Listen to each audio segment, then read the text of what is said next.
Biz on the track. SB on the beat. How you supposed to have light if you got solar missing? Everything seem bright with solar vision. Whole court and a witness, nobody know this missing. I'm my own judge, jury, and the co-defendant. It ain't an idol if it's solar image. Get to the core, my nigga, no pretending. Hotter than Jamie Foxx on a solar mission. Melchizedek, no beginning nor an ending. Ain't no need to study long if you gon' study wrong. Got me chasing the ghost with no lully bones. Blew a hustle anywhere but never hustle home. Mama prayed for his soul cause he ain't coming home. Watch you doctrine get demolished. Bluetooth pilots for YouTube scholars. I do for knowledge, not no stupid dollars. My new provider make them hoop and holler. In the lead for the light bringers, Illuminati. You ain't doing nada and blue ain't bother. Can't be rolling with you with no stupid maga. No Candace Owens, I don't do Kamala. Free flowing out this new Kabbalah. Lumen in the garden, hit a human olive. And you can get this stick with no soup and salad. Blue seek asylum on a Cuban island. My newest challenge is live a long life. Can't nobody live it for you, you gon' live your own life.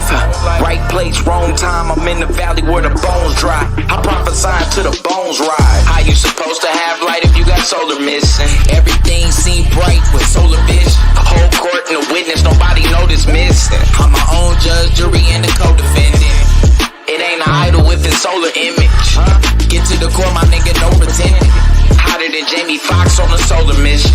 Melchizedek, no beginning nor an ending. Wake up, Jacob, tell him it's urgent. Identify me by the blessings, never the curses. Walk on water, but I never submerging. You a goon on Zoom, but never in person. My verses merge with the ancient letters. My rating's good, but my rank is better. You soft as Wayne and baby's leather. If I bring my best, you can't do better. Local natives surrounded by the foreigners. The throne of David, the crown is Moorish. I can anoint the babies and crown the poorest. I'm rolling out, I found the forest. Lex told me keep a head and a leg up. Y'all rob with a tank at your head, bruh. Consul told Blue keep your bread up. Seen solar at the door like lead, yeah, I'm shooting for the top like Rick Berry. Sneaking baseline, tryna rip Parrish. This is where your talking points get perished. Just to be a champion like Chris Harris. How you supposed to have light if you got solar missing? Everything seem bright with solar vision. Whole court and a witness, nobody know this missing. I'm my own judge, jury, and the co-defendant. It ain't an idol if it's solar image. Get to the core, my nigga, no pretending. Hotter than Jamie Foxx on a solar mission. Melchizedek, no beginning nor an ending.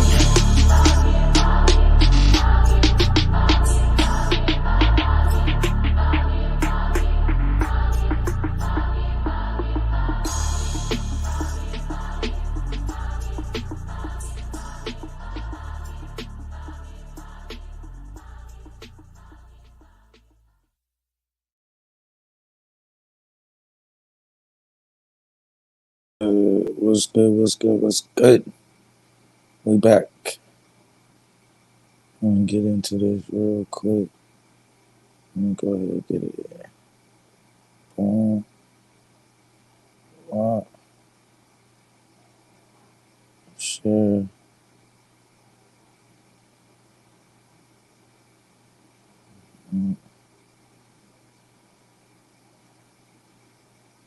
Let's talk about it.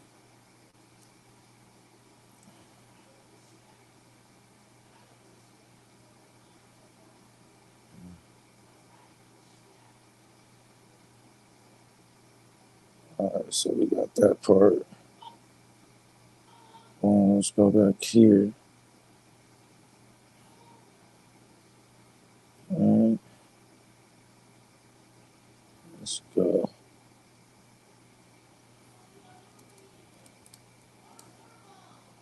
Watch what this clown tries to do last night on Judah channel.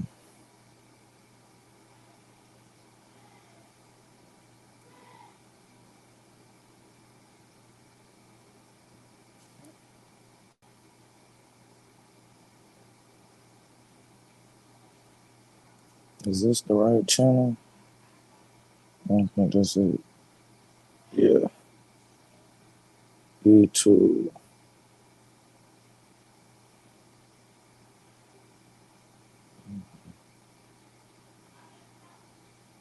Here we go.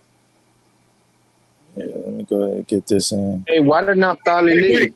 And just real quick, who are you? Who is it? You know who I'm thinking it's talking about? I'm asking you, who is it talking about? Well, you know who I Look at this nigga. Hey, why did Naphtali? Listen to this nigga. Who is the Messiah, yo? Daniel 6 verse. Who is that talking about? Which one? Who is the Messiah, yo? Pull it up. Daniel's the 10th chapter, the 5th and 6th verse. Who is that talking about? Hey, why did Naphtali leave? And just real quick, Notice that it's always the usual Christian scheme. They want to get two specific verses. He don't want to deal with Daniel chapter 10. Notice where he wanted me to stop at. He wanted me to stop at verse 6. He didn't want to start at 1. He wanted me to start at 5. And he wanted to end it at verse 6. That's convenient. Who are you saying that it's talking about? So we could play Where's Waldo? Old Testament. No, who is it talking about, man? Okay, are you saying you know who I think? If you read it, you know who I'm thinking it's talking about. I'm asking you, who is it talking about? Can we get that verse up, and can you start from verse 1, please? You said Daniel 7, right? No, Daniel. You said Daniel 10. The 5th. Daniel 10. The 5th and 6th verse. No, we ain't gonna start at 5 and 6. We're gonna start at verse 1. I'm just leading him to what my question is. Relax. If you want to go to the first verse, go to the first verse. And my only question is exactly the Messiah. No, we hear you, Rob, but listen, I know, but we're doing this. Listen. Technically, the first verse right here. Did y'all ask for Daniel chapter 10? Yeah, you right? just died right here, bro. I didn't die anything. I'm asking you a question. Go ahead, read it.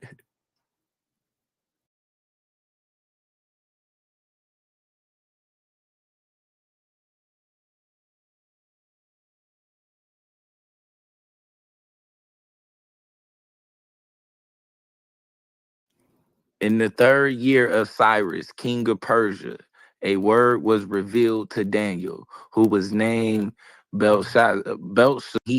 No, somebody else. Talking about Jesus. Mute him. Yeah, eat your chicken and chill. I'm saying Jesus Christ.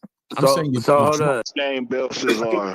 While I'm The Babylonian name is irrelevant. you have been mourning for 3 weeks of days. Keep going. I ate no white bread, neither did meat, wine enter my mouth, and I did anoint myself until the completion of the 3 weeks of days. Now, real quick, what is he talking about? This is Daniel talking about he's fasting right here. He's fasting. Watch what happened. On the 24th day of the 1st month, when I was beside the great river Tigris, I lifted my eyes and saw, and behold, a man clad in linen, and his loins were girded with the girdle of gold, studded with jewels. Keep going. Wait, blue. Hold up, watch this. When it said I didn't eat blue. It said I didn't eat no white bread. Hold up, man. Hold up, blue. You know what I'm talking about. Vision was revealed to Daniel, and he's right, and it says that his body was like Tarshish. So who's the he? I'm asking you at this point. Unless you're gonna read on, you're gonna look at that. Yeah, we go. You heard what he said? Who is the he? I'm asking you that. Unless you're gonna read on. Why the fuck wouldn't we read on? If you got an answer, if you got a question, why wouldn't you keep reading to make sure that the answer you're looking for isn't there? You sound silly. But this is how you look. He's probably never read this chapter. His dumb ass read 5 and 6 and went no further. Keep reading. That's Gabriel. We finna keep reading. And his face was like the appearance of lightning, and his eyes were like firebrands, and his arms and Now this isn't Gabriel right here.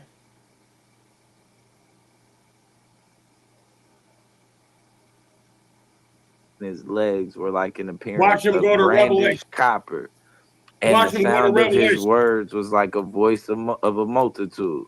Keep Watch him go to scrolling. Revelation. Keep scrolling, because that's where he wanted us to stop at, right? 5 and No, you 6. keep going. I just want to know Yeah. who. No. We finna Let find him out. Maybe not understand Watch, me. watch him go to And I, Daniel, this dude, alone man. saw the You this vision. dude, man. But the You men who were with me did not see the vision. But a Right. great quaking fell upon them, and they fled into hiding. But I remained alone, and I saw this great vision, and no strength was within me, and my complexion was turned into corruption, and I Now let's quit playing games. The nigga wanted it to be Jesus in verse 5 and 6. But watch what's finna happen. And it's so bad he don't even understand the verse at all. So this is Daniel fasting. And while fasting, he receives a vision. Once he receives the vision, now guess what happens? could not summon up strength. Keep going. You go with you showing me, or you ask me to keep going? No. I'm talking to whoever controlling the yeah. Yo, hey, The- Blue. then I Let heard him try to prove. So look, it says verse 8, but I remained alone and I saw this great vision, and no strength was left within me, and my complexion was turned in me into corruption, and I could not summon up strength. What he seen really troubled him. But watch what he gets told, verse 9. Yeah, I'm Don't still, keep reading. He's not going to do that. No, we're gonna keep reading Let him because try to prove Jesus. I'm waiting to see where. Just let me answer this question, man. The verse 5 and 6, man, that's Gabriel. Just show me. Listen, man, this is not No, hard. that's Michael. Show me, man. Show No, me. Blue, watch. Why you What y'all finna see is verse 5 and 6 is Michael, and who's talking to him, who touches him. So then I heard the voice of his words, and when I heard the voice of his words, I fell into a sound sleep on my face, and my face was to the ground. And behold, a hand touched me, right, and moved me on my knees. Now this is Gabriel right here. The hand that touches him is Gabriel.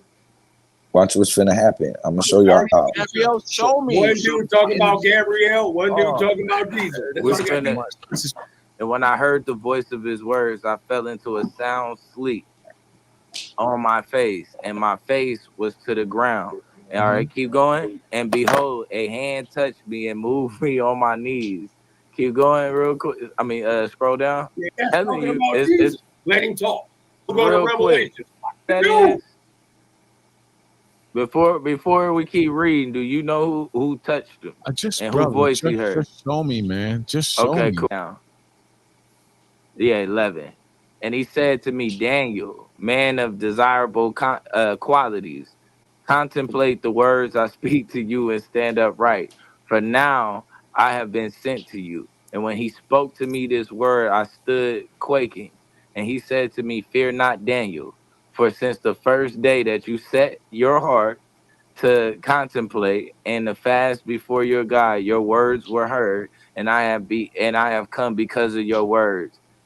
And and the prince of the kingdom of Persia is standing against me for 21 days. And behold, Michael, one of the first princes, come for 21 days. Let me run it back real quick. The prince of the kingdom of Persia is standing.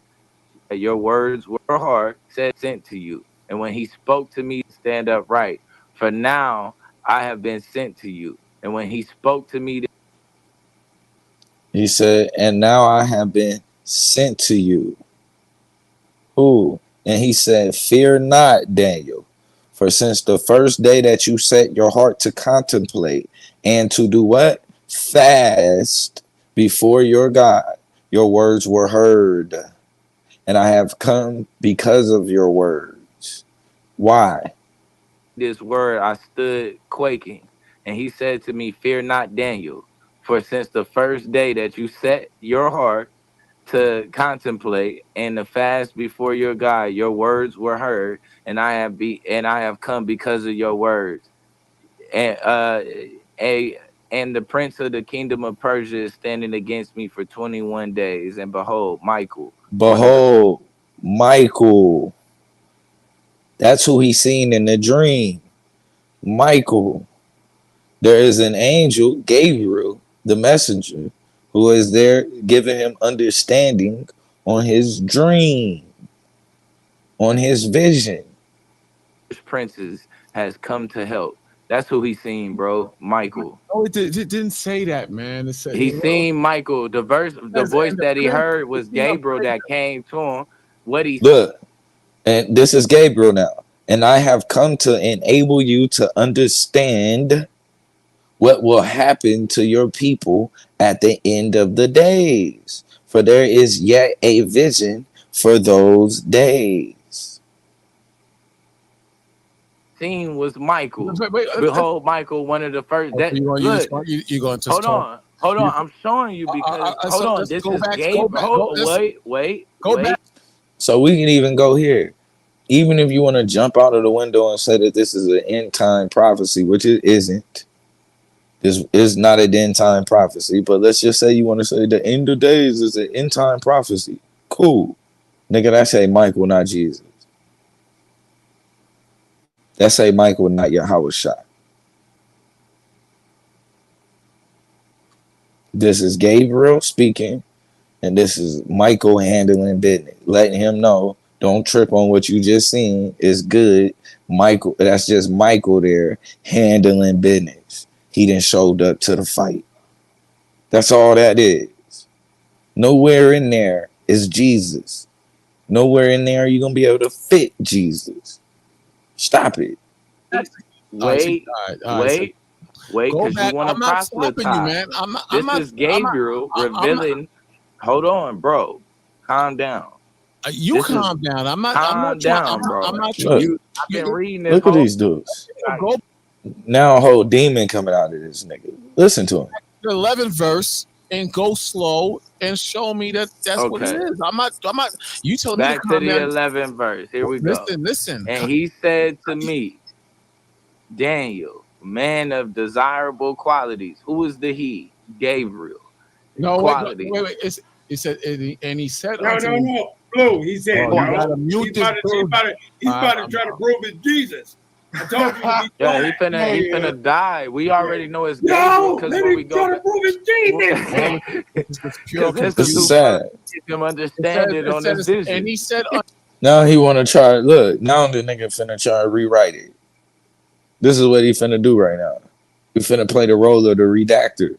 We already read it and know what it says. Now this nigga want to read. Now watch how aggressive this dumbass nigga get. This is a demon on him. This is a demon. Look at this. Daniel, man of desirable qualities. Contemplate. Can I read it? Look at this. Now, what the fuck is wrong with this nigga? I've been a reader the whole time. All of a sudden, we already agreed from the beginning. I sat there and waited for somebody to start reading. Nobody wanted to read. I said, fuck it, I'll read it. You niggas forced me to read it the whole time. And now all of a sudden, this nigga want to read with me. And then get aggressive. Can I read it? What the fuck is wrong with you? No.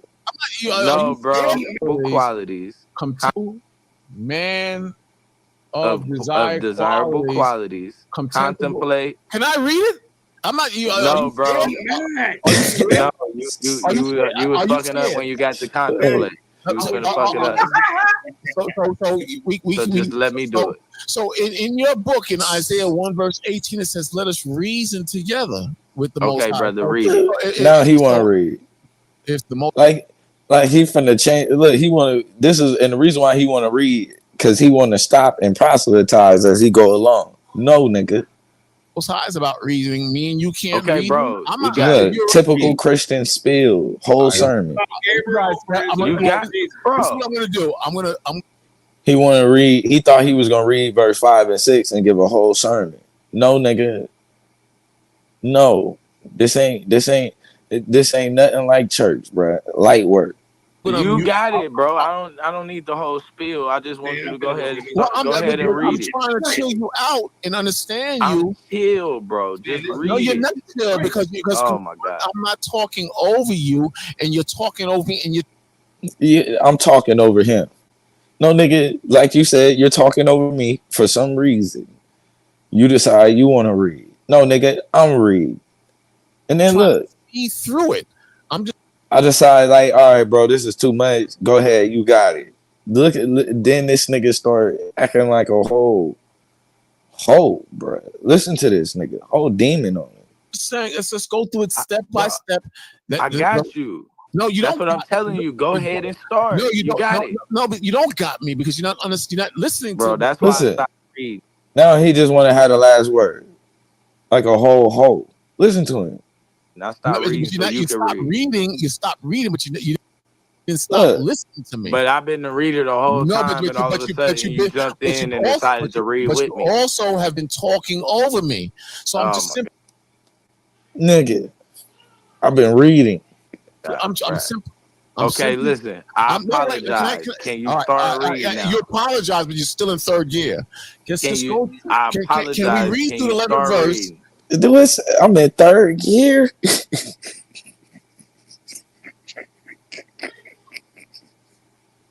Like, why is this nigga so scared? I'm in third gear right here. You can barely even hear me. I'm in third gear. Yo, this nigga is horrible. This is a whole demon on him. Can we read to the 11th verse slowly? That's all I'm asking. And I'm telling you. Can we read to the 11th verse slowly? Yes, sir. And you just show me that it's Gabriel. That's all I'm saying. Yes, sir. Go for it. You want me to read it or you want to read it?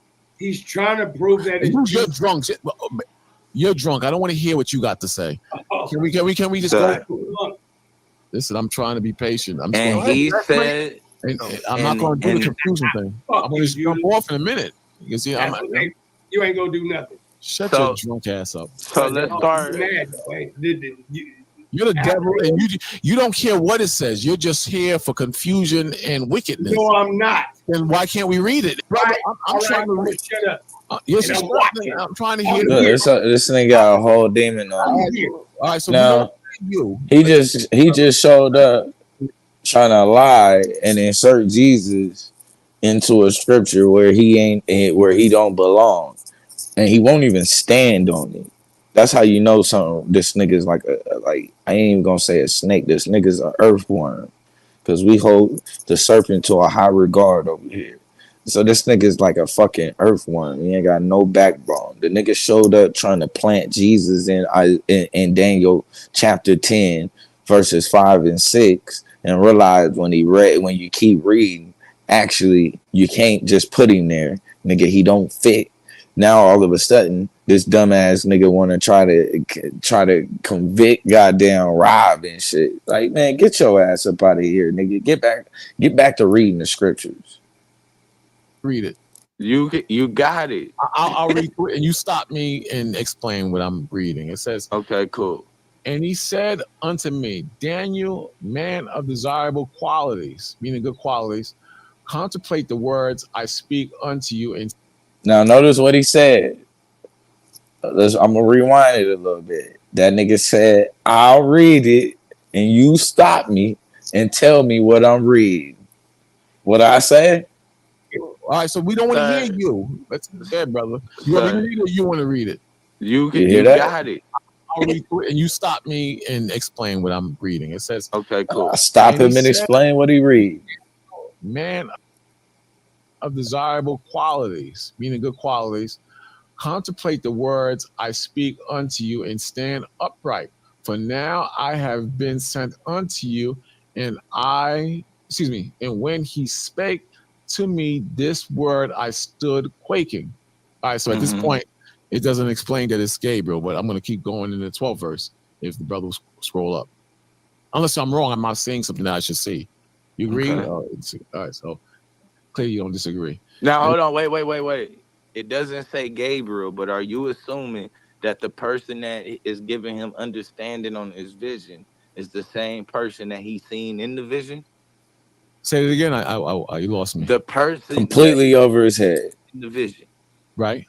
is that the same person that he's talking to? But he didn't mention anything in regard. No, I'm asking you though. The man that he's seen in the vision from verse 5 and 6. To me, is that the same person he's talking to in verse 11? No, to me, he's expounding on the vision. To me, he's just expounding on the vision. Maybe I missed something. I'm just trying to get the understanding, but to me, he's expounding on the vision because he didn't mention that he's a person of the vision.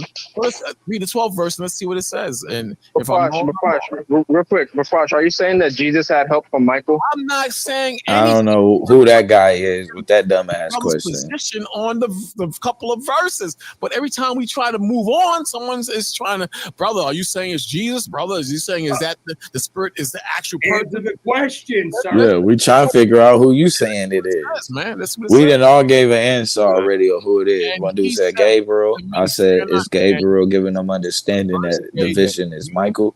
We didn't got all kind of answers. He ain't gave an answer yet. Before your God, your words were heard, and I have come because of your words. 13th verse. And the prince of the kingdom of Persia has been standing against me for 21 days, and behold, Michael, one of the first prince, has come to help. And I remain there besides the king of Persia. 14th verse, because it just said that Michael came to help. That's not Gabriel so far at this point. 14th verse, and I have come to enable you to understand what will happen. Yeah, go to verse 20. Yeah, it's Gabriel you see that? telling him that Michael came to help. Enable you. Who is the I? Man, I'm trying to hear all that. I'll be back, Judah. I'm gonna go to the store. Y'all want to see drunk Rob talking about the Bible? That's not him expounding. This is him getting understanding. He's getting understanding from who? From Gabriel, the same one who gave him understanding in chapter 7. Okay, so 2 questions. See, and I tried to take him to chapter 7 from the beginning. One, prove that. That's one. And I'm not going to listen what I'm saying. I finished. See, you said I'm in 3rd gear, but you. No, I wasn't finna talk to you. I was finna ask for the. I never said he was in 3rd gear. I never said he was in any gear. He claimed I was in 3rd gear. Giving him understanding. And 2, if you're saying that the actual person is Gabriel, so Gabriel is giving understanding on himself as being no. He gave his can I he didn't say it was Gabriel. It was another dude who said it. It's Gabriel giving him understanding. It was another dude who said it. That he's seen. The person that he's seen in the vision from verse 5 and verse 6 was Michael. And when Gabriel came, he was coming to tell him, don't worry about what you've seen. That's Michael coming to help against the king of Persia, bro. That's all that's going on right there. Anytime Gabriel fasts, he got an answer, bro. That's why he was fasting. And then Daniel fast. A question, and he was fasting. And that's then the vision came. Then the angel, and then Gabriel always comes, bro, and gives him the answer. This is simple, bro. I don't know what you're doing. What are you talking? Man, I told you, Blue. You let him off, man. With all that you trying to be. Yo, keep it simple. The nigga died. There ain't no Jesus. Man, keep it simple. Around. Man, you tripping, man. Keep it simple. See, I didn't see what he meant, but he was right. Because the nigga disappeared. Watch. No, somebody read it. Oh, I'll read it. And he said, do you know why I've come to you? And now I shall return to battle with the prince of Persia, and then I shall leave. And behold, the prince of Greece is coming. Hold up. No, explain. Come on. Hey, Bakwash. Break that down, sir. Break it down. Help me out. Because I'm drunk. Is he here? That's crazy. I'm and that gives you further detail. Confused, man. So I'm over here trying to chill. So not only does this have to do with like literally It has nothing to do with 1 AD or anywhere in that time period. But this is literally talking. Like you can even see this is literally going into the Greco time period.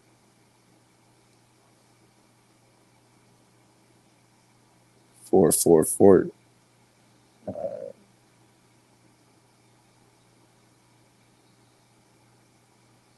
Go back.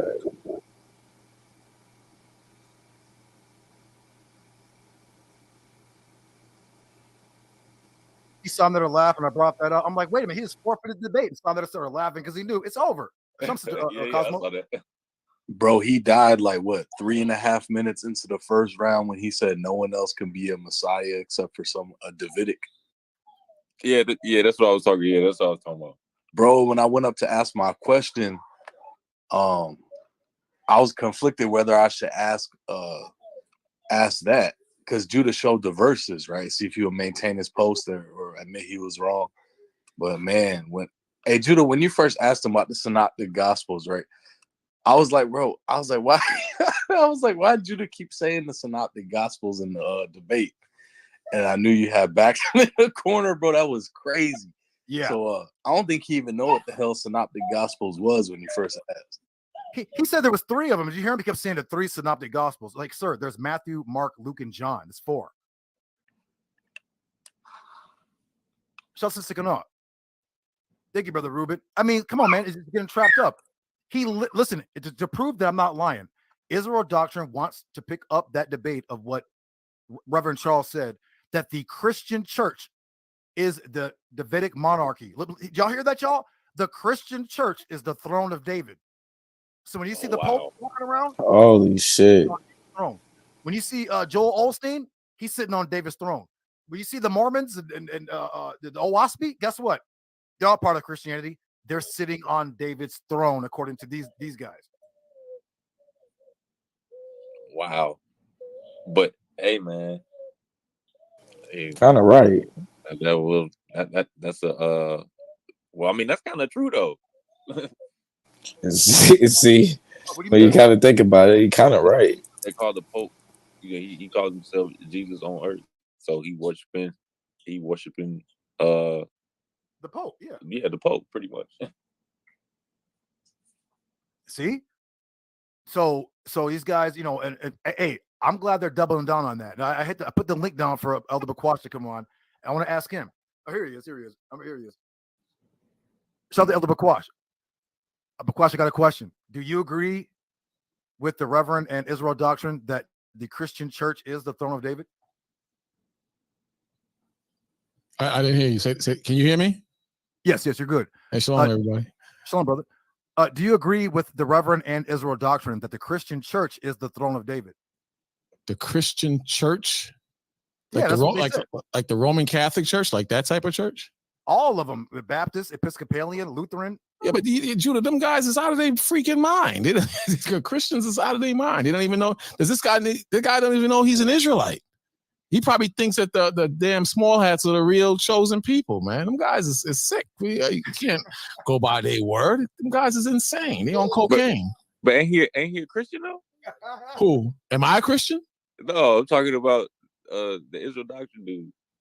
Yeah, but Christians are out of their mind. They celebrate Mother's Day. Some of them do Easter and Halloween and all that stuff, man. And they still adhere to the small hats being the chosen people. And the Roman Catholic Church is the church of Satan. Come on, man.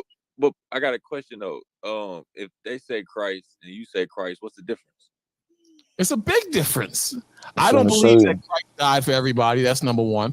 I believe you still have to keep the law and you'll be judged by the law. That's number 3. They believe, and some of them deal with Mother's Day, Father's Day, all this crap, Easter. I don't agree with that. We do Passover, the Feast of Unleavened Bread. Tonight is the Feast of Weeks. They don't deal with that. The law's done away with them guys. Them guys are insane. Come on now. They ain't dealing with the Feast of Weeks. They're not dealing with that. I'm trying to show you. They're not dealing with any of that. They say Jesus is my Passover. I don't have to keep a Passover. He's the blood, the lamb. They don't even deal with the Passover. They don't deal with that. Them guys are sick. Notice like some Brother Keeper and Cyrus. Notice I said Oh, my bad. My bad. Notice I said, I was like, Christians don't even open up the New Testament and read Jesus' teachings. Like, you're not far from the kingdom of. No, see, this is what they missing. Whoever is in charge is God. That person, the whoever is in charge, God put him in charge. He is fulfilling the will of the Most High. I'm gonna show you where that says that, right? Even Nebuchadnezzar. Watch this. Because even though we look at it as this different kingdoms, every time a kingdom, we look at it as this kingdom fell and a new kingdom rose.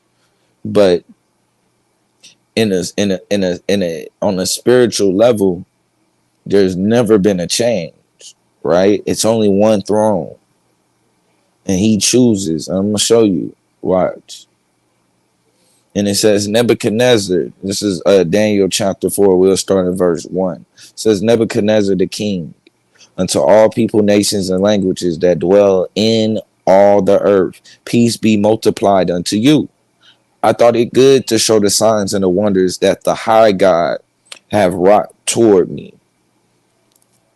Excuse me. It says, how great are his signs, and how mighty are his wonders. His kingdom is an everlasting kingdom, and his dominion is from generation to generation. What does this mean? Right? This is real key right here. That there's only really one, like I was telling you, you see it as is one kingdom falling and another one rising. But righteously, it's only one kingdom, and that kingdom is everlasting, and the dominion is lasts from generation to generation. Whose dominion? This is talking about the dominion of the Most High, right? So whatever you see, whoever is sitting on, whoever has the physical kingdom on earth is doing the work of the Most High. Watch this. Let's keep reading. I, Nebuchadnezzar, rest in my house. Let's see real quick. It says, I saw a dream which made me afraid, and the thoughts upon my bed and the vision of my head troubled me.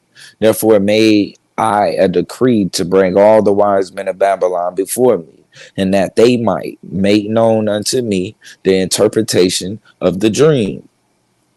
Keep going. Right. It says, then came in the magicians, the astrologers, the Chaldeans, and the soothsayers, and I told the dream before them, but they did not make known unto me the interpretation thereof. But at last Daniel came in before me, whose name was Belshazzar, and according to the name of my God, in whom is the spirit of the holy gods, and before him I told the dream, saying, O Belshazzar, master of the magicians, because I know that the spirit of the holy gods is in thee, and no secret troubled thee. Tell me the vision of my dream that I have seen, and the interpretation thereof. Thus was the vision in my head, in my bed. I saw, and behold, a tree in the midst of the earth, and the height thereof was great, and the tree grew and was strong, and the height thereof reached unto heaven, and the sight thereof to the end of all earth. The leaves thereof were fair, and the fruit thereof much, and in it was meat for all. The beast of the field had shadow under it, and the fowl of the heaven dwelt in the bowls thereof, and all the flesh was fed of it. I saw in the vision. Now, this right here is talking about a class system. This is how political this shit is. You talking about the beast of the field? These are people. The fowls of the heaven? These are people. These are people. Better believe that. It's just talking about the different levels. The upper class, lower class. But let's keep going. I saw in the vision of my head upon my bed, and behold, a watcher, and a holy one come down from heaven.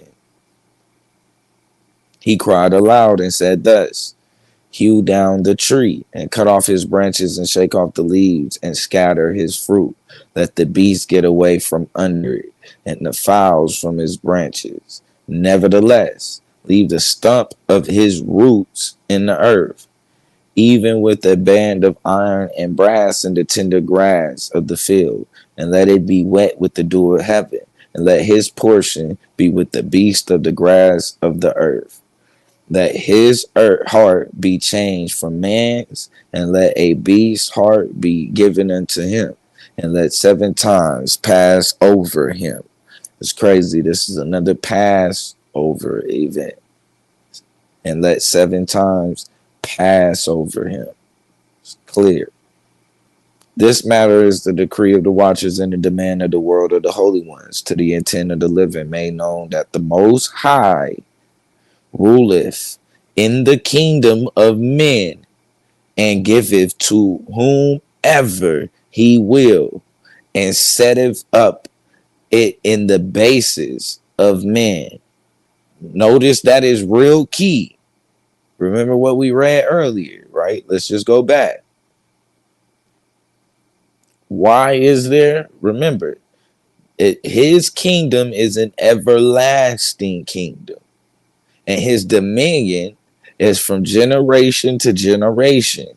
Why? Because the Most High rules in the hearts of men. Right? Let's keep going. Let's go back. Let me see. What does it say?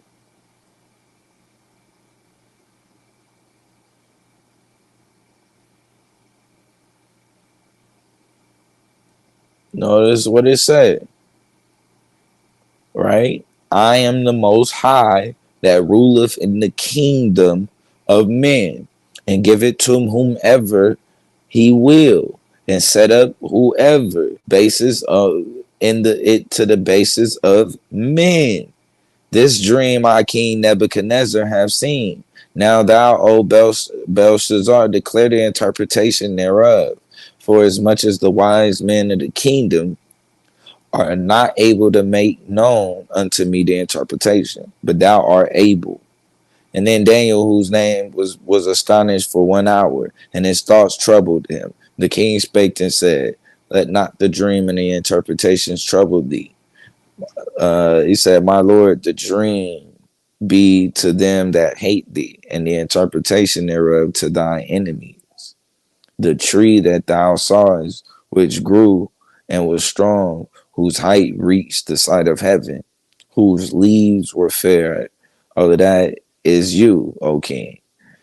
And you are grown and become strong, for thy greatness is grown, and reacheth unto heaven, and thy dominion to the end of the earth. Whereas the king saw a watcher and a holy one coming down from heaven, and saying, hew the tree and destroy it, yet leave a stump. It says, this interpretation, O king, is the decree of the Most High, which has come up from my Lord the king, that they shall drive thee from men, and thy dwelling shall be with the beasts of the field, and shall make thee eat grass. Right? And watch this. It says, and they shall wet thee in the dew of heaven, and 7 times shall pass over thee, till thou know that the Most High ruleth in the kingdom of men, and give it to whomever he will. And whereas they commanded to leave the stump. So when it says that technically this is that the Pope is sitting on the throne of David, well, technically, depending on who you believe is in control of how shit is functioning on this planet, is true. This would be that would be them sitting and operating through the will of the Most High. Oh yeah, very much so. And watch this, because we gonna even get into another verse, but we'll let them talk real quick while I find this other verse. Of heaven, what's the greatest commandment? This, that, and the other. They don't read that. So when I say Christian Jesus, I'm talking about my mama's Jesus, white man Jesus. That's what I'm talking about, right? He could have been a Messiah in terms of being devoted to the Torah and being a Torah teacher, But in a debate, I'm not going to help you out. He could have said that. I would have been like, you know what? Okay, I agree with that. But he didn't say that. His thing was he was a king, and he Who was a going. king? He kept saying Jesus was a king. He is the king. Okay, but I said, show me Jesus ruling as a king in the four synoptic gospels. He was like, I can't. Ruling as a king? Yes. Or throughout the gospel? Yes. Well, I mean, but what about outside of the gospel? You know, that's the thing. But which I know you brothers don't believe in, but you know, that's a whole different can of worms right there. But you know, I have a question for you guys. I was thinking about this all week, not to change the subject, but it's kind of in the subject. Why don't you guys ever talk about salvation in the kingdom of heaven? You guys never talk about that. Out of all the times I've been listening and following you guys, you hear this nigga? 80% out of 100%, y'all talk about that. You guys never talk about. So, sir, and this is how you know this nigga is fucking confused. And he does not sir, what the fuck are you talking about? Getting to Salvation is being saved from the hands of your enemies. There ain't shit to talk about, nigga. There ain't shit to talk about. Different place from now, unless y'all don't believe in that, you know. But I never hear you guys talk about. We talk about that all the time. Yes. No, you don't talk about it all the time. Isaiah chapter 2 says, "Every man will come to the mountain of the temple of Yahweh." Every man to Jerusalem. That's true. And the Torah will come forth. That's true, but you guys are you saying it now, but 90% of your debates, 90% of what you say doesn't deal within salvation and Isaiah 2, which I'm familiar with to a degree. But you guys, out of 90% of the times, you do not talk about that. At least every time I've seen you online and all you brothers online, I've never heard you talk about the kingdom of heaven for more than 3 minutes, 2 minutes, something like that. Never in deep detail. Never. Are you saying that? Well, give an example. What you mean? Are you saying I'm saying if I come online, right, and you guys are online, you're talking about the law, you're talking about maybe something in current events, maybe a debate, maybe the law, but you never talk about what you just quoted in deep detail. Like brothers got. This nigga sounds silly, nigga. If they talking about the law, nigga, that is number one. How you gonna say talking about the law and say they ain't talking about salvation? You sound silly. You died right there, bro. That's the Christian shit. Like, them niggas is horrible. This nigga do not read his Bible. He read verse 5 and 6. We just seen this nigga later, an hour later, what he did. He exposes himself an hour later as only reading verses 5 and 6 and didn't read anything past that, right? But we're going to get into this real quick, right? I want to get into Paul. It says, and this is just so y'all know, right? I ain't playing games. Whoever it is that is in charge, I don't care who the fuck want to challenge me on this. You gonna get your ass whooped. I don't care where you at. Whoever is in charge and the authority is God. And I'm gonna let you let's read it. Romans chapter 13, verses 1. Let every soul be subject unto the higher powers. Who? The fucking elites. For there is no power but God. Remember what we just read? Right here. Right? Remember what we just read right here. Let me go back to it. Where is it? Here it is. Remember what we just read. To thou, the most high, ruleth in the kingdom of men, and give it to whomever he will. Right? He give it to whoever he will. What is he giving? He's giving away an everlasting kingdom. See, and this is, and I'm gonna tell y'all, this is even deeper, right? Right? It really even goes even deeper because we're gonna go into Isaiah when it talks about, well, who is it? Because they'll try to fit Isaiah. I think it's Isaiah 9. I think it's Isaiah 9. They try to fit him in there too. Well, who is the everlasting kingdom? Who is this with this everlasting kingdom? and rule it, nigga. That's whoever is in charge of the Most High's kingdom, nigga. Whoever he puts in charge, that's who.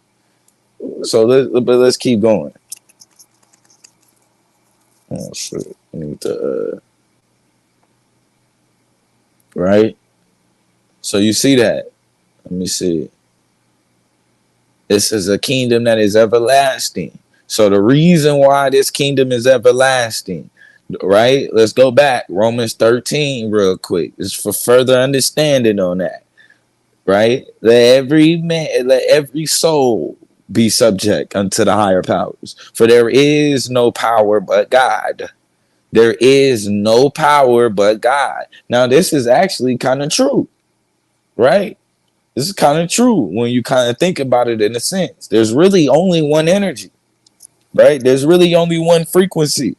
Now, you can choose to use that frequency for evil, or you can choose to use that frequency for good. But righteously, there is only one. There's only one. So there is kind of some truth to that too. But we ain't on that right now. We're just dealing with this strictly. It says there is only one, no power but of God. And the powers that be are who? Ordained by God. Who are the powers that be? Can anybody think of some powers that be? Who are the powers that be? See, and this is where it gets a little bit weird, right? Because they want to condemn and talk shit about wickedness at the top. Well, how the hell is you gonna condemn and talk about wickedness at the top when they are ordained by God to do this wickedness? Ordained.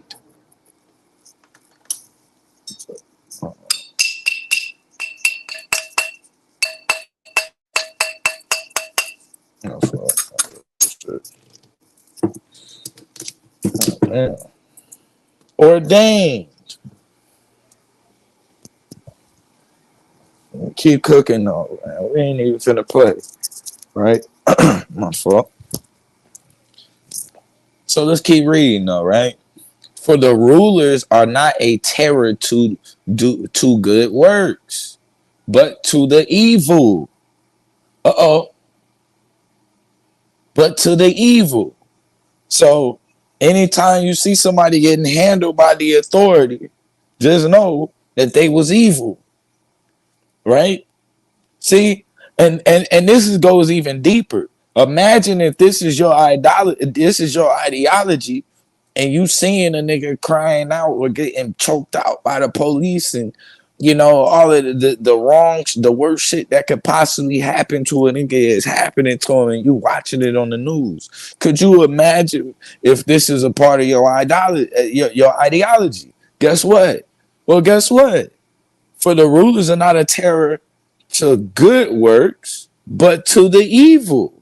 So that means when you see that, anytime we call something a so-called injustice inside that we witness on TV, well, no, that's just like if we talk about what we talk about the wealth gap.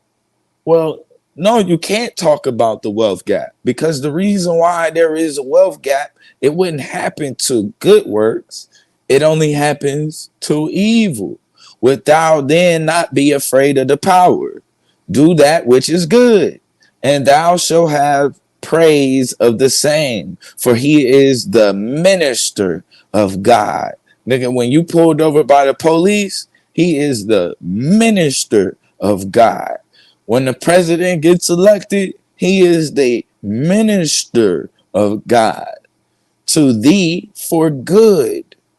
Whether it's Trump, Biden, Obama, JFK, he is the minister of God to thee for good. He means you good. Ronald Reagan meant you good. He was the minister of God. So let's even go down to the Pope. He is the minister of God. He means you good. Let's keep going.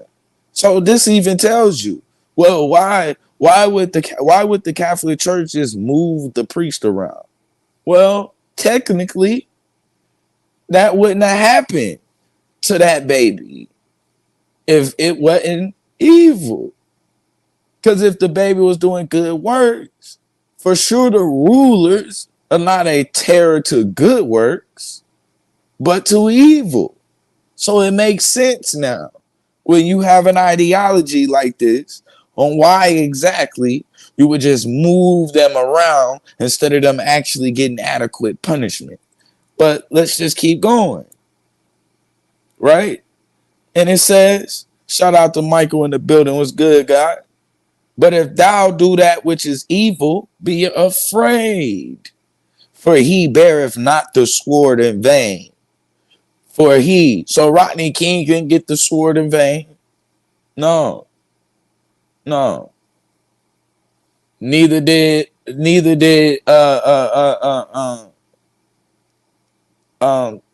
what's our sister name that was pulled over? I can't even think of her name right now. So it says, for evil, for he beareth the sword not in vain, for he is the minister of God, a revenger to execute wrath upon him that doeth evil. So us being captured from West Africa, or those whoever believes that they're aboriginal to this land and a land being taken, you better understand that process happened not because you were doing good, but because you doeth evil. Sandra Bland, Corey Gaines, Corinne Gaines, appreciate you. What happened? They weren't doers according to this. That wouldn't have happened if they were doing good. This happened because of being evildoers. So this is the viewpoint that they want us to view not only this government, this system, and how it functions, and how we interact with it on a daily basis. That we are okay walking down the street as long as we aren't evildoers, because surely the police would never be a terror to good works. Never. But if we can show them being a terror to good works, then what?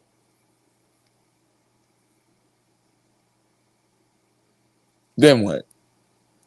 Then nothing. Because they are what? The minister of God. This is crazy. A revenger to execute the wrath upon him that doeth evil. Right? Let me make sure. Matter of fact, so and I just want y'all to know. So at the end of the day, remember. Let me make sure. For this cause pay ye tribute also, for they are God's ministers, attending continually upon this very thing. Pay your fucking taxes, nigga. Pay your fucking taxes. What type of shit is this? Who put this in there?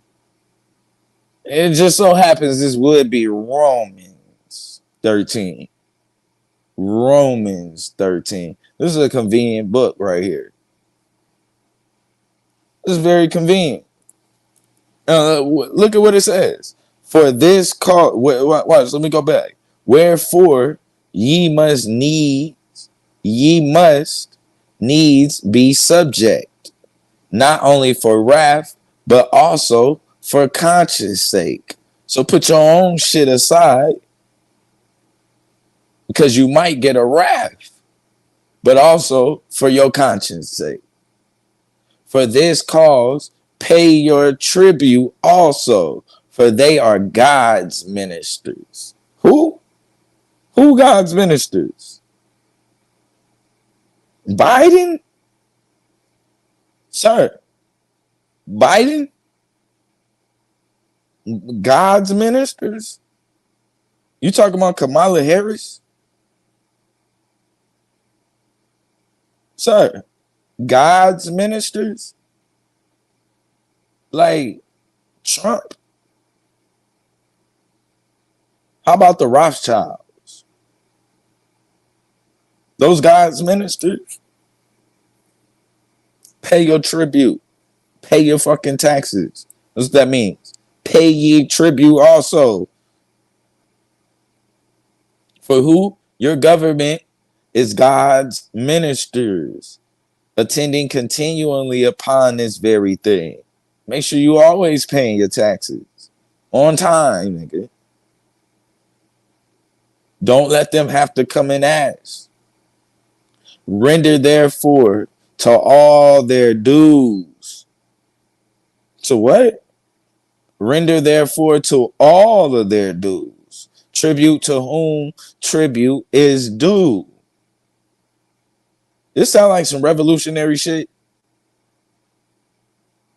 How the fuck we supposed to start a revolution with with a nigga ideology talking about some nigga render therefore to all their dues? No. Tribute to whom tribute is due. No. Custom to whom custom. Fear to whom fear. Honor to whom honor. Owe no man anything but to love one another. For he that loveth another hath fulfilled the law. It just whatever that means. But cool.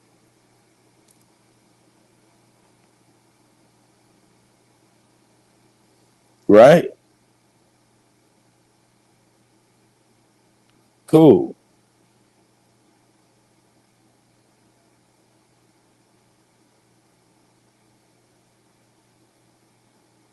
Ministers of the Lord. But I want to show y'all something though real quick, right? Just gonna get into, let's go to it real quick. Got time. Hit that Isaiah real quick.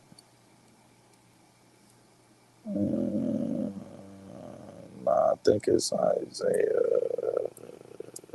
9.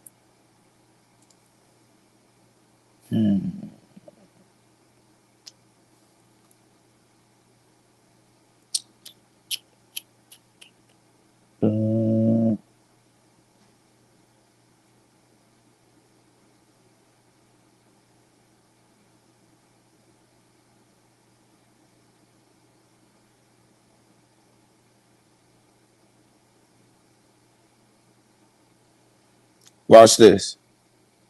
Watch this. I'm going to show you something. Now, remember, the name of the kingdom and the throne is named after David, right? So even when we go here to Nebuchadnezzar, this kingdom is named after David. So when we talk about his kingdom is an everlasting kingdom, this is David's kingdom, which was named after David. It's the Most High's kingdom, but it's David's throne, David's kingdom, right?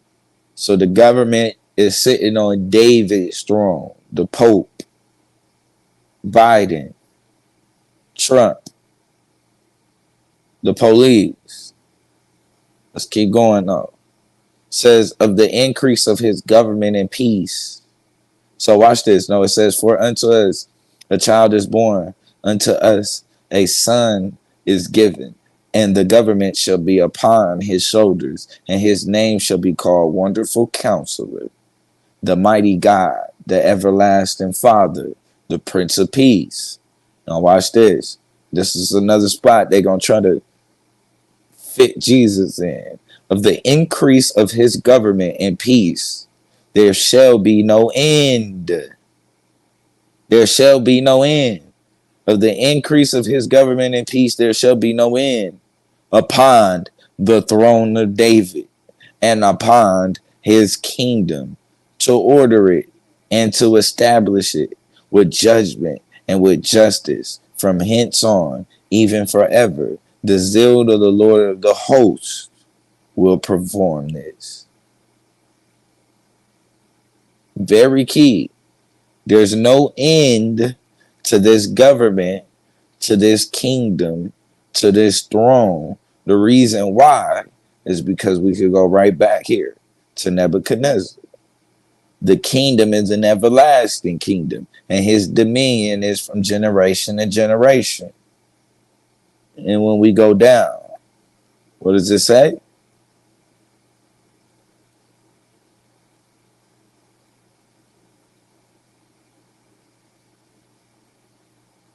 Make sure I get it.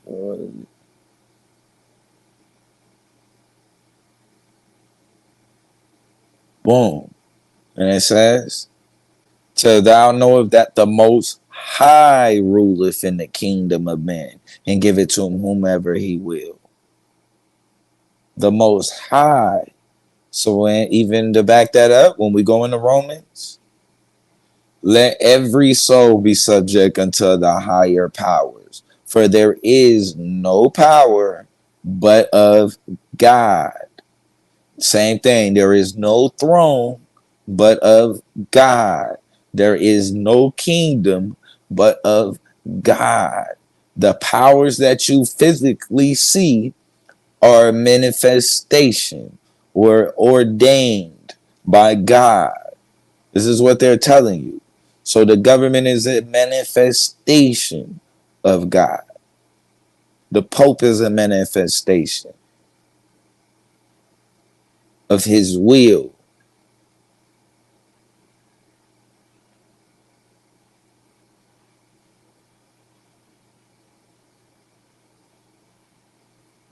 To get right, or you're not going to enter into the kingdom that's mentioned in Isaiah. Brothers got to get right, or you're never going to enter into the kingdom mentioned in Isaiah 14. To a certain degree, it talks about it in Psalms 149, verse 5 on through.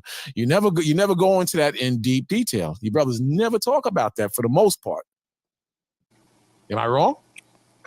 Yes. Yeah. Yes.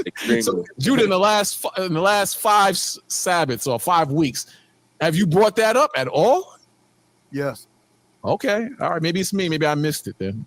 I was just thinking about that the whole half the week that went by. Well, we always bring up Isaiah chapter 2, Micah verse 4. You know, we talk about the kingdom a lot. All right. Maybe it's just me. Maybe it's me. Ezekiel 43. Yeah. All right. Maybe it's this nigga got a whole Temple Man doctrine. You talking about it, I don't talk about it. This nigga's silly. Didn't bring it up at all. Hey, Judah. Yeah. You know what I noticed again? What's that? A lot of the people, because of the way that the brother was presenting his premise, they didn't understand your premise, and by default he lost. Because I was also going to ask him, I was conflicted, man, which question I was going to ask. I was also going to ask him, do you believe that Judah's premise is that Onias is going to return? And he was going to die right there, but I spared him. Is he going to return? Yeah, No. That's the point. Nobody holds that standpoint. Judah's just stating that he's the Messiah that Daniel 9 verse 26 is talking about. Right. And everybody that's debated him on this topic so far, if he was to ask them that question, what is his standpoint?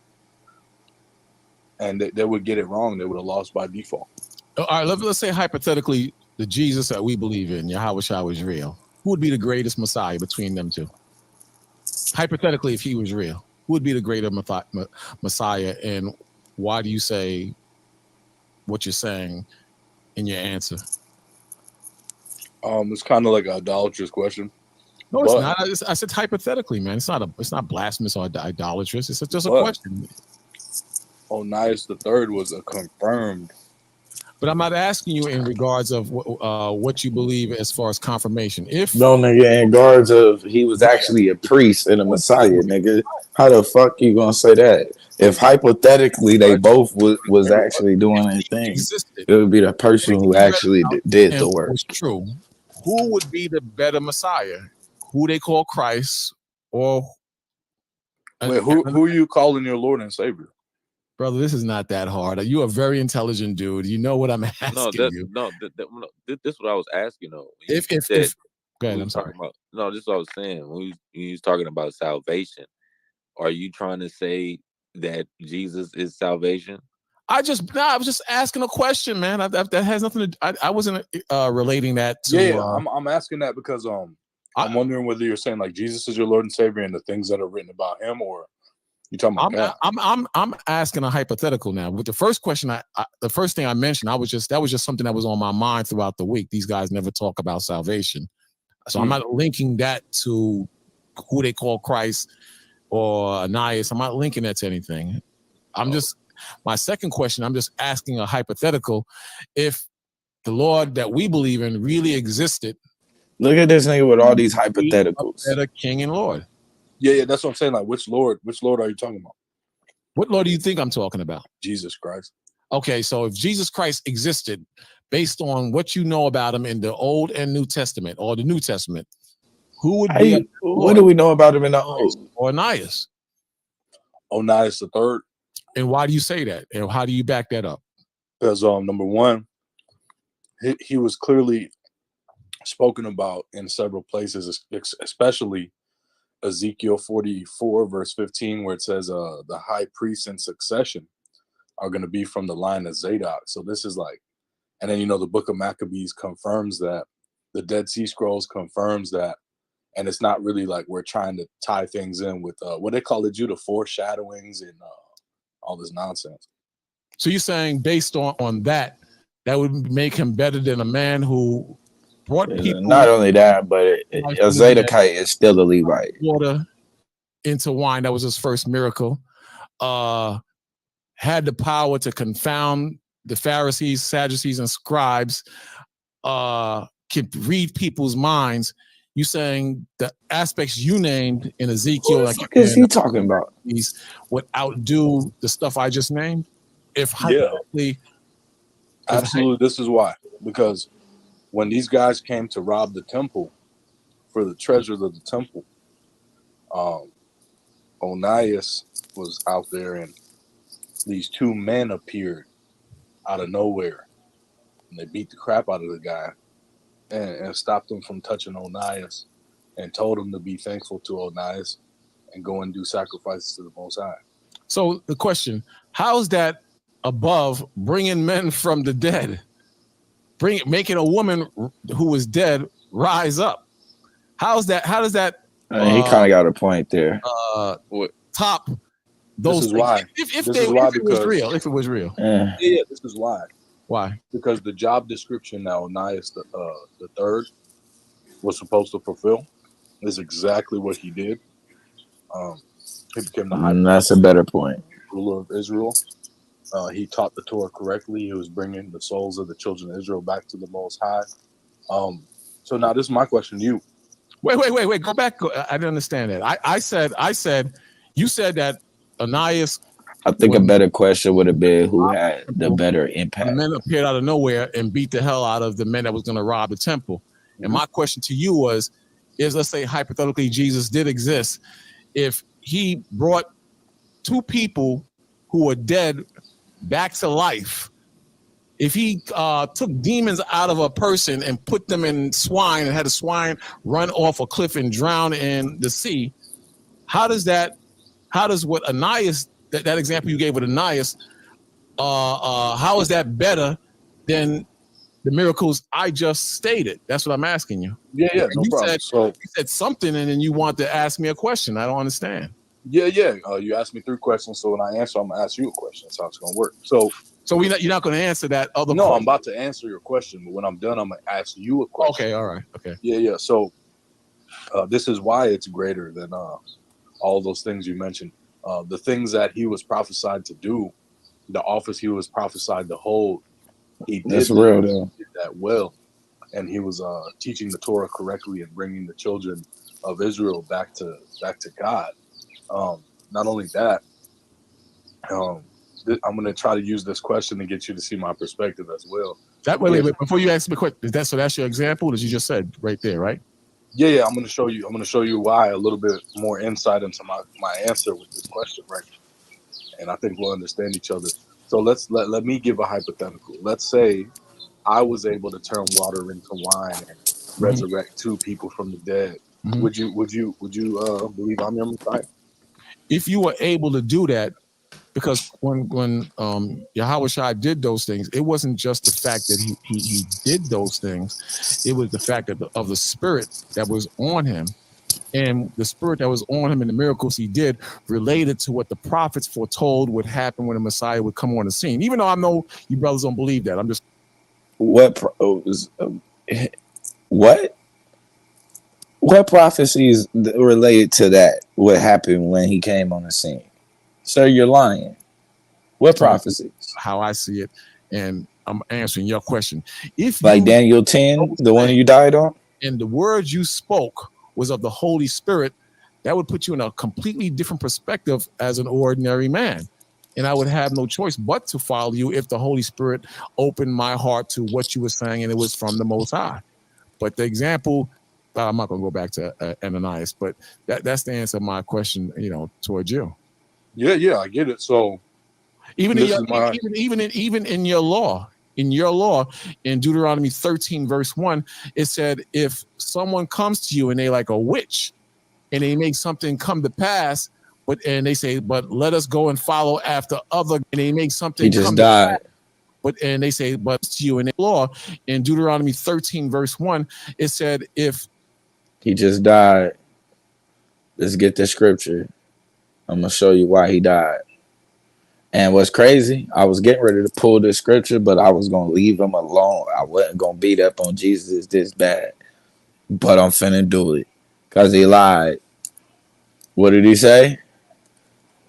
Deuteronomy 13.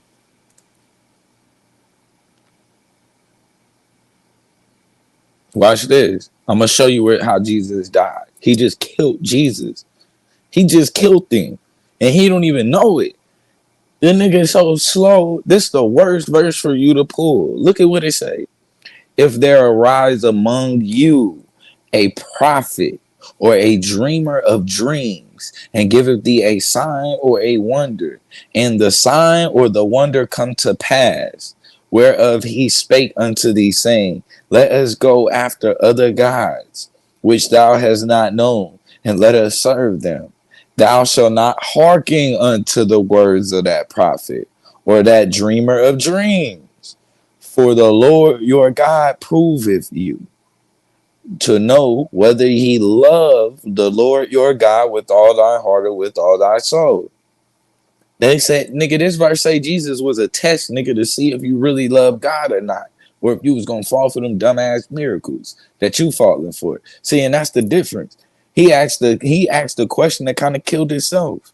Which one was more better? Well, the nigga who actually fit the job description, nigga, was better. Yeah, nigga, you can, yeah. That's just like who's a better point guard, nigga? Motherfucking hot sauce or Steve Nash. Yeah, nigga, you can dribble the ball between your legs and spin it off the back of your neck and put it through your shirt and all of this crazy mess. But bro, the job description, bro, you're not fitting the job description. Nigga, Steve Nash fit the job description. That's why you ain't get an NBA job. This nigga crazy. So no. But let's just keep going though, right? Say thou shalt not hearken unto the words of that prophet, or the dreamer of dreams, for the God, Lord your God is proving you to see if you will walk with the Lord your God in all your soul. Ye shall walk with the Lord your God and fear him and keep his commandments and obey his voice. And ye shall serve who? Him. And cleave unto who? Him. No, Jesus. Him. So watch this. And that prophet or that dreamer of dreams, this is how you gonna know if the dreamer of dreams or that prophet is a fake. Watch this. And that prophet or the dreamer of dreams shall be put to death. Uh-oh. Why did he go to this verse? See what he said? He wanted niggas to just read verse 1. This is what the nigga did when we got to Daniel chapter 10.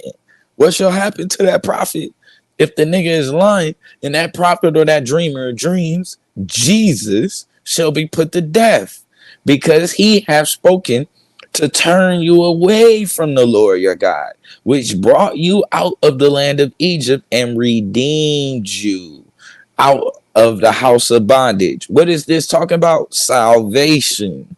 This is salvation, sir. See, that's another thing. You're going off the basis that Jesus saved people. He didn't save Israel, nigga. He didn't give Israel salvation. He didn't give Israel salvation. Nigga, the temple was destroyed. See, this nigga talking about something, the one that filled all the prophecies. Nigga, all of the prophecies say that, nigga, the temple would be built by the Messiah. This nigga came, when he showed up, he was walking into a temple. Look, he killed himself. He was checking the Pharisees. Yeah, remember, he was checking the Pharisees in the temple that already existed. That wasn't a temple that he built. And when he left, and what happened? The temple was destroyed. What? Nigga, you didn't save Israel. Israel was destroyed, demolished. But let's keep going. It say, for he tried to turn you away. He say, which I brought you out of the land of Egypt and redeemed you out of the house of bondage, salvation, and to trust thee out of the way which the Lord thy God have commanded thee to walk. So shall thou put that evil away from the midst of thee. So was Jesus justifiably put to death? You fucking right. If thy brother, the son of thy mother, or thy son, or thy daughter, or the wife of thy bosom, or thy friend, which thine soul entice thee secretly, saying, shh, say, let us go up and serve other gods which thou hasn't known, nor thy fathers. What happened? Namely, the gods of the people which are around you. From the end of one earth unto the other, thou shalt not consent unto him, nor hearken unto him. Neither shall I pity him, neither shall I spare, neither shall I conceal him. Meaning, don't try to hide this nigga. Don't be aiding and abetting this nigga. No, thou shalt surely do what? Kill him. Thy hand shall be the first one to put him to death, and afterwards the hands of all the people, the witnesses. And thou shalt stone him. Why? Because it's the Lord thy God that brought you salvation out of Egypt. It's very clear. So he died. I don't know why he went to that verse, but he died on it. Someone comes to you and they like a witch, and they make something come like Jesus. And they say, but let us go and follow after other gods. That's the breakaway right there. Follow after other gods. And then when you read on, it says that the Lord is going to try you and test you to see if you love the Most High or you love this dreamer of dreams. I'm sure you're familiar with that because you guys are hard body in the law. So, you know, that's a test. So we got to be honest. If we compare the story of Ananias and Jesus, and the goal is to bring more people to God and not yourself, we got to say, well, damn. Did Jesus bring more people to God, or did Jesus bring more people to himself? You got to ask your question. That's right there. So you can do. That might be part of the reason why you barely know Ananias the third, and you know this nigga Jesus so well. Because this nigga brought fame unto himself. Ananias didn't bring no fame unto himself. He brought fame unto who? And that's just hypothetically speaking. Do miracles, but the key word in that in Deuteronomy 13 is let us go after other gods. You have the power, but you're saying let's go after other gods. So that right there, that's a red flag towards you if you had that power that you're talking about. So let's say, right, with the hypothetical, right? Because I hear what you're saying. Mm-hmm. So let's say from here on out, the only things that ever come out of my mouth are quotes from God and the Torah. Mm-hmm. And then I turn water into wine. Mm-hmm. Would you accept me as your Messiah? If it's written that you are the Messiah, because you had men that did miracles, even after the death of Yahushua Christ, who they call Christ, Peter and the other disciples, they were able to do miracles, but they weren't recognized as a Messiah. Even in the Old Testament, you had men that could do miracles and perform things through the Spirit of the Most High, but the Most High never told us to recognize them as a Messiah. You understand what I'm saying? So You don't automatically take the title or the position as a Messiah or the Messiah. Sorry, I should say the Messiah. You don't take that position. Yeah. I think what you're saying is clear. And so Jesus has this quote, right, in the New Testament. If you would have known God, you would recognize me. So did who is he making that statement toward? Yeah, to Jews, to Israelites. Which Jews? Just any Jews or the lost sheep of the house of Israel? I thought it was the leadership. Great question. So I could be wrong though, but I thought it was the leadership. We about to go right there. So with this statement, if you would known God, you would recognize me. Because Judah brought this out in his debate about the legitimacy of the people who they're calling Jews in the New Testament as the leadership of Israel. So he says this to them: if you would have known God, you would have recognized me. Did High Priest Caiaphas recognize Jesus? Yes, he did. Oh, I'm gonna get a verse though. He said in 11 verse 18 that it is. I'm kind of worn out because I just came in and it's hot as hell outside. He said it's expedient that one man should die for the people, and it says he spoke not of his own words, but that it was written that one man, Jesus, would die for. Now watch this. Not just the people only, but the whole. I'm finna show you. So he should have never went to Deuteronomy. Right? Because first he went to Deuteronomy 13. That killed it. Hold on, why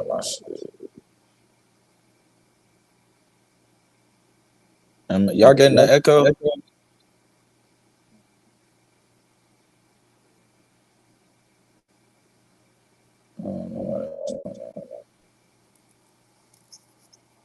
So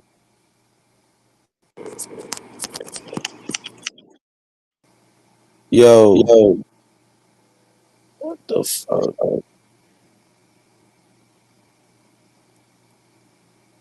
Hold on.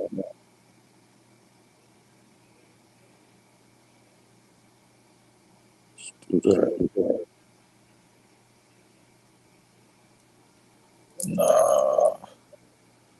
Hold on, let me play before I go in. I just believe that Jesus Christ was the Messiah. So did Nicodemus. Did Nicodemus, according to the New Testament, believe that he was the Messiah? And he was. That's what I'm saying. So, in other words, we could explore that. Yeah, I want to go into that too. Let me say this. The Pharisees and the scribes, they didn't recognize him. My church. Of his heart, who he was. So, if I was to apply that same ideology of not being able to see the Messiah in regards to the leadership, wouldn't that fit you brothers in 2024 as a comparison to the Pharisees and scribes? They couldn't see that he was the Messiah, but the people who the Spirit opened their hearts to in those days, they recognized he was the Lord through his miracles and the words he spoke. So wouldn't that fit and apply to you brothers today, considering the position? Yo. And me, myself, would be like one of the listeners. My chat. Here we go. Yeah, I don't know where that came from. But here, real quick, I want to get into Deuteronomy real quick, right? Now watch this, right? It says that there shall not be found among you anyone that maketh his son or his daughter pass through the fire, or that uses divination, Jesus, or an observer of time, or an enchanter, or a witch, or a charmer, or a consulter with familiar spirits, right? Watch this. Watch this. And I will raise them up a prophet from among them, from among their brethren, like unto thee, and will put my words in his mouth, and he shall speak all that I shall command. And it shall come to pass that whoever will hearken unto him and my words, which he speak in my name, I will require it of him. But watch this. But the prophet which shall presume to speak a word in my name, which I have not commanded him to speak, or that shall speak in the name of other gods, even that prophet shall what? Die. Death sentence. So how are we gonna know if you a false prophet? Nigga, if you die. And if thou shalt say into thy heart, how shall we know the word which the Lord have not spoken? When a prophet speaketh in the name of the Lord, if the thing that follow not, nor come to pass, that is the thing which the Lord have not spoken. But the prophet have spoken it presumptuously, and thou shalt not be afraid of him. He's going to die soon. Just like who? The false prophet of who? That this nigga's so delusional about. Or the followers of Christ? You see where I'm going? Yeah, so like there's this thing going on in the New Testament where you got these guys where it appears that they're practicing rabbinic Judaism. Guys like Gamaliel, grandson of Hillel, right? All this stuff, right? And they have guys that are not even Israelites as the king of Israel. Talks about he converted to Judaism. Says his dad, Britannica, says that Herod's dad was an Edomite. Was he? Yeah. Okay. So, Antipater. Yeah. So this is the thing, right? Rabbinic Judaism didn't actually start until after the Christian era, which is when the until after the start of the Christian era. So it's like almost like But I'm sorry to cut. How is that a good thing? If rabbinic Judaism doesn't start until after the Christian era, and you only get your oldest complete so-called Hebrew script is what, 1008 AD? I think you're gonna have a little bit of trouble saying that the rabbinic period doesn't start until after Christianity. Well, shit, the fuck was going on before? Cut you off, but we talked about this a while ago, and you just said you believe that Herod did exist. You believe that his father was an Edomite, and you believe that Herod did have a position over Israel. Is that correct? Yeah, he was somehow the king of these people pretending to be Israelites. Yes. So my next question is, if Herod existed, and if we read the history on Herod, that's where he fucked up at. That's where he fucked up at. You gotta let that history go. Nigga, that is New Testament history, and if you're supposed to be Torah only, bro, that shit is irrelevant. You don't even need none of that shit. You don't need none of it. You really don't even need the damn Tanakh, nigga. All you need is the Torah. So I don't know why you would even give validation to King Herod, nigga. That's not good at all. And now he finna try to run with this shit. Watch. Is Jesus mentioned in the history of Herod during his reign? Because the last time we spoke, I mean, some confusion came in, and I was talking to you about this, and we never, went in depth as far as this is concerned. So you believe that Herod existed. You believe that the Romans had garrisons surrounding Israel, and they ruled over Israel and put hell on Israel. The last time we spoke about this. So my question to you is that you believe that Herod existed. He ruled over the people. No, the question is, where the fuck is you getting that history from besides Christian sources? You're running into a problem. It was put in place by the Romans over the people. Did Jesus exist? Well, yeah, this is the thing. Because I'm sorry. I don't think that this proves that Jesus existed, and here's why. If I were to write a book right now and include actual historical characters of this time and age, 2,000 years from now, it will be no, sir. Herod is not a historical character. There are actual historical characters in my body of work that I wrote, and then start to assume that the actual fictional characters I put in it are real because of that. I remember what happened last time. We was going into this. We got to this point, And then Judah jumped in and said he believes in the Dead Sea Scrolls, and they do mention Jesus. And then you guys started jumping on Judah, and just confusion broke out, and we just went to a whole different thing. But it's just hard to believe that you believe in Herod and he existed, and then there's no record of Jesus from that point on. And then you had Jews in Jerusalem at the time. What they didn't.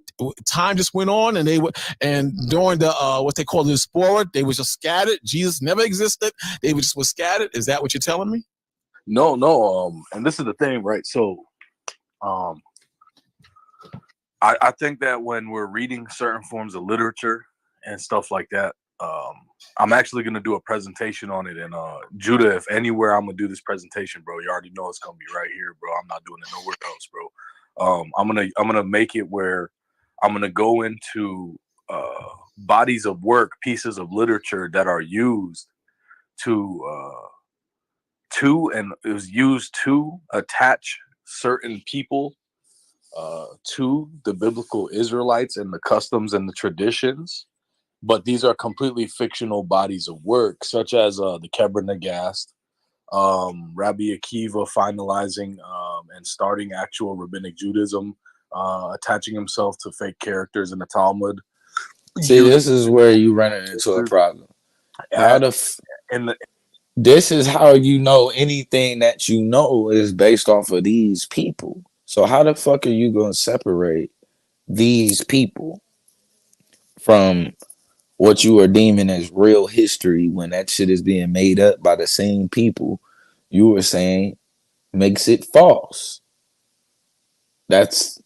You got like a little oxymoron going on over here, bro. I'm just kind of let you know that you're fucking up in a real way, but in the Talmud, creating a fictional student, all this type of stuff, man. The British Empire, King Arthur literature, claiming he descends from King David. We find this all over the world, in fact, where people are using mythological forms of literature to attach themselves to the characters in the nigga. The Bible itself is mythological. What the fuck? This nigga is crazy. Torah. It's absolutely far-fetched, man. New Testament's one of those books. All right. So that nigga said the New Testament. Herod. So you believe in Herod? Yeah, but that don't mean that the story just because it includes actual real characters in the literature that the plot of the story is real. But you believe that Herod did exist and he was on this earth. So my question to you is: the things that are mentioned in the New Testament in regards of Herod, do you believe that? No.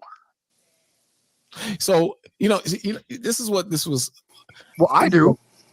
And it's funny to see, and this is where we're gonna get crazy again, because the last time we brought this up, shit. Judah said, mentioned the Dead Sea Scrolls, and you all jumped on Judah, and then somebody just put in the comment, Treasures of Torah said that Jesus is never mentioned in the Dead Sea Scrolls, where Judah believes is a goddamn secret Christian, and I'm pretty sure he showed proofs in this is like a year ago, maybe, or maybe more. Where is Jesus in the Dead Sea Scrolls? I don't know. I'm just telling you what Judah. I'm just telling you what Judah said, and see, you're getting ready to jump on it. You're getting ready to go into gear again, because Judah specifically said he doesn't believe in what we believe, but he does believe that Jesus is mentioned in the Dead Sea Scrolls. And you guys jumped on him, and confusion came in, and we went off topic. And 3 months from now, I'm going to bring the same thing up back again to you. You know what? If Judah did say that, look, I agree. It does talk about Satan and things like that. But let me finish what I'm saying. Right? All right, go back again. So check me out. Right? Go back again. What did you just say? Go back again. What you're asking me is, just because this piece of literature that was compiled together mentions King Herod in it, that I'm supposed to believe the story surrounding it. Now, was King Herod historically, according to other sources, Roman historical documents and Encyclopedia Britannica, that Herod was actually a convert to Judaism and his dad was an Edomite? Yeah, this is actually a true thing. Okay, but him talking to Jesus and all that stuff, bro, you're not going to find any proof of that outside of your belief. In the story of Herod, in the story of Herod, you said you believe that Herod existed. And I simply asked you, do you believe the things mentioned in the Bible in regards of Herod? You said no. You like said him talking to Jesus? Right. No. I thought that Jesus was he feared Jesus coming on the scene. I could be. I'm gonna help you out, Elder Bakwasi. If you could give me one piece of evidence and proof, right, such as like water is wet and we could prove that. If you give me one piece of evidence and proof that Jesus existed, I'll believe in him right now. Well, again, you ain't got no proof David existed. This nigga sounds silly. Through the Roman Chronicles, you wouldn't believe me. You would say that's a lie. It doesn't exist. You would say that. If I spoke to you on a spiritual level, the same way I said that you guys would be the Pharisees and the scribes, and what we saw as the listeners of Jesus, we understood that he was. Look at this. Kana Yahweh. Blinded. You're not going to accept. That might be my first victim of the league. Spiritual, and time will tell as we move forward that you guys are blind. I believe he on our side of the fence. Because if you believe that Herod existed, what happened to the Jews from the time of Herod to the decide smashed Jerusalem, and that's when they fled into Africa and Europe? Jesus mentioned it in the Dead Sea Scrolls. Not his name, but it mentions what do you call it? The Beatitudes in the Dead Sea Scrolls. Unless you're saying that, you know, you can surmise what they want from that. It's trouble. A guy who's gonna be called Son of God.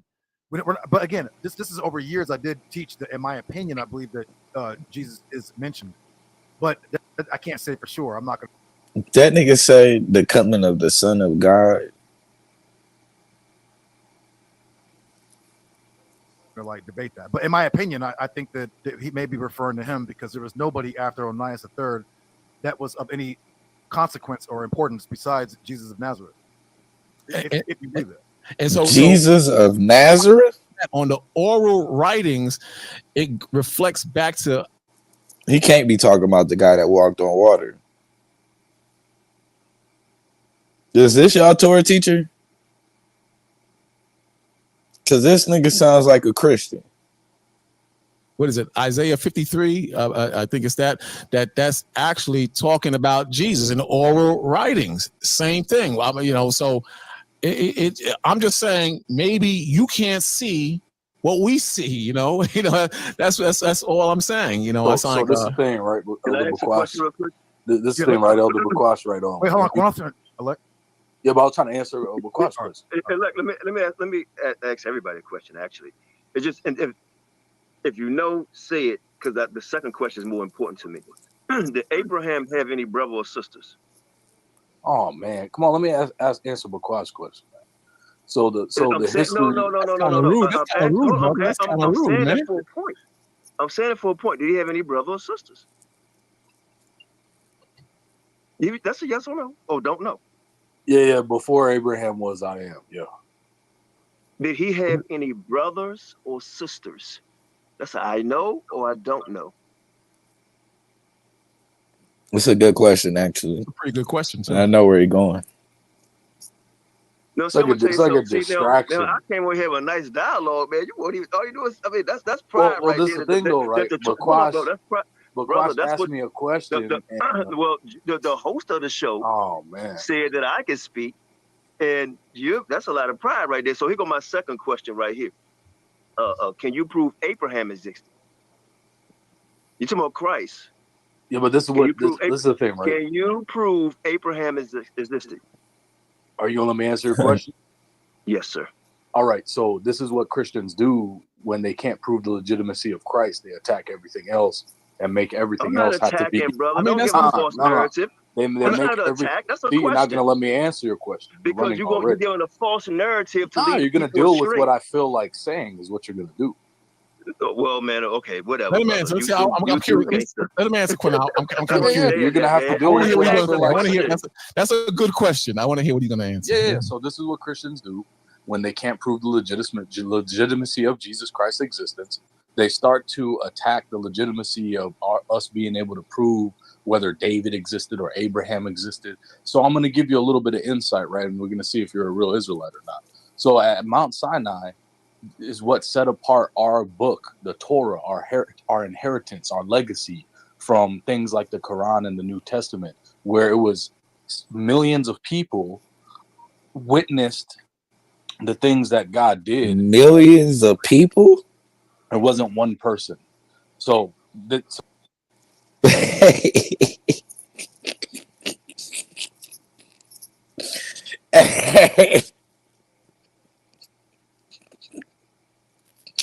Hey, that nigga said millions of people. Wait, hold the fuck up, bro. let me give you a little bit of insight, right? And we're going to see if you're Let me give you a little bit of insight. Mount Sinai is what set apart our book, the Torah, our inheritance, our legacy from things like the Quran and the New Testament, where it was millions of people witnessed the things that God did. Millions of people witnessed the things that God did. So yeah, bro, we could prove that Abraham. How the fuck you proving that, bro? You're claiming to be what millions of people? And your existence proved that Abraham. So we're not gonna try to run around this that you can't prove. Hey, your existence. Pretty much you're doing the same thing. No, but Quash. Let me handle this right here, right? Because what he did was right, and use words obviously trying to act like I'm dumb or he's so smart. If you look up attack, right, and the definition of question, right? I ask you a question, not attack anything, right? And then you falsely accuse me. Torah tells you don't falsely accuse somebody, right? You could accuse me being a Christian. Right? Yo. Hold on for a minute, man. Then you said, hey, listen, man, I'm talking. This is the problem with black men. Oh shit. Waited patience. Yo, Cornell, let me ask you a question, Cornell. No. You can ask me when I get finished with this brother here, sir. Now, well, how come you didn't let me do that with what you did was reflect and then try to ask shit. didn't ask the question to me, well, you can prove it. And obviously you can't. I'm gonna ask you once again. Can you prove, because I can prove Yeshua, Yahweh Christ existed. See, that's not Yeshua, Yahweh Mashiach. And said, I can't prove because you can't prove Abraham existed. Now, the ball is back in your court. Either you can do it or you can't. And you didn't answer the first question. Do you have any brothers or sisters? Let me ask you a question, Cornell. Let me ask you a question. Because you talk a real good but when it's time to step your ass in the ring, you run like a chicken, bro. Well, how about you and I debate? Stop bringing women in front of you. Stop putting Naphtali in front of you. And take that brother on one-on-one. You and I debate. Take that brother one-on-one. I bet you scared of that brother. Because you know you ain't ready for nobody, man. You ain't got no record of you beating nobody. One thing I know about you. Yeah, let's debate it. You ain't got no record. Let's get in the ring, man. I like what now you do. He calling you out. You're a great promoter. What you gonna do? He calling you out. You're a great promoter. He's calling you out, bro. And now you ain't got no smoke. Your bark is not as big as your bite, bro. Let's debate if Jesus existed. I call that. That's a great point, son. Yeah, you talk a lot, but you never get your ass in the ring. You know what you do? You put Naphtali in front of you. Knowing that Naphtali is not qualified to debate no brother up here, bro. Right. But you put her in front of you. That's a coward move, man. You supposed to defend the sister. But you that I can't even lie. That shit is time out. That shit is a fallacy on so many levels. I can prove Jesus existed, and you can't prove Abraham.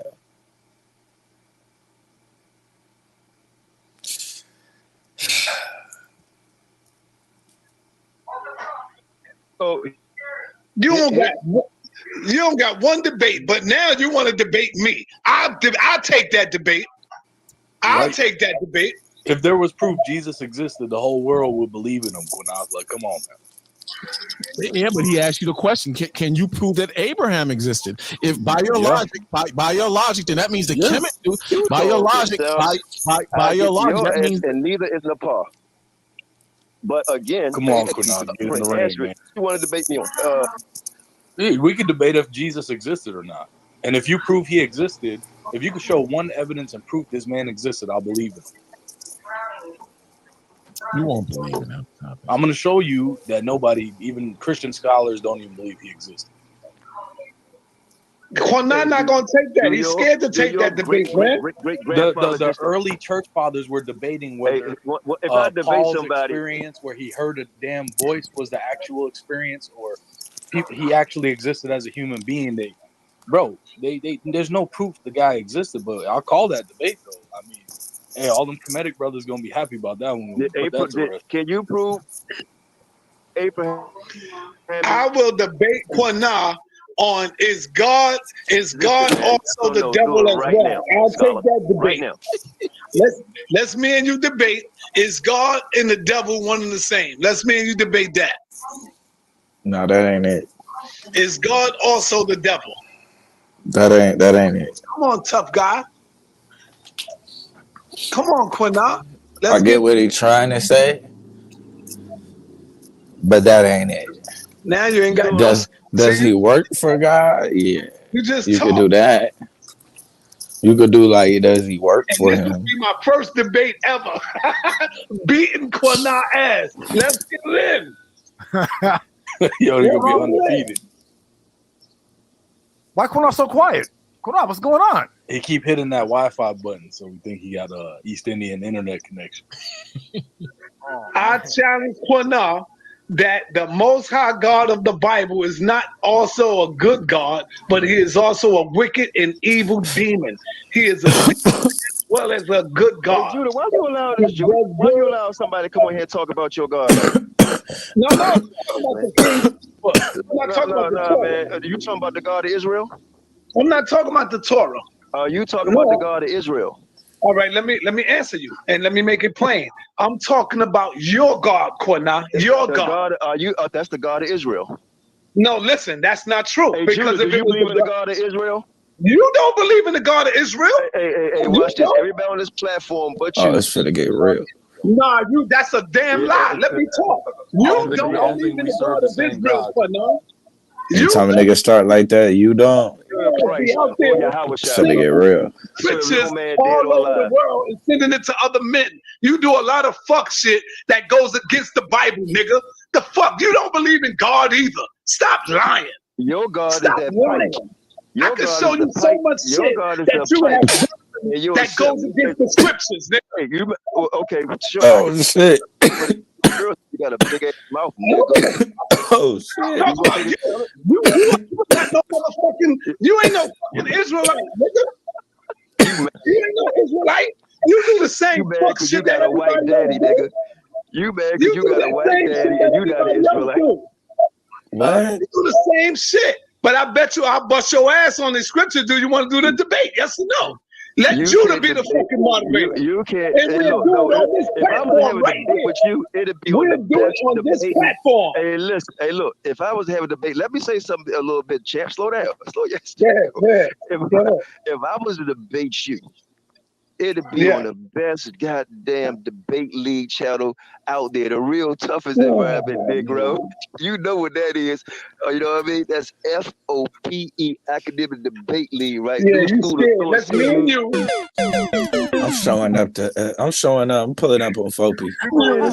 Leave our platform and let's come to Judah. I'm pulling up on Fopi. On all the smoke. Bro, Quanon, you trying to play Kobe Bryant on your back? You can go to Paradigm Shift.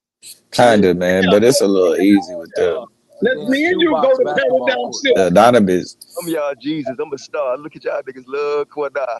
Oh man. Yeah, Quanon, you want to debate him on Paradigm Shift? You know what's crazy? That's what's crazy too. Donovan popped up last night. It was good to see him. It was good to see Yara was up there. There was a couple of people, man, that popped their head back out. I miss those going at it with those Hebrews. They got a lot more advancements in the discussion. So it's not starting over with them. But I'm going to go over there to Fopi and start from the basics. Beat the fuck out of them. Corey, he was off topic. The debate wasn't who was the king. It was who's the Messiah. There's office of king and high priest. The kingdom was already done. So what leaves only the high priest? So how was he getting me? Hey, Judah. Well, Judah. Even if it was the king, hold on, Quanon. Oh I'm shit. sorry, brother. I'm sorry. The throne to Jesus at all. Facility. Yeah, that's because I'm gonna be short. That's all I wanted to say, Judah.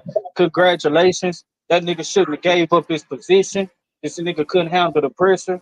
I don't know what the fuck that nigga was doing in the Q&A, but it is what it is. Hey, real quick before to Corey, do you believe that the Christian church or the Christian church is the throne of David? Because that's what he taught. He said that the Christian church is the That's throne. one of the reasons why I say he lost. A Christian church is the house of Satan. I don't know why he would say that shit. I don't know why he would say some shit like that. It's like when you asked him that question and he talk about it's not in the 3 synoptic gospels. It's crazy though. How do you say that? Himself up. Like fam, like why would you run When in you the have zero information without the church. to the corner? Why would you run down and track and put yourself in that position and then that's just the church is like that. That's like playing chess, and you doing good, and then you just give your queen away, and then get checkmated in the next move. That's what this nigga did. I'm like, bro, this nigga done misrepresented the Messianics for that shit. That shit made me mad. We had no choice. I was not going to let up on the offices of Israel. There's no way. That's why I kept saying, sir, can you show me and he said 3 synoptics. There's 4 gospels: Matthew, Mark, Luke, and John. Like, can you show me in the synoptic gospels Jesus ruling as king? And he said no. Right. That's what I'm talking about. That's because he didn't even know what the synoptic gospels was, man. Judah lined them up. Judah, can I ask Bakwash a question real quick? Go ahead. Yeah. Bakwash, why do you think, out of all the things to talk about in the world, that all Sarnetta is want to beat on the Bible? Why do you think all that man want to do is beat on the Bible? You think you're an agent? I'll tell you why. Because when I look at you, not just you, but when I look at a lot of you niggas are fake and phony. And so when I started reading the goddamn Bible, I know the do's and the don'ts. And everything that the Bible say don't do, your motherfucking ass do it, nigga. That's why. Why you care so much? Why you care so much? Why you care so much? I'm not against the Bible. I just know what you're supposed to be and what you're supposed to do as an Israelite. You're supposed to be a shining fucking star, nigga, standing on that corner. And I walk by. We should see an example of a man who's trying to be just like the Most High in Christ. You say Yahweh by Hashem, Yahweh Barakatah, right? So if you can say it, the hardest thing to do is to live it, nigga. And y'all niggas don't live it. When I say y'all, I'm not talking about the people on the panel. I'm just speaking out in general. So that's what made me started going at the Bible. And then when I see Judah and a lot of the Hebrew Israelites banging on Kemet, right? Banging on Islam, man, you banging on the Christian church, to take over your program, man. Yo, why do you always go? You hear what Quinai just said? You supposed to stand up, nigga, and be a man, nigga, and take on the challenges. Shout out to the Sith Lord. Everybody else's religion, when somebody come to your religion, look at how you fucking crying. Why is another coming at the Bible? Nigga, why are you going to Islam? Put the link in the chat to it, and I'll review it. On that Kemet, you don't never hear me say, yo man, why y'all banging on Kemet? Why y'all doing that? I don't say that shit. I sit back and laugh and go back there. That's what I do. But you niggas, you a fake nigga. Now I gotta be an agent. Shit, nigga. Look how long I've been in the goddamn You can't even take it if a nigga play with you or not. You can't even take it. Look, you about to cry now. Who's crying now? I'm challenging you and you running from me. I'm still waiting on you to say, let's go. Let's get it in. Hey, you and I could debate. We can debate it, but it won't be on your channel. I said we could go be on Paradigm Shift. Paradigm Shift. We could. You and I can debate, right? On what? Let's name the topic. What the fuck is Paradigm Shift? I want to debate that the Most High God of the Bible is not only the God of the Bible, but also wicked, demonic as well. What the fuck is Paradigm Shift? You saying God is the devil and the creator? I mean, like, what are you saying? Yeah, God is one and the same. God is one and the same. Man, I like it's more than one devil in the Bible. It's more than one devil. So when you say, "Yo, man, he'll how teach you can the you be the Bible, devil man. and the devil No. is good?" You got him on that one, man. Come on, you got him on that. Bro, you guys to be come on, man, for real. So though. he said, "You got me, Cornell." Yes. Okay, You okay, can do that in 5 minutes. You can wipe him up in 5 minutes on Jack. Let's go, Cornell. Hey, Cornell, you better take that debate. 45 verse 7 kills him on that. Just alone. Hey, Cornell, you better take that debate, man. You can end Sarnetta's career. Isaiah 45 verse 7. Isaiah 45 verse 7. Read it for class. This nigga sound crazy. Right now. That's a no-brainer, man. You kill him on that. Yeah, but I ain't gonna lie, that is a bad debate. It's a bad title. I know what Quad's going to try to come with. That shit is weak. Man. Let's go. Pull it up. Not. Isaiah 45. I'm gonna read it from my phone. You ain't even gotta go to Isaiah 45. Yeah. Get that. You share it. All you gotta do is go into the word for evil, which is calamity. And then you go into the word calamity. You just ask, is it calamity? Man, I wish Fred Sanford was alive right now. Judah, come on, man. He said the Most High is the devil because he said I'm great in terms of what you got him on that. Come on, man. I would have headbutted the fuck out of Sarnetta on that.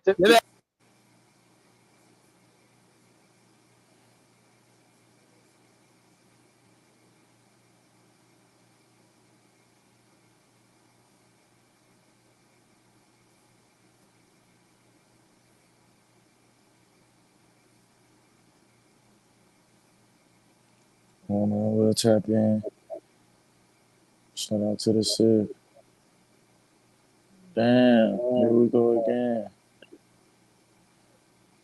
What the heck? We'll tap in. Shout out to the Civ. Oh. Never mind. Where is it? Let's see what we're looking at. Senator Wade or Senator Frank Gary out of New York, if we were sitting in the federal seat of Congress, we would be able to tell them, man, F that. If y'all don't pass this policy for my people because the House is split, then we are going to sit on our hands, which means that the other party is going to ensure that Sarnetta, we have to politically mature.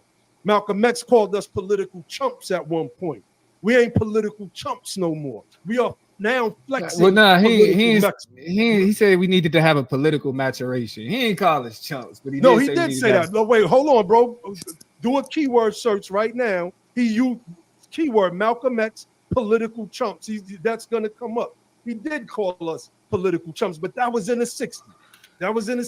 It's 2024 now, and I ain't gonna say ain't no more political chumps. I'm just gonna say that we ain't no political chumps. So it's time for us to step up and step into these seats and start moving things, because Sarnetta, we are included in we the people. And I could come on here and give a whole breakdown, me and my team. That's just the fact. May I ask one simple question? Oh, I'm sorry. May I say something to the gentleman from Costa Rica, Venezuela? May I? Sure. Everyone has to take their personal responsibility. So it is not fair to come and ask Americans, especially Black Americans who have gone through 400, 500 years of terrorism by the American government, what we are going to do to fix your nation. You have a responsibility to your ancestral lands as well. Long before, and yes, what America did to Central America was horrible. But let's not pretend before then that Central America and South America were not filled with civil wars, massacres, and dictators that it caused your people to flee those nations. So yes, America has definitely played a role in destabilizing other nations. But people of those nations have played the bigger role in destabilizing their nations as well. And they have a responsibility to try to build up their nations too. So I would like to answer. That don't sound right. That sounds horrible. I don't even get the point. I ain't even gonna lie, but it just sounded horrible. On that from this perspective, what have we done in our 200 years, 200 plus years of independence, the other side of America, of this continent? You had a dictatorship, sir. Venezuela and Costa Rica both had a dictatorship.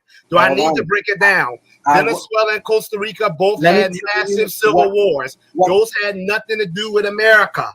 So don't try to put all that on America. And definitely don't try to put it on Black Americans. Let's not forget about Argentina. Exactly. So please take responsibility. Take responsibility for your issues. Hold on. Right. We have taken responsibility for our issues. We have worked hard. When? For By example, coming to America? For example, and telling us that we are responsible? Hold on. If you're going to talk, for example, the Civil War of Costa Rica. Wait a minute. Telling us that we're responsible. I ain't never had none of them tell me I was responsible for shit. Rica, right at the end of the war, which lasted about a year and a half, that established the Second Republic. And the new constitution that was established in 1949 established things like universal health care, protections for the workers. We established a very firm structure of the second iteration of our republic. And if you want, I could go through all the different countries of the different actions that have been taken. I can go historically and tell you why Venezuela. If things are so great. Please don't interrupt me. He said he's not here though. I am not in the United States, but I am born in America. Yes, I was born in America. Therefore, you're here. Hold on. What do you understand as America? What is America? The United States of America, the 50 states. No, so just a minute, just 1 second. We're talking about the United States of America, not the continent. So we're talking about politics right now. Right. And so I do want to say this, though. We appreciate you coming in. I'd like for you to. Okay, let's say, where are you, in Canada or Mexico? Man, stop. You in one of the 50 states, man. Let's quit playing. Possibly join us again, Mr. Dietzo. Leave your information in the back chat. You can come in and even, debate your stance. But I just want to ask you to clarify for our audience, ask you to be clear with this.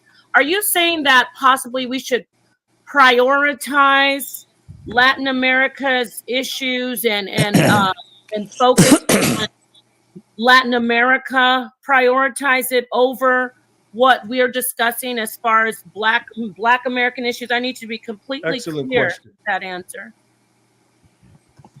Okay, no, I am not saying that because Blackness in this continent from.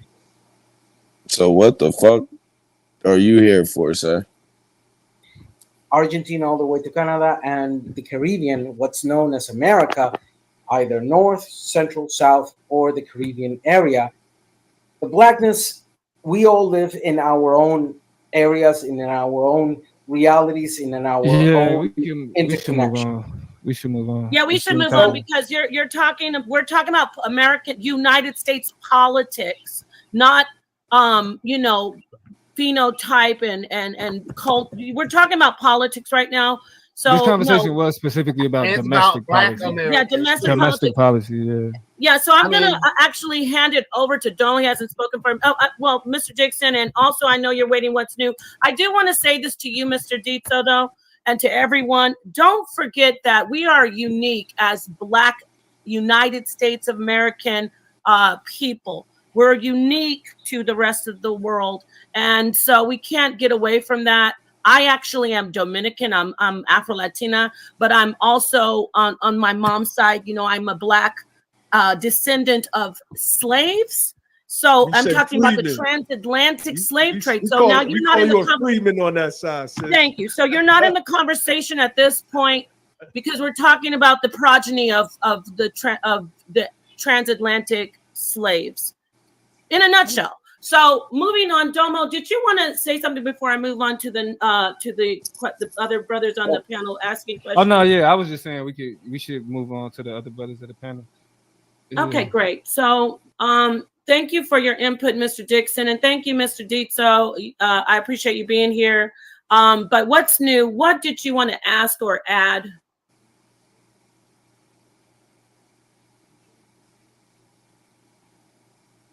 You're muted. Peace. Can you hear me? Yep. Yeah, we get you. Yes. All right. Peace to the channel, to the panel. Peace to the chat. Well, I wanted to comment on the foreign policy thing, but I'll go ahead and move on to a question for both gentlemen, actually. As a veteran of the military, I've been deployed multiple times. I served for the protection of the Constitution. I served to protect not only my rights, but every other American rights. Thank you And for it your seems, service, brother. right on, That's appreciate right. it, appreciate it. But it seems as if I know where this is headed. Constitution, this election is actually in jeopardy due to, I guess, Trump, not just Project 2024 and the things that's going to 2025, excuse me, and the things that's going to bring, but he's literally have his lawyers in at the Supreme Court arguing for his immunity from committing crimes and going after his political enemies, and he's threatening to suspend the Constitution. Being that is in jeopardy, does that have any type of impact on how you view this election? Well, okay, I'll start. I was going to go to Domo, but we know what his answer is going to be. Being that I'm not voting for Trump or Biden, for me, the only thing that we're concerned about is policies that will bring our people up out of the muck and the mire. History has shown us that white people in this country have been able to get away with all of the crimes, basically, that they've committed. And when the times that they have gotten caught, they receive slaps on the wrist for the most part. So, to ask me, do I think that the Constitution is in jeopardy when these people have not been enforcing the Constitution? That 94 crime bill was unconstitutional if you really strip it down, right? It was unconstitutional. It targeted our people. The drugs that were brought specifically into our communities, the Constitution in that instance was abrogated.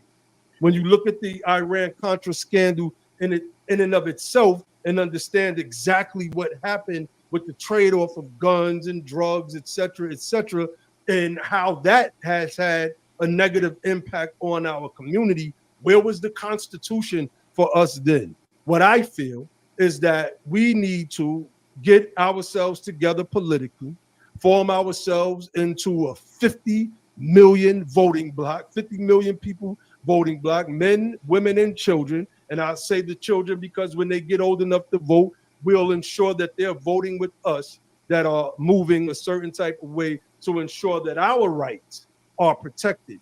Because the things that happened to us under Donald Trump happened to us under Biden. The things that happened to us. Men, women, and children ain't voting. So we throw the 50 million out. Like, you throw that right on out.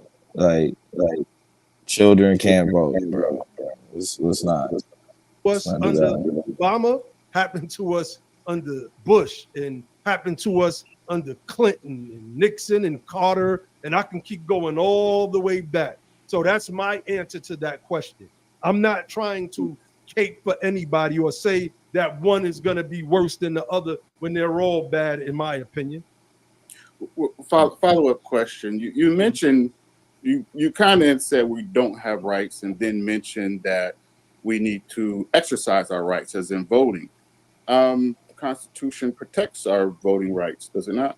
Yes, it does. And I don't think I said we don't have rights. Also, as we speak, the Republicans have put in like over 100 different bills in suppressing the vote, mainly the black vote. So I do think voting not only is important, but voting out some of these people is essential in order for us to be able to survive in the way that you are speaking of. What state are you in, brother? I live in Georgia at the moment. You live in Georgia. Okay. So I, as a Georgia resident, I've not had no issues with going to the polls and casting my votes. Have you? No, but my point is, as we speak, I'm not talking about as something in the past. I'm talking about wait. Hold on. into the future. The fact is, Republicans let me interrupt you real quick. My passing apologies. bills to suppress the vote. Yeah, because to kind of respond to answer your question, and to kind of like push along what it is that you're saying. For whatever reason, we have this idea that bad can't get worse, or worse can't get worse, and so when we can recognize the flaws that we have and the things that we deal with under the status quo, but the status quo is always amenable to change, and when those changes are for the worse, then bad just got worse. You feel me? So I think that while I can recognize the like kind of the rejection that Black people have for this idea of constitutionality, because we've never received full constitutional, you know what I'm saying, like protections. Like our shit has always been negotiated. You feel me? I think that we also have to recognize that we shouldn't be so nihilistic that we then remove ourselves from a position for stopping bad getting worse. And I think that as much as I agree with Abba's approach and understanding of our relationship with the Constitution, giving Donald like the idea that there is a possibility where the Supreme Court can say that a president could order his followers to kill his political opponents during his State of the Union speech, and he's protected because it's a presidential act. That's crazy across the board. You feel me? That's not a thing that we should look at and be like, well, shit is bad. Like nah. Like once we start expanding shit and allowing shit to expand that way because we feel the way that we feel about the status quo, I think that we end up putting ourselves in a position where shit does get worse, or things do get worse. And like that's why it's like when you make the claim, Lord Abba, when you say, well, have you had any problems voting? That doesn't deny the fact that conservatives are actually closing down polling places. They're creating rules to say that you can't give people in line to vote water. You feel me? Like to say that that's not a concerted effort. I mean, and literally them saying. What was the point of asking him the question that you asked him? When you asked him, did he have any problem? He spoke about voting rights being restricted. I simply asked. I don't have no problems going to the polls. So when he said that, I asked him, did he have any problems? You putting words in my mouth, brother.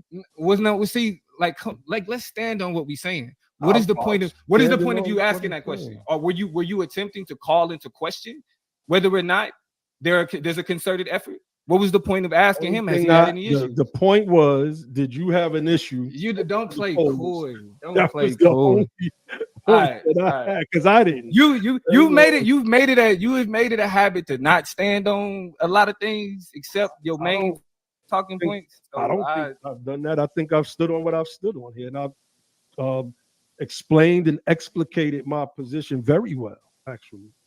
Yeah, I mean that's what I'm saying. Outside of how you explained your position outside of the actual conversation we're supposed to be having. You know what I'm saying? So that's why it's like you have a position, and we know that you have a position, but where you stand on the actual conversation, like even in this example, I'm asking, when you're asking him, does he have any problems voting? Are you calling into question the effort to make it harder for Black people to vote? You can say no if that's not the case. This is what I'm calling into question. I'm calling into question that the scare tactics that you were using for the past several hours, right? We understand that gerrymandering is an issue. Bingo. Right? We understand that, right? But the fact of the matter is, did it stop you from voting? Did it stop you? Because this is what this is the concern that. But it did stop some people. You're talking about something else. You're adding these other layers to it because you're trying to trip or trap me up, which you'll never be able to do. But I'm telling you, YouTube conversation is so generic. Well, we could like this is YouTube conversation. No, I'm like social media conversation is so generic. Like it's like solving a race problem in the building. Yeah, like I got I'm willing to do it, bro. We gotta sit down. Where you at, Domo? Because I feel like, I mean, to be honest, I'm in Cali. Cali, all right. Hold on, y'all. Hold on, brothers. Nepal? Yes. Oh, peace to Lady Kier, Afu Nation. I don't know, Mr. Dixon, did you want to say some more, make some more comments before we No. We're gonna allow these two brothers to close out, but we're gonna make sure, Craig, Marcel, make sure you put your number in the back chat. Yeah, interview my bro. Yes, we need to bring you on, man, because you're running for office. So that's right. He's official. He needs and you running against James Clyburn? Because like it's excuse my language. Jim Clyburn earlier. I mean, it's same thing. Same Jim Clyburn, James. Yeah. Is it James or Jim? I don't know. I'll just call it old racist. I mean, old sellout right. cool Clyburn. So yeah, okay. And so I want to point this out before Mr. Dixon get off the panel that Jim, like when we talk about the criticism of Democrats, James Clyburn, a Democrat, was a part of a Republican scheme to gerrymander his state and to keep himself in power. Know that. And limit. Don't disrespect me, though. I ain't disrespecting you. That's not disrespect. I'm just saying that you know that your argument is crazy now. I do this. You know that. Go ahead, brother. My bad. I know a lot more too. I know a lot more. Oh yeah. Go ahead. Nigga. Man, That's the political plug. What the fuck? That's the political tripping. Quick statement won't be long. Yes, please. I just want to say that, I've been listening to the conversation about who is better under Joe Biden, under Trump. What has been the case, what is true, is that Joe Biden, Trump, neither one is really offering us much. Only one of those people has been in office for almost 50 years, and that's Biden. So if things were going to get better for us under one of the two, one of them had ample time to do it and has not done it, and that's Biden. Number two, and these are facts, and I want you to prove me wrong. Trump first achieved the lowest unemployment. That was a nice little. Yeah, hit the link, and y'all, man. Hey, it's crazy. Yeah, though, it is. That was a damn good point, though. Buddy just made right there. And I wonder, I'm quite sure Laura Alba is going to find a way to incorporate that into his argument. You got to. Employment rate, the lowest poverty rate for blacks on record. I didn't celebrate then because it wasn't enough then. But I find it funny how people want to celebrate Juju? Building upon that. If we couldn't celebrate it because it was insufficient under Trump, then it's insufficient under Biden. Number three, I get a little tired of this vote. They're going to take away our right to vote.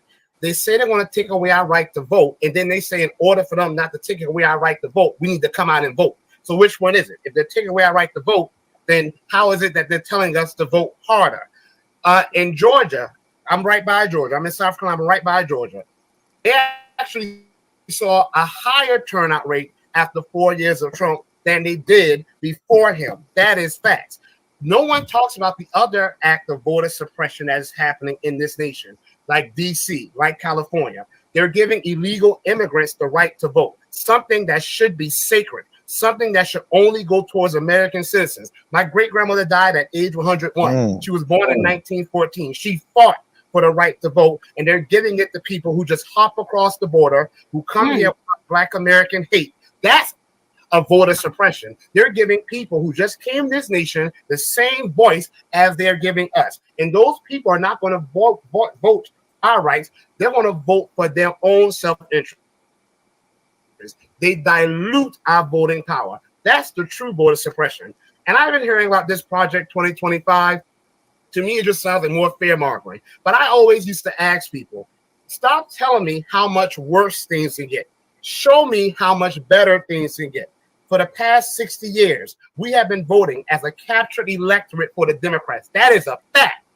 90% of our land is gone. Our wealth is heading backwards. We own either the same amount of homes we owed during Jim Crow or we owe less. These are irrefutable facts.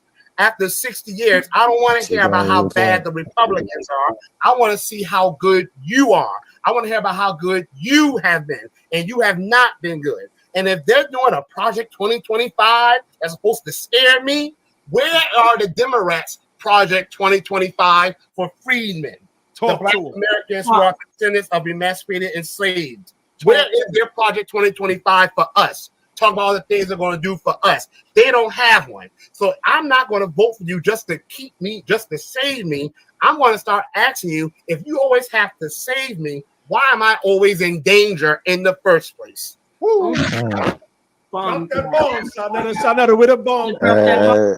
Bro, cooking right there. Oh, He definitely had to eat those. I'd like to address something. Yo, you ain't hear the bomb, Lord Apple? I ain't hear the bomb. That's y'all have a hell of a script. I tell you.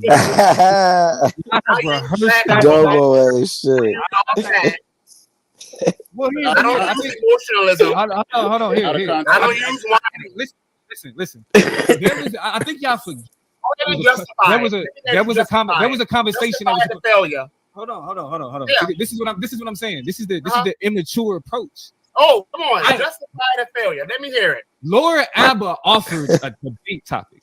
Oh, okay. I didn't know it was a debate topic. Let's be honest. Brothers, let's hear from Domo. Let's be honest. Domo was not impressed. Yeah, right. Our politics may be different. Hold up. Wait. Look at Domo was not impressed. Look at his face.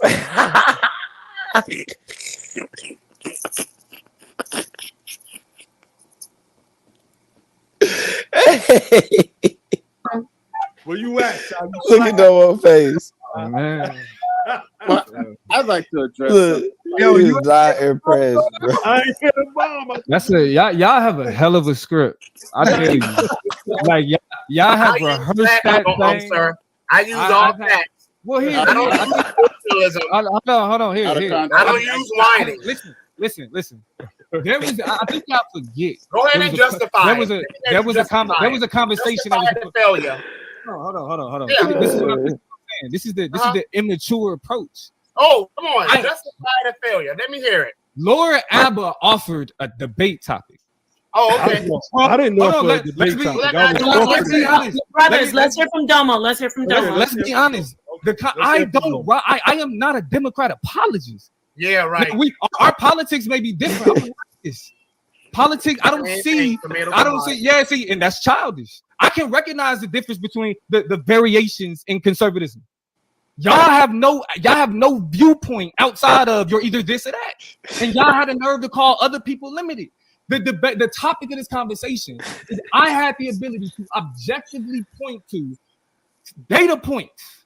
Can you respond to what I said, though? I can't. To be honest, no. To be honest, can you refute what I said? To be honest, come on, make excuses for them. That's all you're going to do. Listen. Like, let's let him have at least 3 minutes. Family. Well, hold on. I mean, I don't even need. Well, maybe, yeah. Because like this is. Take your time, nigga. Don't play. In this debate, it was that we would fare better under Trump, and he made the claim that he's not supporting Donald Trump. I allowed that claim to exist. I didn't hold him to supporting Trump. I held him to the arguments he made. But for whatever reason, I can tell you that I do not abide by the politics of Joe Biden. I do not fuck with Genocide Joe. I didn't vote for him the first time. I'm not going to vote for him the second time. However, I can analytically and objectively look at the data and see a difference. And y'all talking about emotionalism? How many times have I heard about the crime bill? How many times I heard about the do nothing Democrats? Those are facts. You have some. Let me help you out. Yeah. No. I'm gonna close it out. I'm gonna close it out, and then whatever rambling y'all want to do. In all fairness, Lord Abba, you did come up with the title, brother. So you did come up with the title, brother. Wait, hold on. I corrected. Oh shit. That you signed that. Right, and then you came up with what I was going to speak on. Don't put it on. Okay. Don't try to put it on. I mean, because like I said, if y'all wanted to just have a session where y'all beat up on Democrats, let's do it. See, don't have own criticism. Let's do it. I can't eat like and just hey, like y'all Domo, like y'all Domo, saying. Let me say this, Domo, real quick. I like the fact that you came to fight. I love having good debates. I love having good intellectual discourse.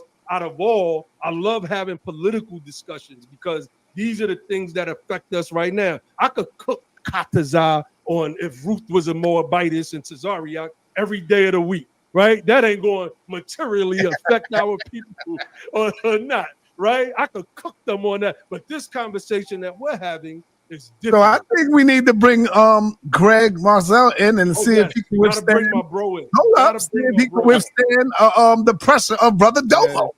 We got to do Greg, I'm about to say. no. Greg, I see something brewing right there with Greg and Domo. No, I think Domo It's has gonna be real. at the end, and then you can There's come a in. little smoke right there. I'm telling y'all, my criticism of Democrats and Joe Biden is better than the shit that y'all just said. I'm gonna just keep it. Domo was not impressed, about what's and wrong. nobody was offended. You gotta get out of that script because it's much worse than you think. But the shit, the stuff that y'all play around with, like the if y'all still focused on the crime bill, let's talk about policies that's been passed within the last 5 years, the last 10 years. Let's talk about the ineffectiveness of Congress over the last 20 years. How they've had a disapproval rate at literally 70 and higher since I was in college. What is, like, you know what I'm saying? This shit get much deeper than the crime bill. So if that's what y'all want to do, let's do it. But just because I have a position against Donald Trump, and y'all will, because as much as y'all talk about that fear mongering, that shit's not a joke.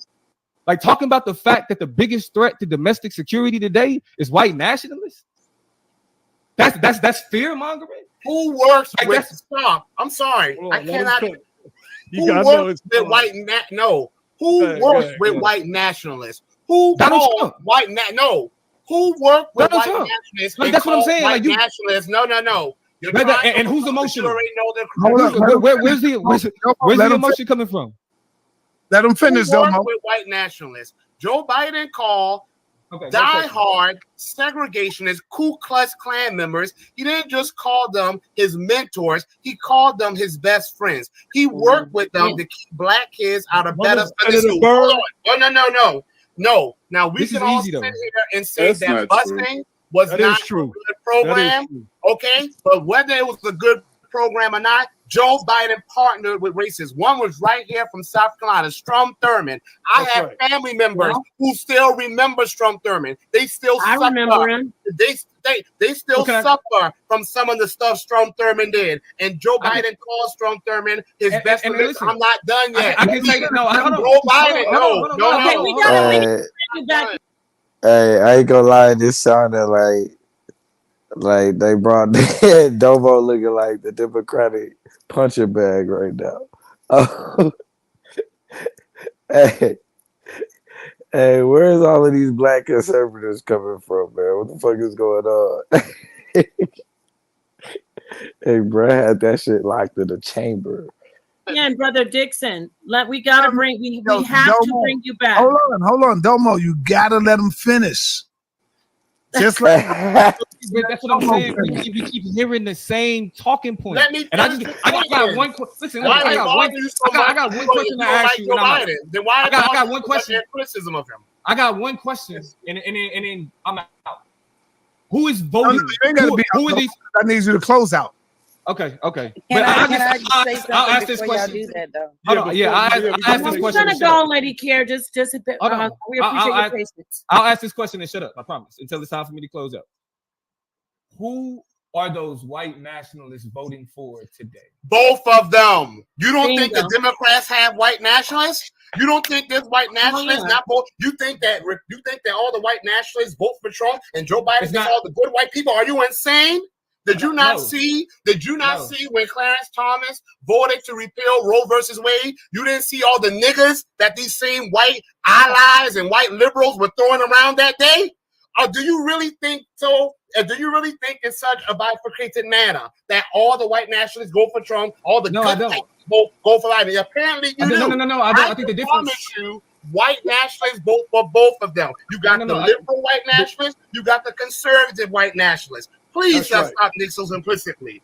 And those of you who can't stand the criticism of the Democrats, get over it. They've been killing us for 60 years. I understand that distinction, right? I think the uniqueness, though, is when you have the Tops grocery store shooter and you look at his manifesto and who is he speaking about in his manifesto?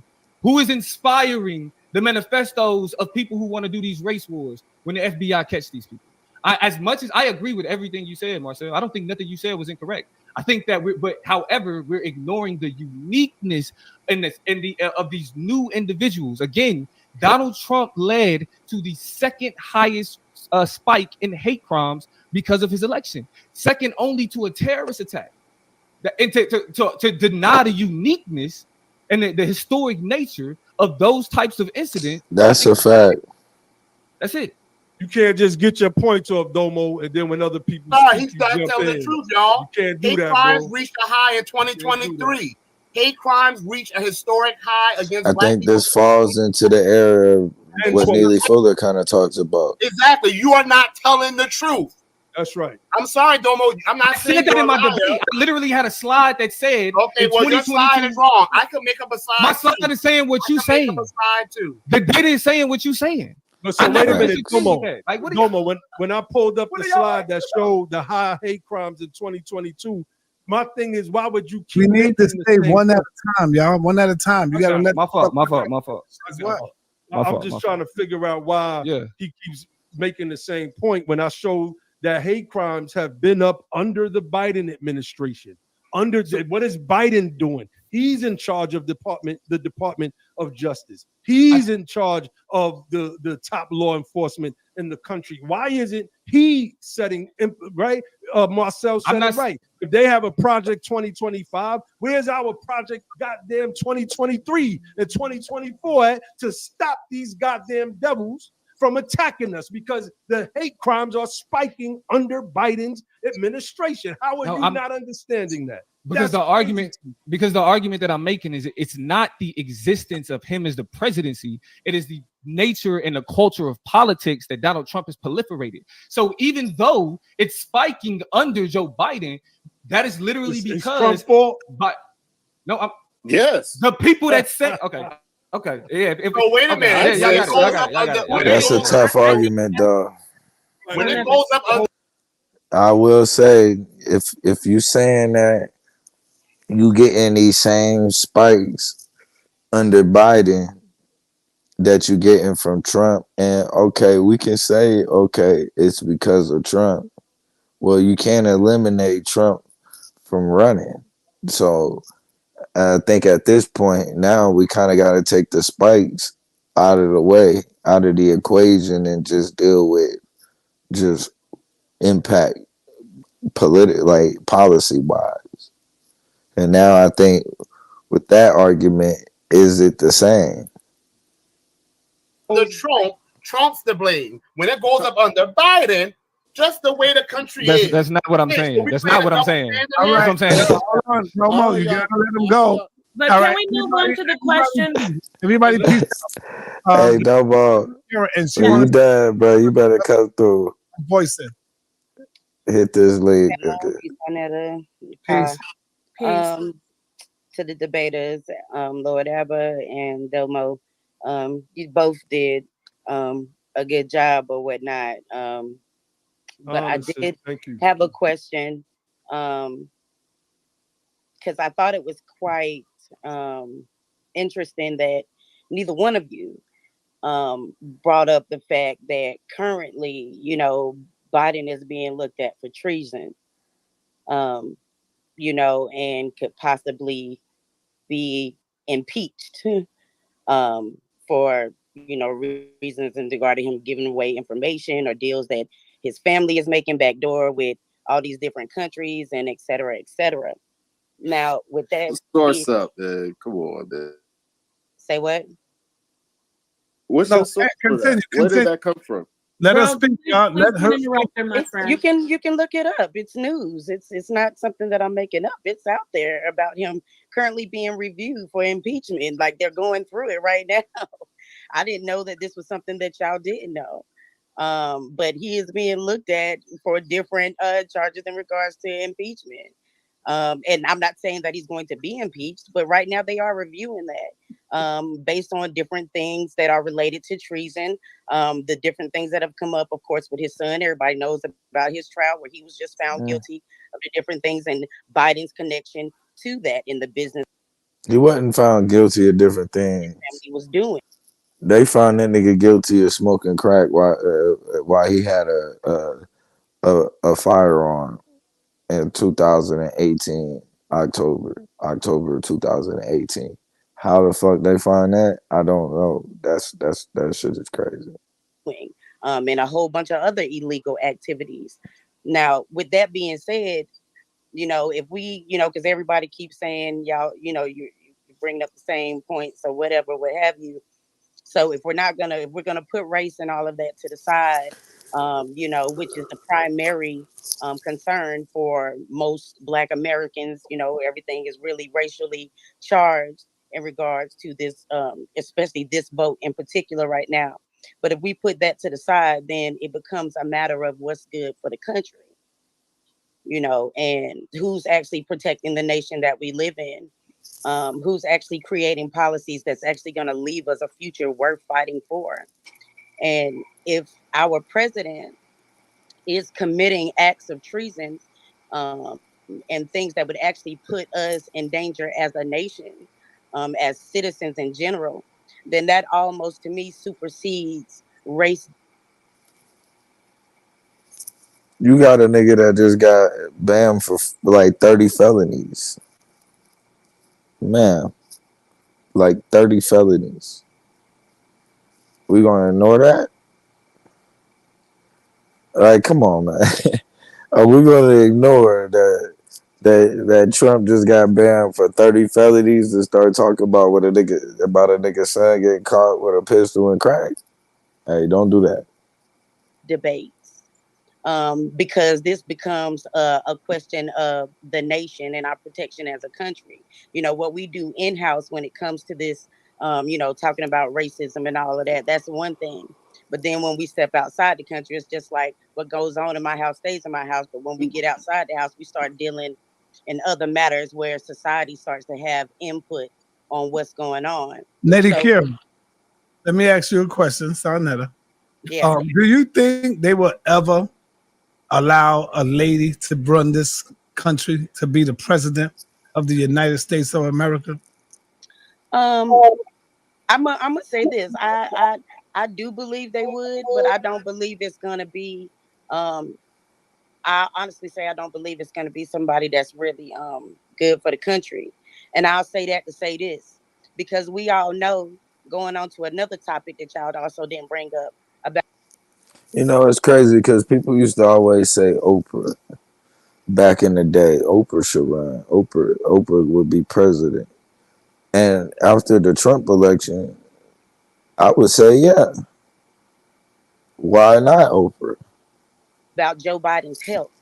It is widely publicly known that this man is deteriorating. And yes, we can attribute that to his age, but with that being said, how is a person of that type of demeanor going to run the country? Now, if he gets in office again, now this is of course just hypothetically speaking, conspiracy, whatever you want to call it.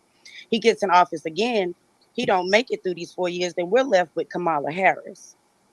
But see, there you go. I brought all of that up yesterday. And I'm saying, no, it's not going to be no woman that's going to run this, because they know that, number one, y'all are emotional. Women are very emotional.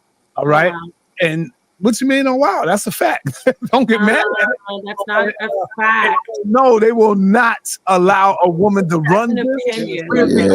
All damn near every day. Well, that's not a fact. That's actually an opinion. And but if that would be true, Sarnetta, then that means that they would be then that means that they would have to allow Trump to win.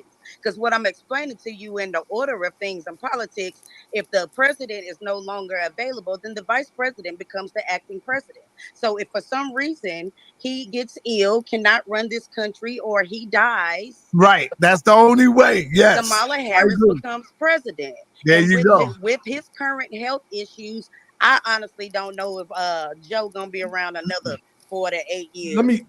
Can I step in on that one real quick? 8 don't matter. He just need 4. Anybody but Hillary. But I'm kind of in agreement. Like as a woman, right? Nobody liked her. That's why Trump beat her. We rejected Hillary as a, even though I don't rock with the chick, but as an overall community, we were rejecting this chick. She was a demon that called us super predators. And we didn't forget any of this. I don't know how we forgot it with Jim Crow Joe Biden. That part baffles me. I'll let Domo explain that part because he said we stuck there, right? But if they would have ran a viable woman candidate against Trump, there's a possibility. There is a possibility. If it was Elizabeth Warren versus Trump, if Elizabeth Warren would have been the Democratic nominee versus Trump, I believe that Elizabeth Warren would have beat Trump. It was just Hillary. So I do believe because you don't understand, Lord Abba, that this is a goddamn man's world, brother. This is a man's world, brother. They just elected a woman president in Mexico. Hold up, I'm gonna let you go. Now I ain't got. I'm not picking on the women. I'm just telling you how this European is running this world right now. This is a man's world, and they are not going. They are not going to allow a woman to get us into battle, to get us into even more war. I mean, you know, she could get so emotional and just go crazy in the White House. So no, what? Or she could beat on smooth talk everybody and have everybody feeling like the men that they really want to feel like, and to keep everybody in balance. Well, no, neither. I think it's neither. What? I mean, we're in 2024 now.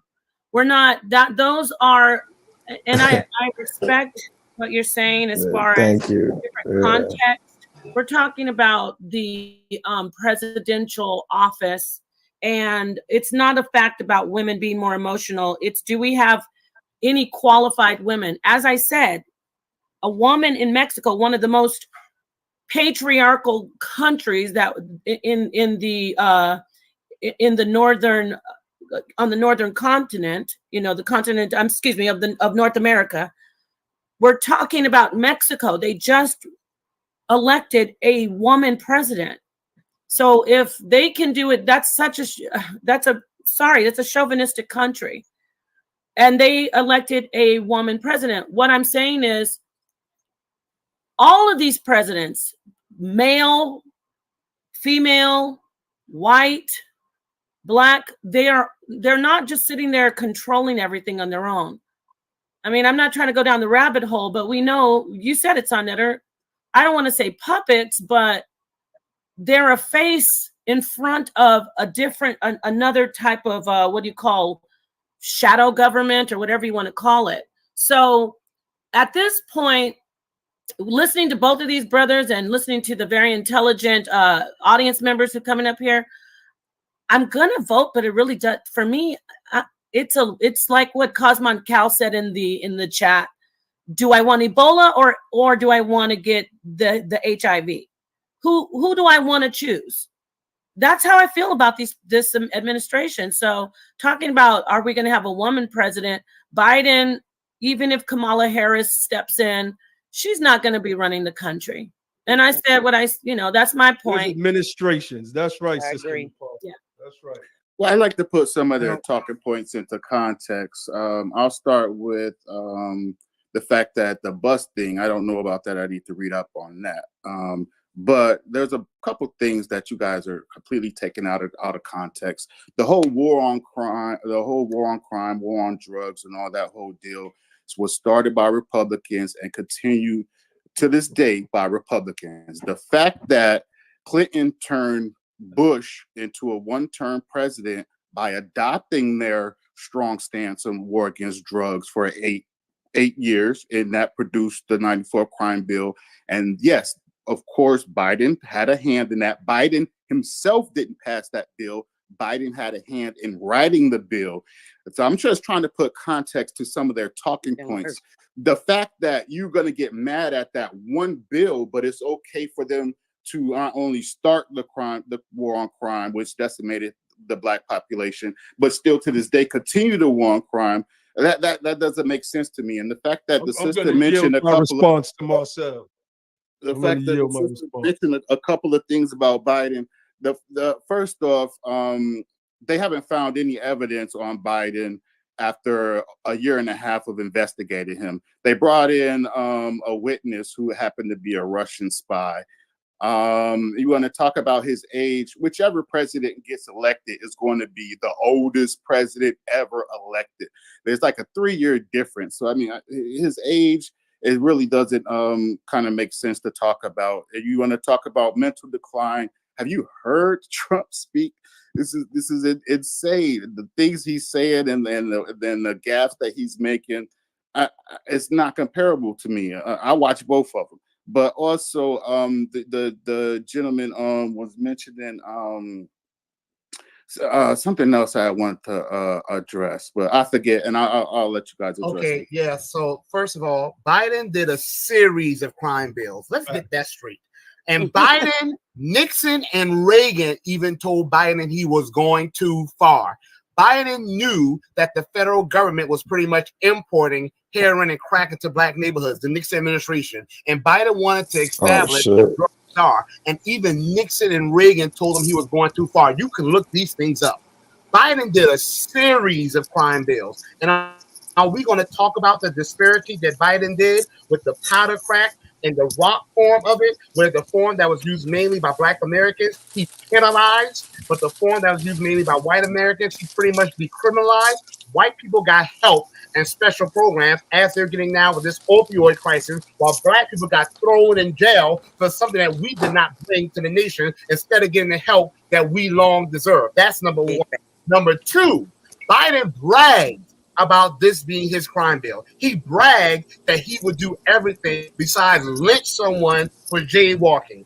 Number two, Biden pushed for the death penalty to be expanded. Now, if we know just by looking up that 60 to 80% of the people who are wrongly arrested and wrongly convicted are black people, especially Y'all got to deal with him. that the people who are killed by via the death penalty, wrongly convicted, is going to be a black person. Biden knew it. He had federal data, and yet he still pushed to expand the death penalty. Now, I hear a lot about people talking about how Donald Trump wanted to get the Central Park 5 put to death. I hear about that a lot, and that was wrong. Biden wanted to get the whole damn black people he was getting locked up for minor crimes put to death. He wanted to expand the death penalty along with his crime bill. Those are facts. Well, if the Republicans are responsible for it, then that just goes to show that Biden can work with the Republicans and get things done when he wants to, so he can easily work with them and get our reparations done. He had almost 50 years to do it, and he didn't. And to the topic of this room here, there is one advantage to having Trump. There is one issue we will not have under Trump that we do have now under Biden. We won't have 8 million illegal immigrants flooding our nation who usually come here with a lot of hatred towards black Americans. But let's say they all even came here loving us. According to a study that was done, according to a bipartisan study that was done, it started underneath the Bush administration and then it ended underneath the Obama administration. I'm reading right here, the National Bureau of Economic Research. Both Republicans and Democrats, the study concluded the 1980 to 2000 immigrant influx explains about 20 to 60% of a decline in the wages that we bring home, 25% of the decline in employment, and a 10% rise in incarceration rates among black Americans who do not have a college degree and have a high school diploma or less. The less money we make, the less likely we are to get married. The less money we have, the more likely we are to end up homeless. And that was in the 1980 to 2000. Biden has let in around 8 million. Now, I know people like to talk about, Obama was called the deporter-in-chief. For every illegal immigrant Obama put out, he let in and did an executive order to give them special class protection. This is the same Obama. Let's have a conversation. Hold on. You got proving wrong. Obama, who just came out in an interview 2 years ago. Showed the numbers that it's not. Excuse me, can I finish, please? I just showed the number, and this is what's disrespectful about these conversations. Hey, let me finish. Please. I didn't even know you were still here. I mean, nah. I didn't even know you were still here. Let me finish. I'm gonna say this. Let me finish. Nah, let me finish, please. I thought you were gone. I'm not even trying to. No, well, he's doing a debate, Mr. Dixon. This is his show, but you can finish. Because I'm about to close out. Not So he can finish. I know. I thought he had. I didn't think he was leaving. After Dixon goes, Domo, please have something. Domo needs to respond. Please let Domo go after. Domo close out. I did it. Shit. Nigga said I thought you closed up. Go ahead, Mr. Dixon. Yo, I just. Okay, thank you. I thought he was finishing up. 30 seconds, please. 30 seconds, please. Thank you. I was just going to finish and say that Joe Biden has let in 8 million illegal immigrants. And I don't care how anyone feels about it. They spent trillions of dollars throughout the years on taking care of illegal immigrants while our people are to the bottom. How some of you can justify supporting that, it is lost to me. One thing we have to worry about with Trump, maybe he will have some people clean his house, but he wasn't letting them come in by the millions like this. He sure as hell, wasn't spending trillions of dollars on them. We don't have to like the facts, but the facts are the facts. We are bringing you back. We are bringing you back. Domo, go ahead. Your turn. Technically, that would be trillions on them. Right. Is that you're able to actually look at a particular argument outside of just the rhetoric and the talking points. Let me turn my camera on. Because like all of that, I'm gonna do it. I promise you. I've been saying I'm gonna do it, but I'm gonna do it for real, for real. I'm gonna create a bingo sheet with the list of talking points and rhetoric that y'all use every conversation. Never heard every us time. This ain't none of it. Nobody has said they're that facts. Let them talk, brother. Let them talk. And that's my point, right? It's like, duh, they're facts. But why? But you're stuck on the same facts as opposed to actually looking at the data, the recent data that gives us a much more clear understanding. Everything he just said about immigration and who they let in and what I showed the data that proved that was wrong. I showed the data. I literally showed the data that proved that Joe Biden and Barack Obama deported more. Period. This whole for everyone they let out, they let back in. It's jargon. It's rhetoric. That's why, again, at the end of the day, the conversation we were supposed to have didn't happen. Because as much as Lord Abba made the statement that we Democrats, you need to show us what you can do for us, and then don't apply that same logic or rhetoric to somebody like Donald Trump. That's why this conversation stopped making sense at a certain point, and then really just become literally about like whatever type of political grandstanding folks want to do. Because if anybody go back and watch this, the arguments that I made in the debate, the impact on immigration, the impact on society, the impact on the economy. If you're going to say all of Biden numbers was wrong, then defend Donald Trump's. And your unwillingness to defend Donald Trump's is proof that you don't, like, you're not standing on your argument and you don't have anything outside of Biden bad. I tell you what, Domo. If the brother Craig Marcel is willing to meet you on that, are you willing to sit with him probably tomorrow or this week? This week, what day are y'all good? Because I think this could be fire. The weekend probably will work better for me. All right, Marcel, you good for the weekend? Next weekend. Next weekend, Craig. Absolutely. Just send me an email so I can set it up with an actual time. Oh, there you go. Domo want the smoke. Oh, shit. There it is, baby. Y'all think I smoked Domo? Well, Wait till his brother just finished with it. You I wasn't want to even jump on in and ask a question. So I know real quick. Go ahead, Paul. Go ahead, man. Mr. Dixon, and to everyone, do we all agree that we need to start at the local level with our leadership? I mean, at the end of the day, we see what's been displayed on the panel. It's the outlook is we really don't have anyone at the presidential level fighting for us. So should we start at least local level and even focus on Congress, like the lawmakers? Can you talk a little bit on that? Because I do want to hear from you. What office are you running for again, Dixon? South Carolina Congressional District 6, the same office that James Clyburn currently holds. Now, perfect. Can you just, not a lot of time, I know we have to close out. Can you segue into talking about how it is important for us as a people to work with, start at the local level and focus on, you know, the congressional candidates, pretty much. It is definitely important. My race is technically a local race, like a town council or county council or state rep seat. People have suggested I should have started there. Maybe I should have, but it is very important that we start at those levels too, because the truth of the matter is it's easier to win those seats. Because sometimes no one's even running or challenging the incumbent in those seats. And like Naheem said, or Lord Abbott, as y'all call him, the truth of the matter is any representative. Oh, I see it. I see it. So let me know and I'll start.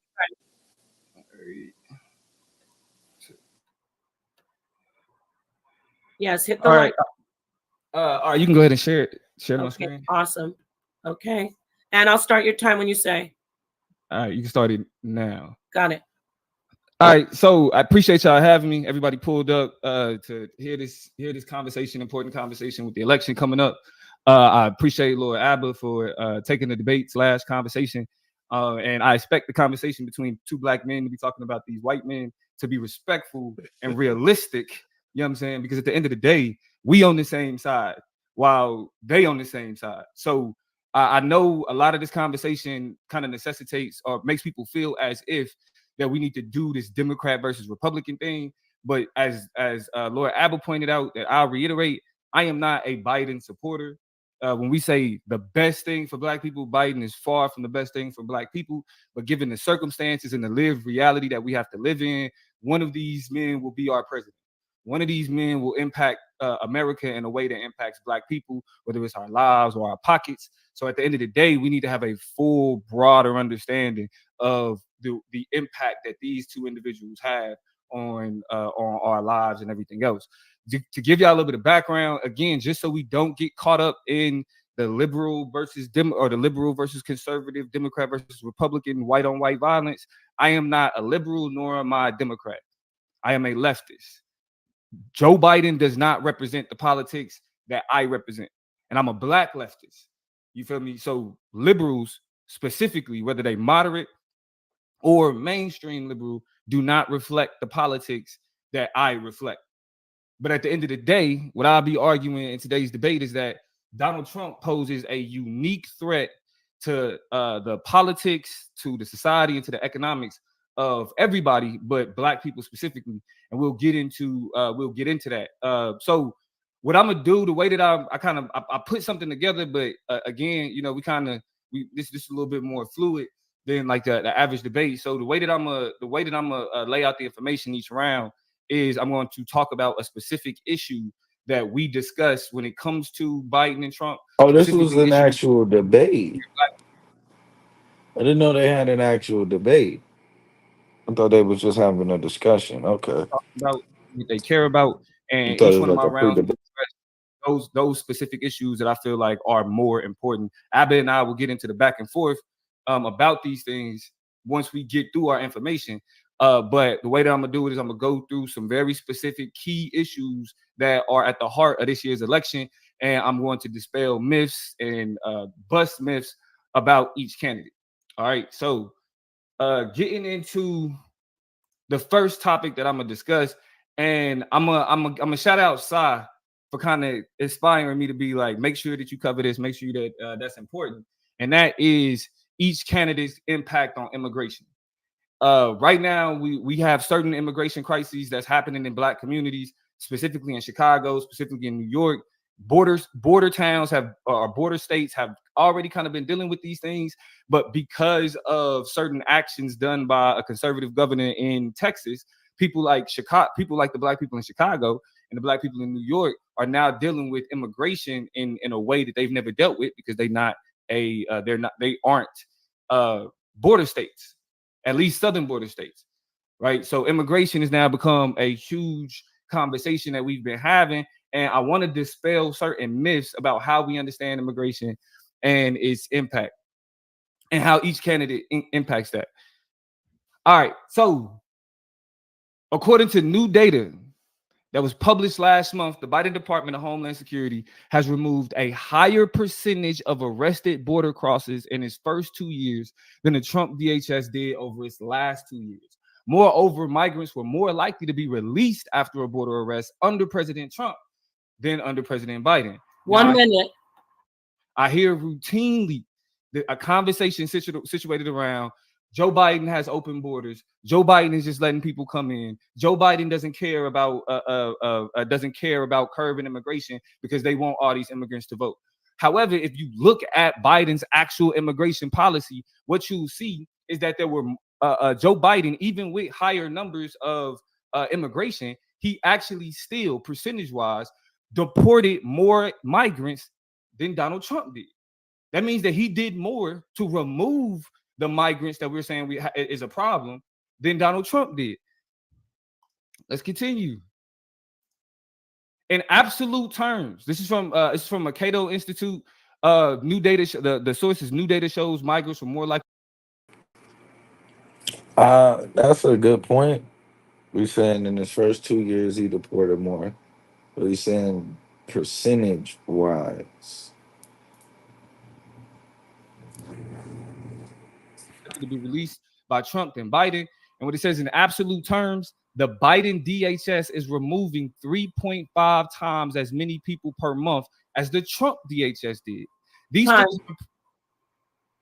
But you can still finish. It's relaxed. I'm sorry. Go ahead. But I just want to let you know you get 5 minutes. Go ahead.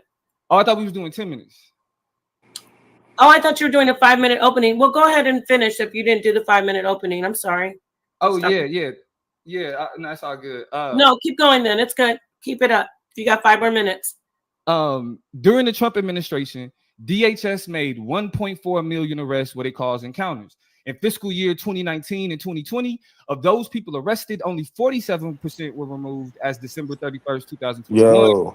Includes people arrested by Trump and removed by Biden, and 52% were released into the United States. That means that the minority of people that was caught by DHS under the Trump administration, the minority of people were sent out. The majority of those individuals were released into the United States under Donald Trump. Under Biden, DHS made over 5 million arrests in its first 26.3 months, and it removed nearly 2.6 million. That's 51%, while releasing only 49%. In other words, the Trump DHS removed a minority of those arrested, while the Biden DHS removed a majority. Biden managed to increase the removal share while also increasing the total removals by a factor of 3.5. If you have an issue with immigration and you like Donald Trump's policies, then you should definitely appreciate Biden's policies because more migrants are being removed. So as we run around with these conversations about these. Yeah. Can you hear me? Yeah. You know, good. What's going on? Blue. Come on, bro. What you doing, man, with these guys, man? Biden or Trump, man? That's like what you want, like venom or cyanide, you know? You know what I'm saying? Like the fuck? I don't want either one of them motherfuckers. What you talking about? We get at birdies with Biden and the other dude. He's got 40 felonies. Yeah, niggas like, crack or opium. Like, what the fuck? I don't want either one, nigga. I want some kush, man. Some real Jamaican kush. She's on some crack or fucking, you know what I'm saying? Some real you know what I'm saying? It ain't the option, ain't even on the table with what I want. How the fuck is this like a debate for black people? We sit up here talking about Biden or Trump. The fuck you talking about, bro? I think that let me see. Yame was saying that he was like, it's not revolutionary. It's the way it can have change. You know what I mean? It can make change. And this is what I'm talking about with these. That's the purpose of the educational system, is to have people thinking like Domo and Lord Abba.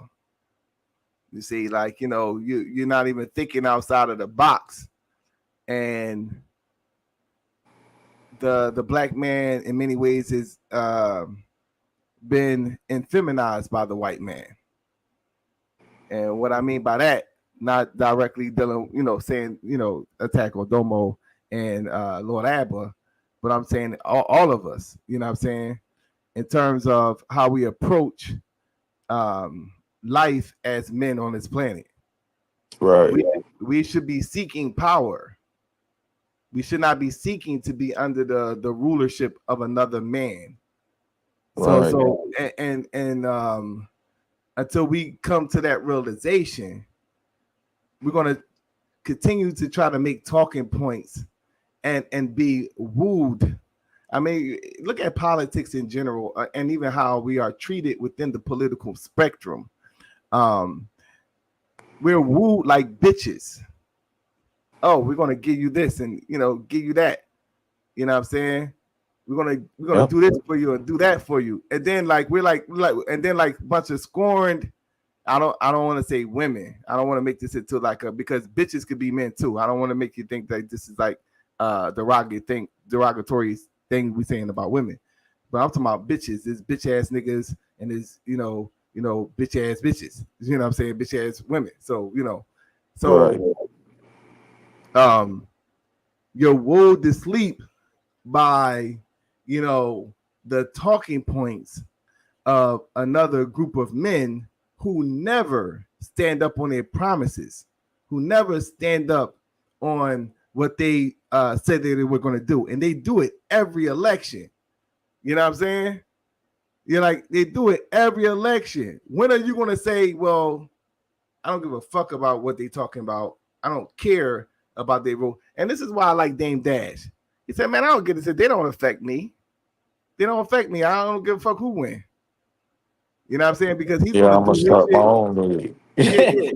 I'm gonna do my shit regardless. See, until black men get that mentality, you're not gonna be respected within the political realm. And this is why, it almost look as if you're begging. You know what I'm saying?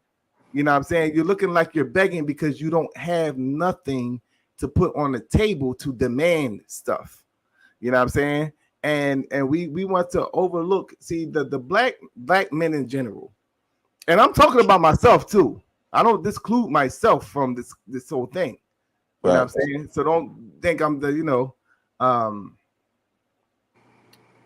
black men in general.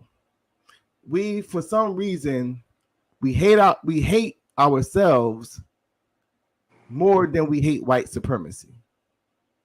So we're willing to dismantle whatever thing we're doing organizationally because of petty differences or when issues come up, because we always have the outlet of just being under the white man's rulership.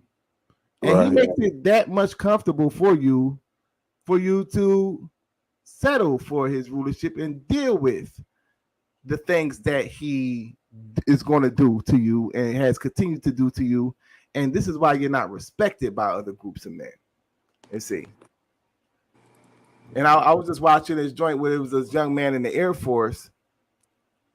It was somebody called, the cops for a domestic issue. The sheriff go to the wrong house. So this guy just came over from he was overseas. I forgot what country he was in, but he was a part of a special unit. I know because when I was got out of basic training for the Air Force, they had something called the Phoenix unit, and I was going to join that. And that was pretty much like a Navy SEAL version of, what I'm saying, but just like an Air Force version of it. So he was part of a unit like that. So you got this young black man fighting overseas. But anyway, he's killing for this beast. He opens up the door, you know what I'm saying? So when the sheriff rings the door, he's banging on the door. And he's like, sheriff, but he's not standing in the line of sight of the little peephole. So the guy, I guess he's looking through the peephole and he don't see nobody. So I guess he went and got his gun. You know what I'm saying? So when he opened the door, the sheriff seen he got a gun and just kill him. He didn't have a gun pointing at the sheriff. He had his gun by his side. So he just the sheriff shot him up and killed him. So they asking like, well, why did you shoot him? So they end up firing him. He's not even going to jail. They just end up firing him. So they interviewing one of the guys from the Air Force, you know what I'm saying? And he's all beating around the bush, you know, saying like, you know, the obvious or whatever, but he's not really digging into it like it should be dug into, you know what I'm saying, about why do white men continuously do that? You know what I'm saying? Whether it's an unarmed black man or whether it's a black man that, you know, may have a weapon, but it's not, you know, in an action where he's going to actually use it, while they feel as though this gives them authorization to just gun them down. It's because they know that they are at war. That's why. See, if I was like out, if everybody know, like, you know, motherfucker that's turned up and niggas are going at it, and I'm just dealing with it on that basic level of, you know what I'm saying, what goes on in the hood. If I'm beefing with somebody and I see them, I'm not going to wait for them to lift up their gun. I'm just going to start going because I know that that's my enemy. You know what I'm saying? So, you know, that's how white people view you. And we can play this game. Oh yeah, it was unauthorized and da da da da. They view you as the enemy.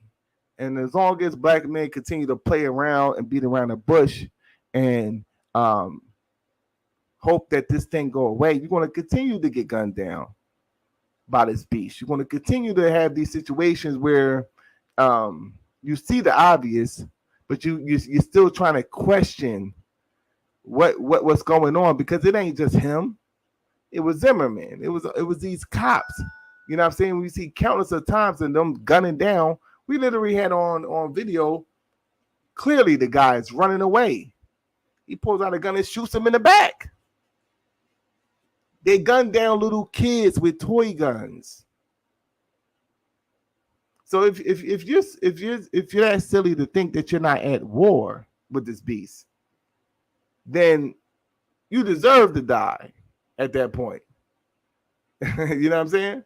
So it's all about, you know, looking at the thing for what it is and the reality of the situation, and from there you could begin to construct certain things to protect yourselves from a systemic form of oppression, and eventually a systematic form of annihilation, because that's what ultimately the goal is going to be, you know. So, you know, that's just my little take on the whole thing. You know, you talking about Biden or Trump. Is it Biden or Trump? I mean, when has any president, you know what I'm saying? When has any president sought to do anything that would level the playing field for black people? Well, no president has ever done that. Even Obama. He said level the playing field. A lot of neutral people talk about this whole thing where, well, you know, because I sound radical, right? I'm the radical extremist. But you got other motherfuckers that say something like, well, we just want equality. We just want equality. Don't you know that wanting equality is revolutionary? Wanting equality is revolutionary.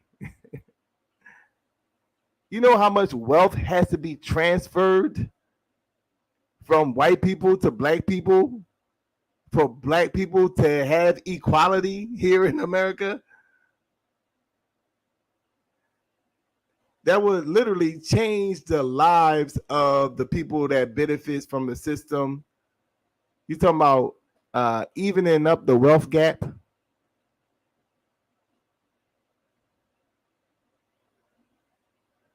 That is a declaration of war within itself. So we ultimately know that the majority of white people do not want equality.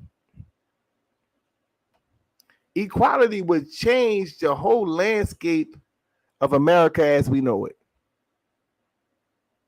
But that's such a acceptable word to use because they run with the rhetoric of we're all human and everybody it's an acceptable word. That's why it's used. But they don't really want equality. Are you crazy? Just think about it, how much they would have to give up in order for this shit to be equal. You know what I'm saying? So if you ain't talking about domination and dominance, then you're not talking the language of real men at the end of the day.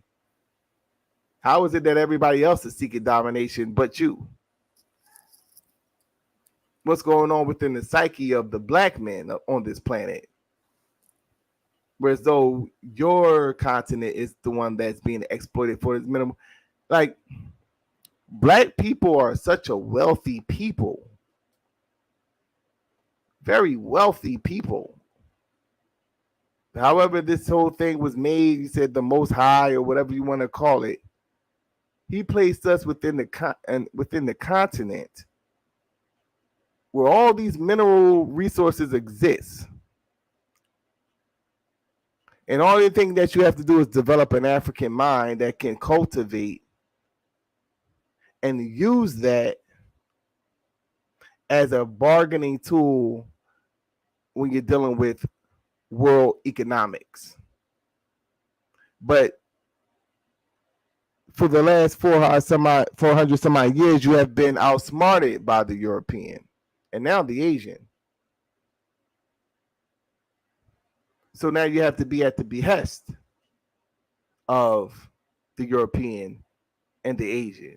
And your youth will suffer as a result of that. Nobody give a damn about biting. No, let's conquer the world. Let's conquer the planet. Oh, that's so outlandish. Niggas think that is just a crazy nigga on YouTube just talking his blackity black shit. That is so aloof of an idea for the black mind to conceptualize. Well, that's why the Cracker Bill statues of people like William Penn, because they said the same thing about them. That's why they get the statues. That's why they get the day of commemoration, because they had the idea of constructing a system, and that's going to be conducive not to just them, but generations to come. They set the foundation of what we see as white supremacy today. So until the black men begin to think on that level, you'll just be the white man's bitch, hoping that he has your best interests at heart during election time.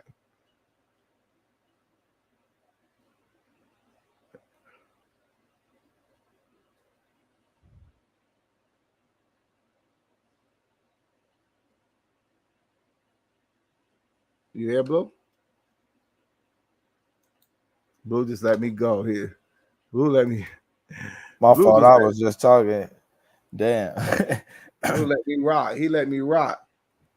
I was gonna say too though, it's almost like even you talk about even a president changing anything, but even just changing the policies from the president that came before him, you don't even see him do that. Usually, whatever that the last president enacted, once that president gets in the office, the new one, he just acts like those old policies don't even exist. They just keep going.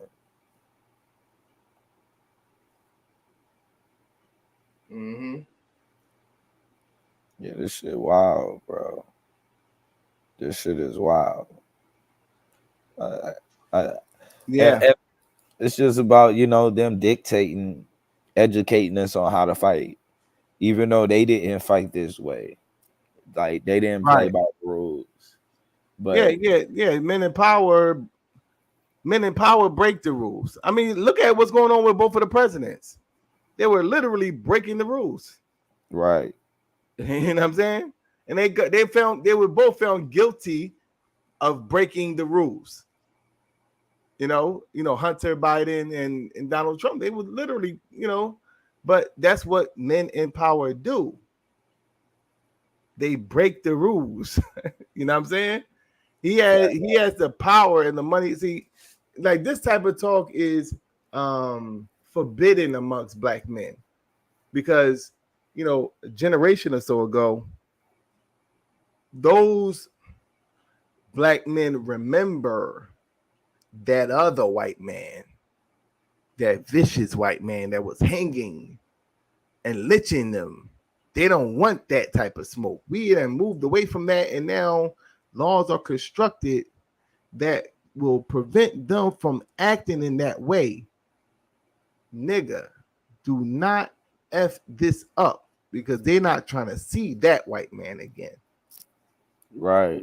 So they have a whole thing where they're dealing with a psychological thing pertaining to how to deal with our current situation as a people. If you're not seeking power, Yeah. And that goes into the respect that we be asking from that we expect to get from women, from our own women. It's like, bro, that shit that shit gonna come with when you ain't even trying to like put yourself in a position or to have power. You just want a position. I asked this question to Reem. He was telling me about a situation, and I said, do you ever think like because he was doing interviews, what I mean, he was trying to hire somebody. I was like, do you ever think when there's like a black man and a black woman in the waiting room to be interviewed, what do you think the black woman is thinking in her mind? That she has to compete with her own man for employment. And a lot of times it's a white man that's doing the interviewing. So the white man gets to dictate who gets the job. Like what exactly is going on in her psyche? Who finna feed their family? Yeah, like she has to now compete with her man. So that's what I'm saying. Like it's in a subordinate position. You know what I'm saying? So much so that the man has to now find ways to convince the white man that he's better for the job than his woman, which he can't provide a job for. He can't provide a job for his woman, so he has to ask a white man for the job. That's reality, bro. When you say, "Oh no, we all live in America, and you got to apply for a job," and yes, the way this thing is designed, it's designed in a way for you, yes, but it's really designed for Europeans to have privilege and for the minority groups to serve the Europeans. Make no bones, you got some smart black people that know how to manipulate the system, and they get certain privileges, etc., etc. But ultimately, when you look at the overwhelming majority of who benefits from the system, obviously it's white people, and the rest of the people are serving or providing a service to maintain the system of white supremacy. You see, so we have been conditioned so much so that I would just have a conversation with Akmalak. I dumbed down the conversation intentionally because it was Akmalak, and he just don't understand, but he was like, yeah, I could do anything I want. A black man with that mentality is a perfect example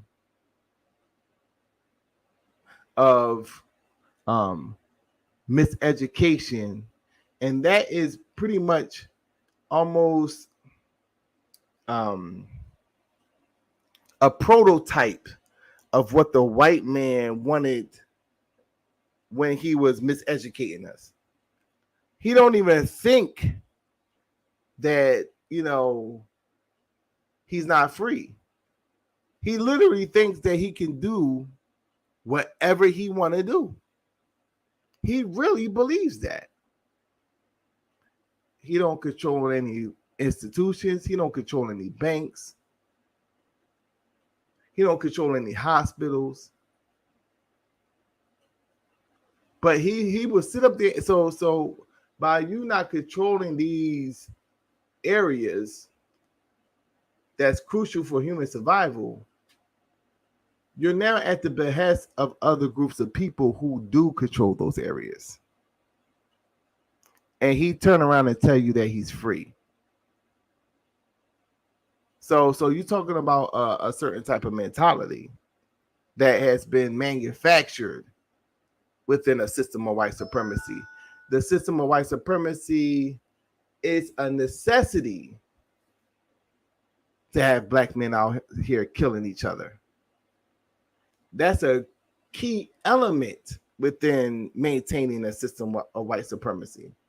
Yet we go to them complaining about what they're going to do about inner city violence.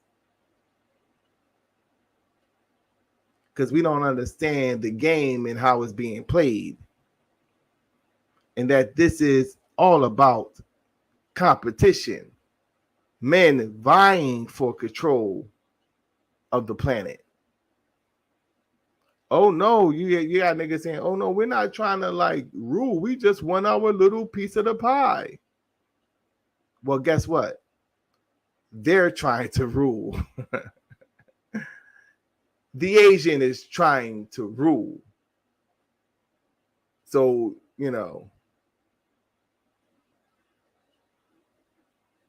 just based off of the mentality is reflective of, why black people the world over are in the position that they are in.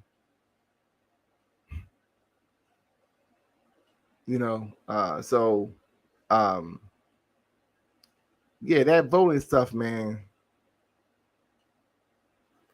Like, everybody say this, but in terms of the local elections, you can do some things within the local elections, but you got to have economic power to be most effective even within the local elections. Because the goal would ultimately be to finance somebody that can represent your goals and objectives, whether it's a lobbyist or whatever the case may be, a politician. You groom them. And then they will become a tool within that political atmosphere to get done some things that's going to overall help you as a unit. We literally just go willy-nilly. It may be a black guy that's taking up political science and he's very intelligent. He's been educated within the European educational system, went to the European colleges, didn't have an African-centered, upbringing. So he's just like a colored European in terms of how he deals with things. And then it's like, okay, well, they're sellouts. He's let the people down. We don't take these areas seriously enough, So we become the laughing stock, or like our thing is to clown all the time and entertain everybody.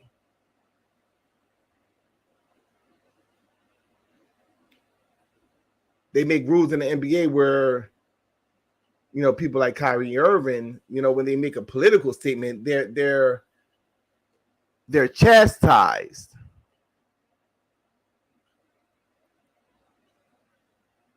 Yet you think that you're free.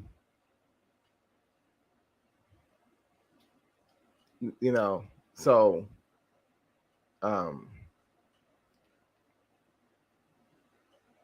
it would be more powerful if black people just said we're not voting. How are you still asking for reparations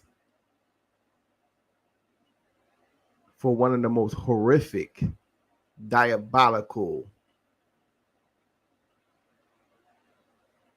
form of enslavement of modern history?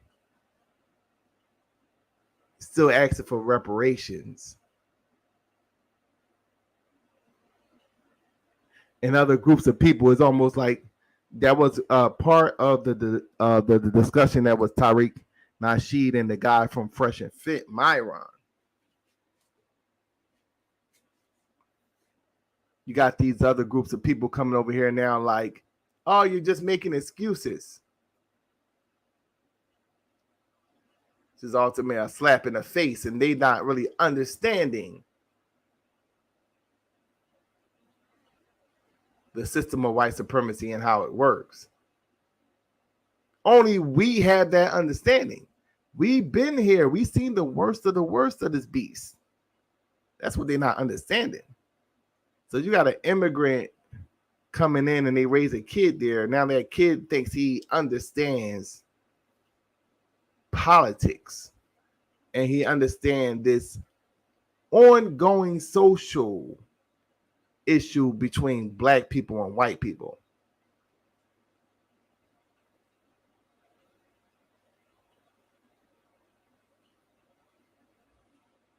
But I'm gonna go ahead and land my plane.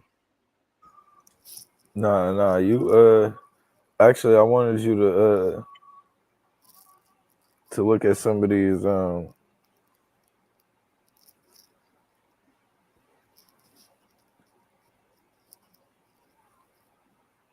okay.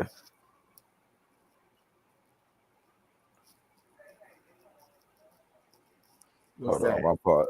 Yeah, I was going into these I had got on the critical race theory video I had got. Okay. Some of the comments I have received in response. Let me see.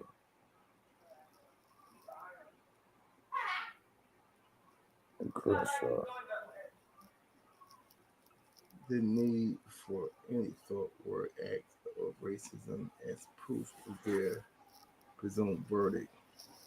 All they need is their preferred peace.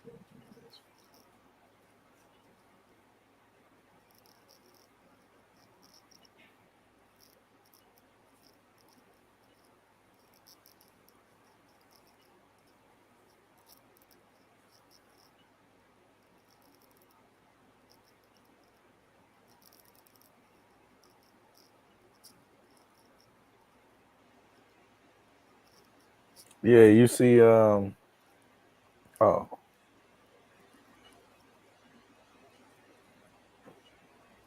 Here it is.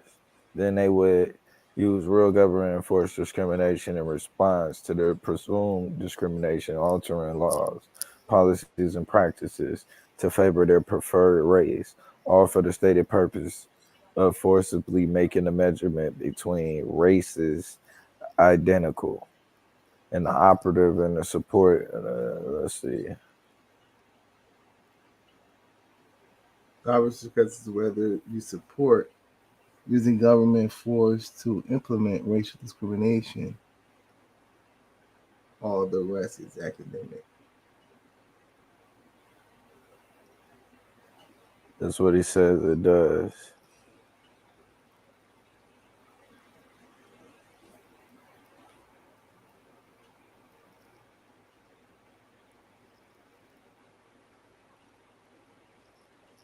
Say CRT. I guess that's supposed to be obliviates the need for any thought, word, or act of racism as proof of the presumed verdict. All they need is the preferred race measuring less favorably than another, regardless of the cause. They declare their favored race to be victims of the other race. So he's saying that they can basically presume what critical race theory is doing is making a claim based off of numbers that don't look into the cause. and basically are basically making us race victims. Then they would use the government enforced discrimination in response. Yeah, I think he said that. Yeah, all of this stuff.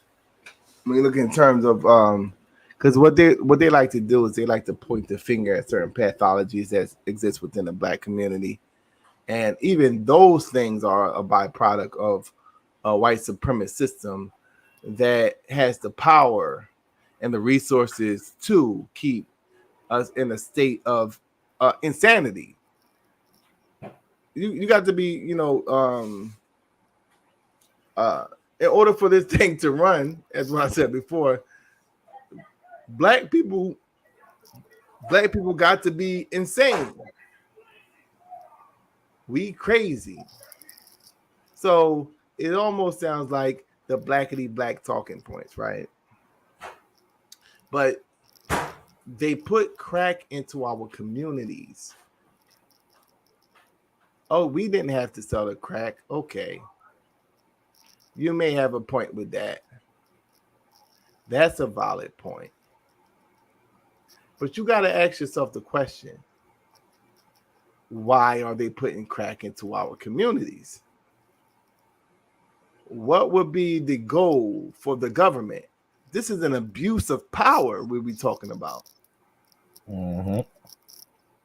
You're talking about a situation where they took out those industrial jobs and they began to ship it to third world nations, putting the black communities in a state of economic depression. They flood the streets with crack and guns. What you thought was going to happen? Mm-hmm. Who are the puppeteers behind this whole thing? So you got to think on that level, because you were once again outsmarted by this beast. Oh yeah, well, the black people sold crack and they were out there killing each other. Is that as far as you're going to go with it? Because if that's the case, then you got to say that we're somehow genetically inclined to commit crime or be criminals. Mm-hmm. You know? So most people would say that we're not, right?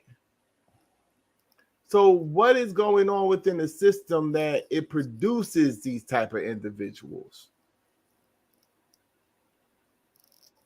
You know?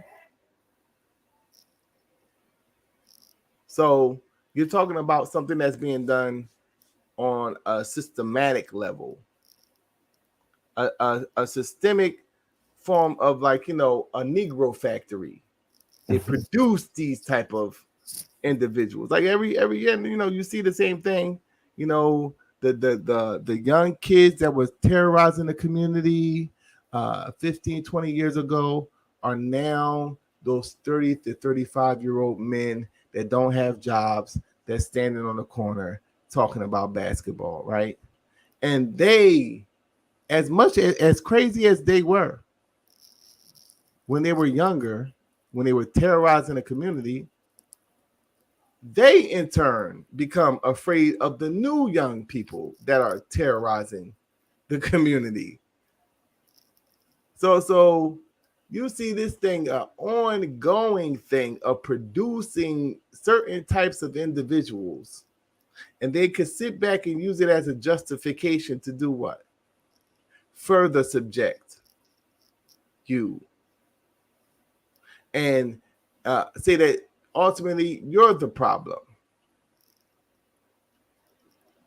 We have to now pass laws to cater to your ignorance and your unwillingness to properly confine within a dominant system of white supremacy. Yeah. So you talk about this critical race theory, and them pretty much, well, the guy in the comment section, saying pretty much that ultimately, I wanted to read it verbatim. Dan, he left a long ass comment. Yeah. That the entire race is conspiring to oppress and subjugate the victim class is right out of the Nazi playbook. The assertion that history is being suppressed is thoroughly debunked by the facts that the history in question is common knowledge and always has been. See, the thing, right? Look, the thing about what they do, right? And this is why I look at people like Ben Shapiro. You know, this is them in many ways. This is like a form, almost like a form of like the gang stalking shit, and it's more like a way of showing their dominance over you. That not only are we going to do this to you, but we're going to intellectualize what we're doing to you and making it appear as if you don't know what you're talking about. Right. And we're going to do it in a way to make it even more obvious that we're superior over you. It's almost like they're doing something like, yo, you just slapped me. No, I didn't. Proof that I slapped you. Like, why would you say that I slapped you? Like, right. You know what I mean? Says I didn't. It's like you're trying to say, oh, these things were debunked and, you know, et cetera, et cetera. Like, why don't you ever see examples of, you know, like countless of examples of black men having an issue where they just gunning down an unarmed white person? Because you always see it with a white man and, you know, with the black, you know, you always see that. And it's something that's been ongoing. Mm-hmm. You know what I'm saying? So you're talking about going into the psychology of the European, which is forbidden within the hells of North America. That's why they treat Frances Cress Wilson the way they treat her and Amos Wilson. That's why they treat them that way, because they dealt with the psychology, the thought process of the European. So they understand how he thinks. Because rest assured you that the white man studies your thought patterns, and this is how he is able to set trends within your own culture. I was saying this before. Gorilla is just, you know, today's version of Lil Kim. So every generation has their Little Kim, like something that the women can actually begin to follow, make it trendy. Mm-hmm. You know, and it's teaching, you know, ignorance, while the other group of people strategize and work together on how they're going to dominate you. It's a system designed that way. Why would they give you power is the question. Why would they give you equality? Facts. Yeah, like that's just like, you know, me and you beefing. You know what I'm saying? You know, you done shot me up, did all this type of stuff. You ran my block up. You know what I mean? You send niggas to shoot up the block. You did all this type of stuff to me. You don't want me to get any power? Are you crazy? So you're going to keep your foot on my neck. You don't want even me to be equal with you. Why would you put a person that you did all this stuff to in a position where they now have the resources and the knowledge to get revenge? Now, they may not even want revenge, but why would you put yourself in a position where you would have to be at the behest of them making that decision? Right. So it's really just that simple. Black people seeking equality within the system, you're delusional. It's just delusional. But see, we're not thinking like men. We're not thinking like men that want power. We're thinking like men. Or just think about this. Our goal in life is to get educated so we can be hired by a white man. Right. We're seeking the approval of another group of men. And we call that a career. You can see it. I think I watched Kevin Samuels one day tell the dude what he needed to do, and I might be misquoting. It might not be him. It might be somebody else. But they looked at the dude, and he had locks. He told him he needed to cut his hair, look serious, look the part. And the young brother came back with a haircut. You know what I'm saying? Like, but it was just crazy because everything that they was telling him was just basically, you know, how he needed to conform himself and his appearance to fit the standard that you ain't gonna fit regardless, because the standard is based on complexion. Right. Exactly. So we just hoping that this beast somehow has mercy on us. You know what I'm saying? Mm-hmm. And that he's going to be just with his power. You trust the white man is not going to slip a Mickey within your V word. Rhymes with sensation, you know. Mm-hmm. You hope that he's not going to slip a Mickey within there, you know. That's a crazy position for another group of men to be in. We speak as if it's like, you know, they got into the whole immigration thing. I heard Domo talking about the immigration thing, and like you're so open to this white man's politics, but you're not really understanding the politics. This is what NAFTA has been planning for the last 30 years.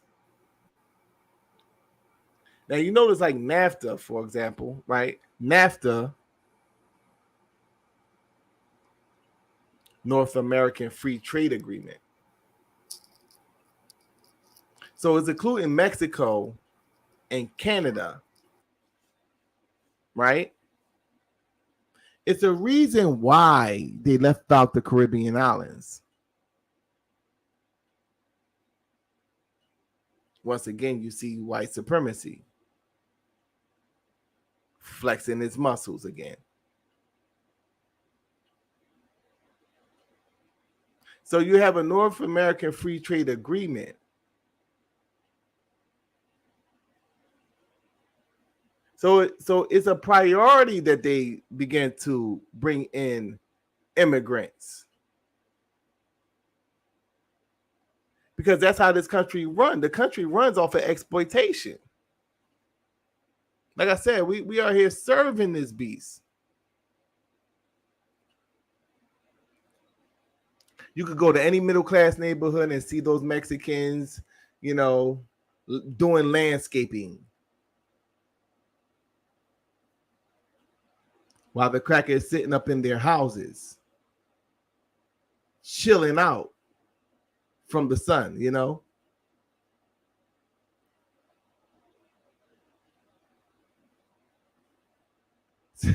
Amazing. You have groups of people that seeking asylum within America, and they are willing to cater to them more so than the black people who put their blood, sweat, and tears, and even to the point of us being abused by the dominant society.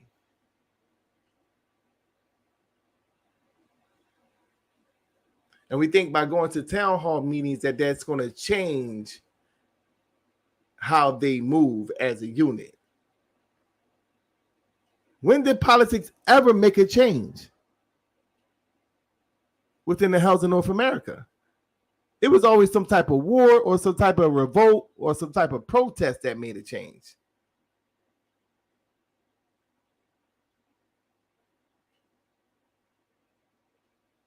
You know what I'm saying?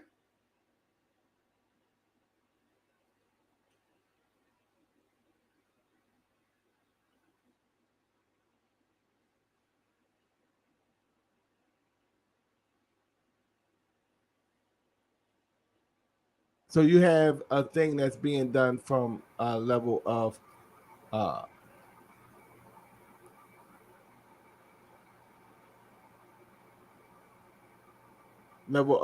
dealing with it from a systemic aspect of things, you know. So, you know, I'm gonna go ahead and land my plane. I gotta go ahead and take it down though. It was crazy that we sit up there talking about Joe Biden or Donald Trump at this day and time. You crazy. Oh yeah, but this is what they lean on. I find it to be very interesting that black people say this in response to a person like myself. They'll say something like, well, oh yeah, you just talking shit and ain't nothing gonna get done because you just talking shit. And quite convenient for you to once again, that's like the little brother, right? That talks all this shit, right? And then hide behind their bigger brother accomplishments as a talking point. Of course, the white man's going to allow you to do certain things long as you are within the confines of his dominance. Of course, he's going to give stuff to people who help to maintain his dominance over the masses of black people. Of course, he's going to do things.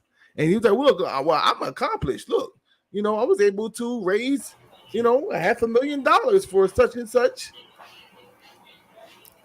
But is it going to make a change? Is the question. Is it something that's really designed to elevate black people? Yeah, we need to be educated within politics.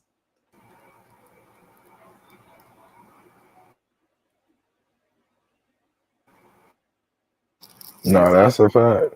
Yeah, I found that to be interesting that they would respond in that way because they think, well, yeah, of course, this is a much harder task, you know, to like, you know, get black people on the same page to be that revolutionary. So the last thing they want to do is wake niggas up on that. But yeah, I'm gonna go ahead and fall back. I'm gonna let you go ahead and do your thing. I'm gonna go back to the chat and listen, brother.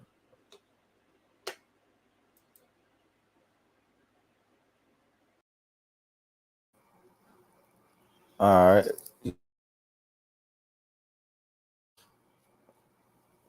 I'm finna shut it down for real. Nah, there ain't no sexy red slender over here. And the only reason why she was hanging out with Drake, because she didn't know no better. But we all know now. Who knew Kendrick was gonna do this outside of J. Cole? Let's just be real. Outside of J. Cole, who the fuck knew this would happen? That nigga somewhere sitting back, relaxed, chilling, comfy. He enjoyed the whole concert. You know who didn't? DJ Academics. Sexy Red can do no wrong though, man. Sexy Red is 100% authentic. Let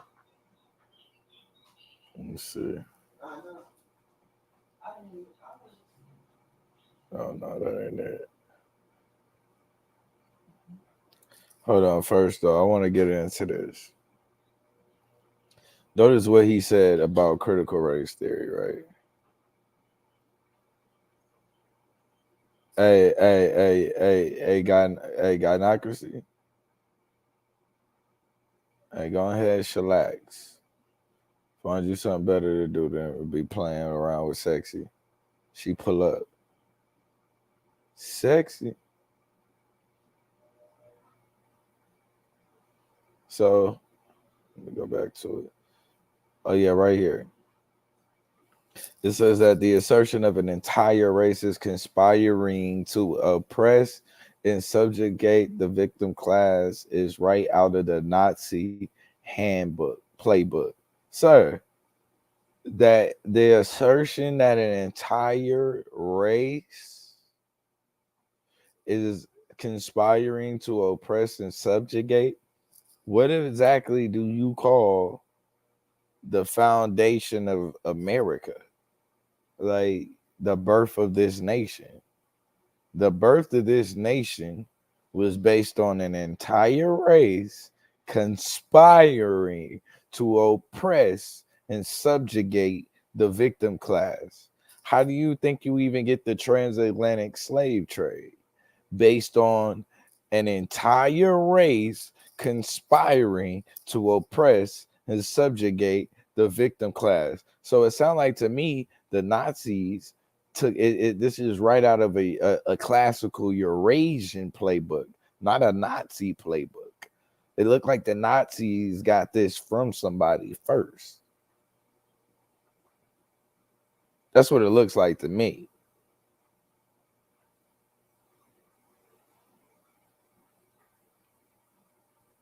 The sexy red disrespect. Don't even worry though, I got you. Cause I might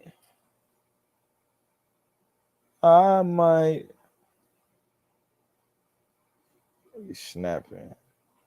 Sexy be snapping. More important. Okay, so the assertion that history is being suppressed is thoroughly debunked. By who? The people who we are asserting is suppressing the history? Is that who thoroughly debunked it? You sound fucking crazy. This sound like the sheriff department investigating the sheriff department. Stop, bro. By that fact that history is in question, common knowledge. It's a lot of things that are common knowledge that are actually fucking false.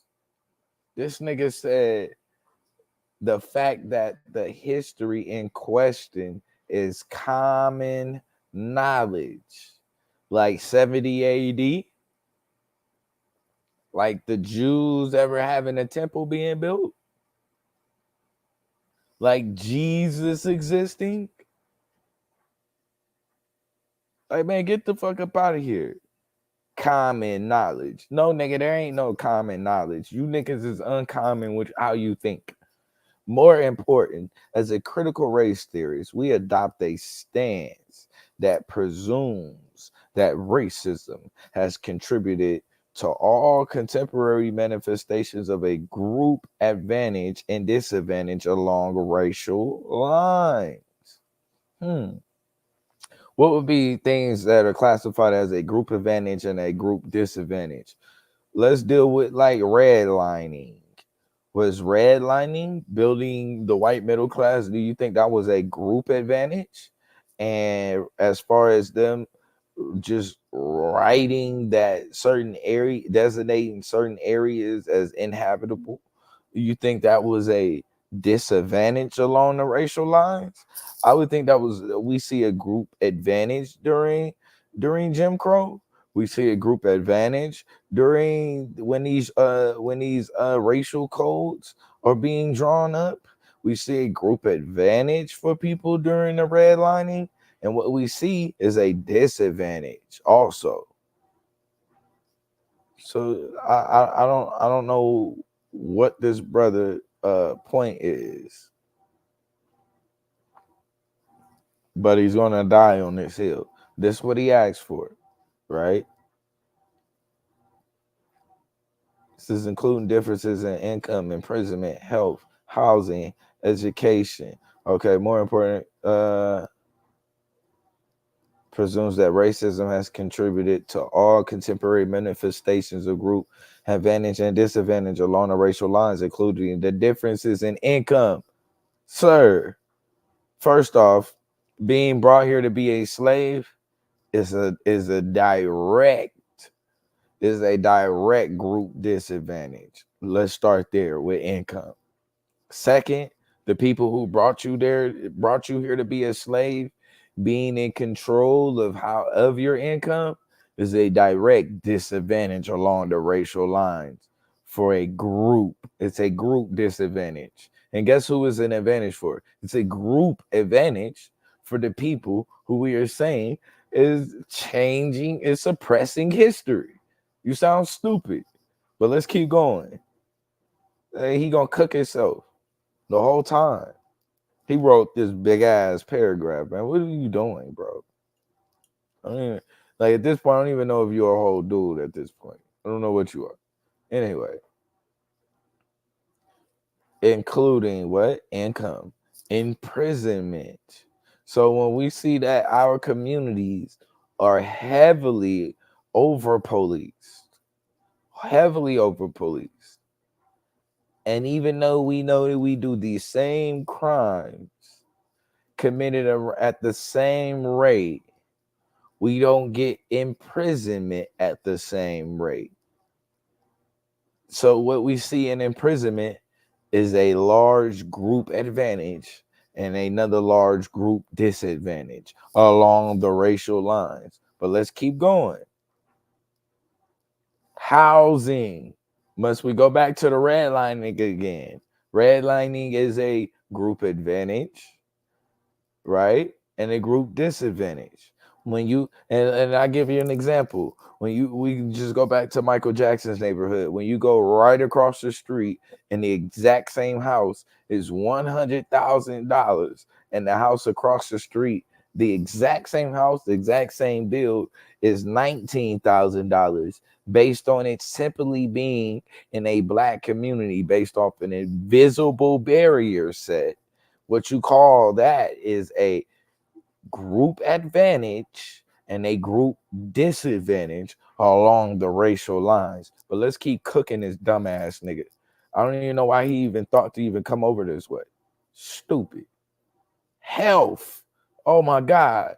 Health. So when you see that black women for being black receive less medical health care, right, based on stereotypes that black women can take pain so they don't get their health their pain medicine as they need, uh uh um way more likely to die giving birth, having a lot more trouble. What you see is a group advantage in health and a group disadvantage in health along the racial lines. In education, Jesus, when you see black boys going to jail for chewing gum, going to juvenile hall for chewing gum in class, when you see kids going to juvenile hall for talking back to the teacher, when you see kids going to juvenile hall for falling asleep in class, what you end up getting is a huge disadvantage for a group and a huge advantage for another group, especially when the municipal bonding and resources that are being produced by one group is first being outsourced to another group, and we getting the crumbs of our own municipal bond. But let's keep going. Political representation. Sir, are you saying that there is not a group advantage for white people as far as political representation? And it has nothing to do with race. Okay, cool. And the military service, when you invade other countries, you invade them based off of race. Our history calls for this presumption. Oh, so is it your history calling for this presumption, or is it critical race theory conspiring to cause for this? No, Words That Wound, Critical Race Theory, Assaultive Speech, and the First Amendment by Masuda Lawrence III, Delgado, and Kimberly Crenshaw. Those are their words from the intellectual papers. It is the entire foundation of the premise. No, it's not. And no, it's not.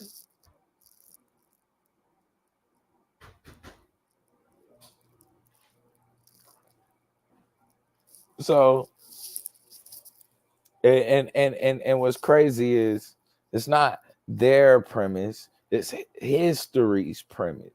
Because I'm quite sure if we go down the list, you'll have to agree that our disadvantage in income based on race, our disadvantage in imprisonment based on race, our disadvantage in health based on race, our disadvantage in housing based on race, the disadvantage in education based on race, the disadvantage in political representation based on nigga, we just bro, we couldn't even vote. The fuck are you talking about? Like this is where it just gets silly. Like what is your argument? In every point that you made, you're dead. You don't have a point. Who's this guy? Michael P. Coffee? Slow. Those are the words of the intellectual papers. Is in the entire foundation of the premise. CRT promotes the notion that the fact that a group is measurably superior is proof that everybody in that group is guilty. Stop. You see what he tried to do there? The notion that everybody in that group is guilty because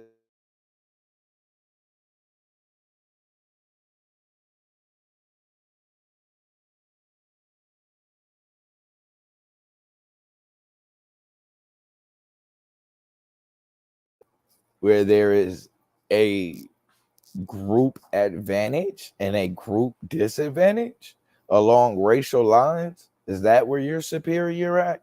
See, you just died right here. You died right here. See, we don't have to assume. We know. We know. We know everybody in that group is guilty. Look at what you just had. You fall guilty under the ideology, stupid. And that the group being inferior is proof that everybody in the group is a victim. That everybody in the group is a victim. There are no absolutes. Nobody is making an argument of absolutes. You sound dumb. But nice try. Further, this principle projects through time, asserting that what happened to the long dead projects unto the guilt.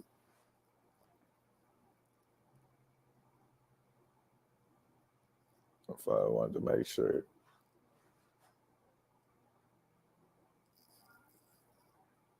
Unto the guilt.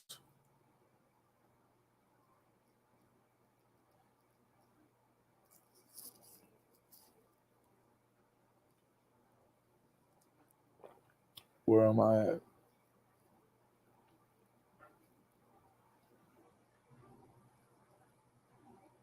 Further, the principle projects through time that asserting that what happened to the long dead projects onto the guilt or victimhood of the living.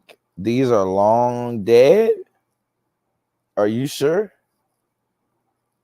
Are you sure? So the disadvantages that were created in health, you think the people who created those disadvantages are long dead? Housing, education, political representation, income. See, but this would be the same type of clown that'll go back and tell you that, oh, look at what Joe Biden did in the Civil Rights Act. But then he'll fast forward and say that all of those people who affected us at that time are dead. You're lying. You're a liar.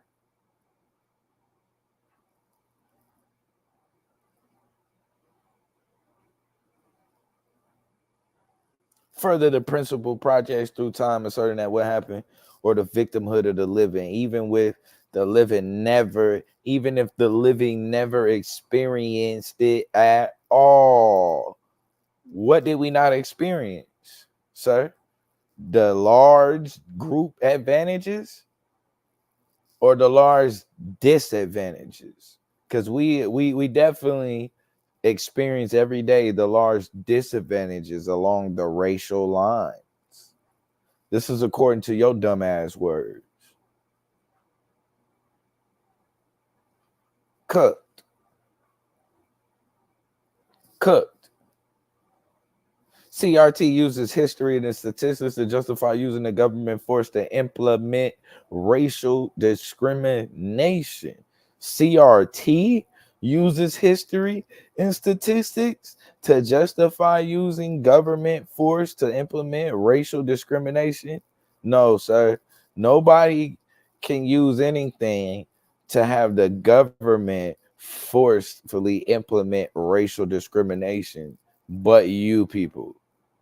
Like, who exactly in the who was it? It was CRT that implemented the factors that would cause such a huge gap in income, imprisonment, health, housing, and education, and even political representation. Critical race theory did that. You sound dumb. You sound dumb.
Mic check. You can't hear me? Oh, you ain't shit. The nigga said I was frying chicken. You ain't shit. I almost left out everything. He was like, if you wouldn't have just put that right out there, you was to see the whole screen go black. Oh God.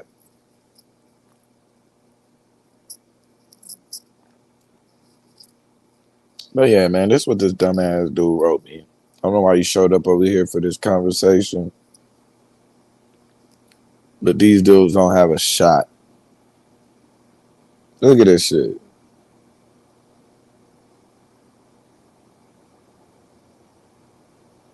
Then they would use real government enforced discrimination in response to their pre-assumed discrimination altering policies and practices to favor their preferred race. What do you think he means by they would use real government enforced discrimination? What do you think real means? I guess he means like redlining was fake.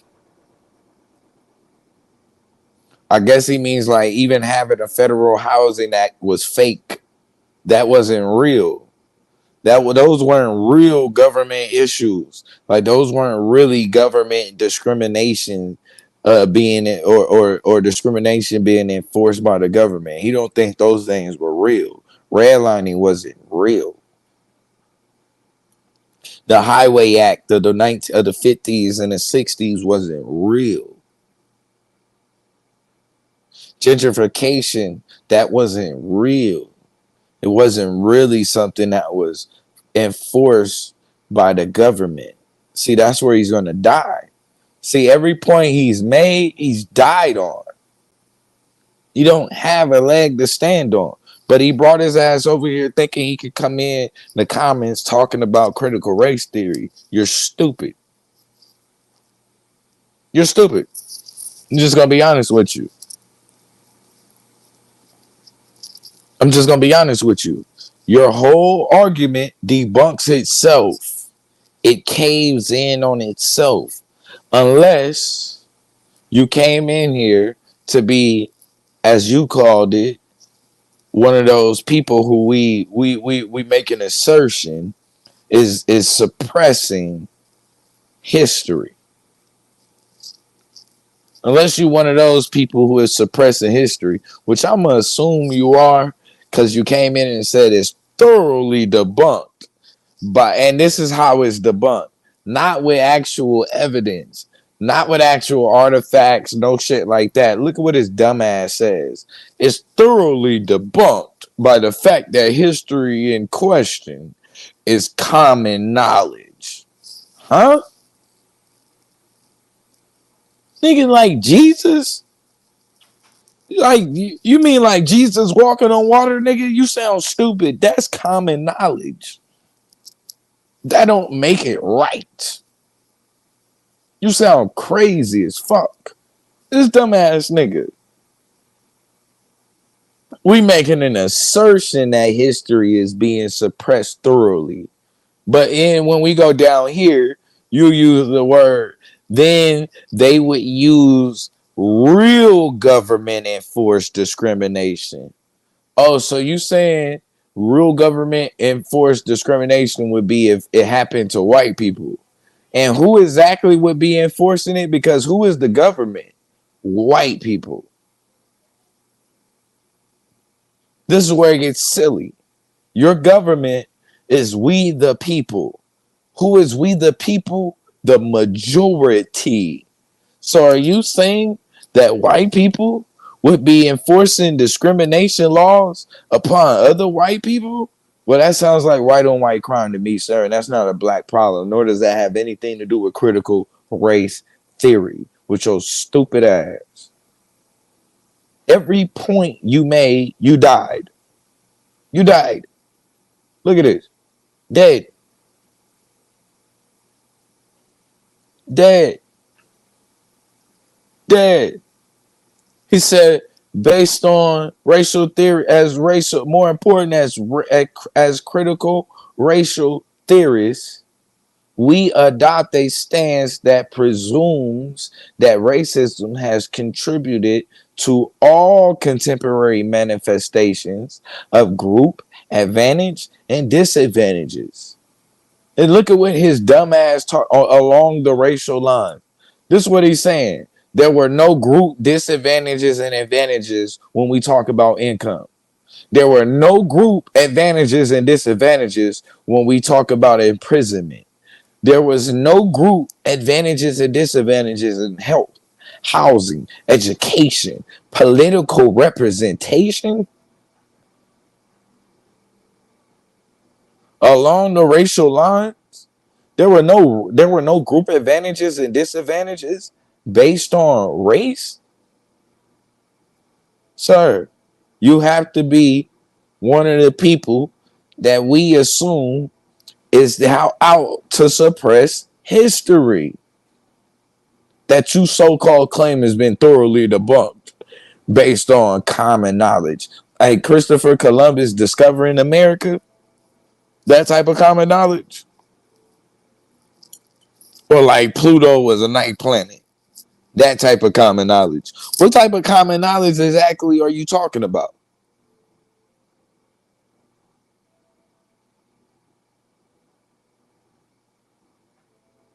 I don't see it.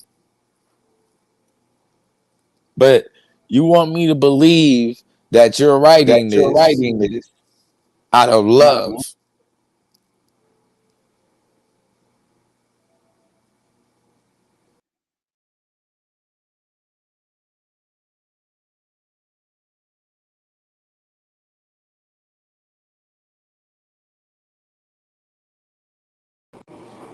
Like I was supposed to really assume that the reason why you're writing this is because you're just a concerned American for and you don't want to see black people go in the wrong direction. But when you use shit like, well, they would use real government enforced discrimination. Well, sir, can you give me some examples of fake government enforced discrimination? Do you have any of those examples? In response to their presumed discrimination. Then this would lead to altering laws. Oh, like how y'all altered laws every time we took 10 steps forward? Y'all altered laws to make sure that we took, every time we took a step forward, y'all altered laws to make sure we took two back? Policies and practices to favor their preferred race. Oh, like how America was built and it's still being built and furthered. All that stated purposely and forcefully making the measurements between races identical. The operative question is whether you support using government force to implement racial discrimination. No, nigga, you do. The fuck is you talking about? First off, there ain't no operative question of whether you support the government using, bitch, nigga. Critical race theory ain't got nothing to do with that. You're raising a question based off of a straw man. A straw man. It's not taught in anything K through 12, nor is anybody that even teaches K through 12 qualified.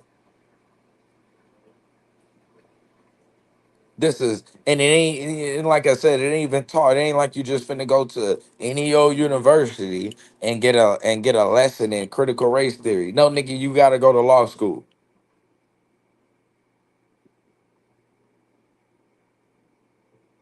So the only people who is okay with supporting using government force to implement racial discrimination has to be you. Because according to you, that was fake. When we talk about the 1950s and 60 Highway Act, when we talk about Jim Crow, when we talk about redlining, according to you, that's all fake government enforced discrimination, right? Fake. You were okay with that. So in other words, you're okay with using government to forcefully implement racial discrimination. You have no problem with it. You have no problem with it. Because obviously we're assuming and asserting history.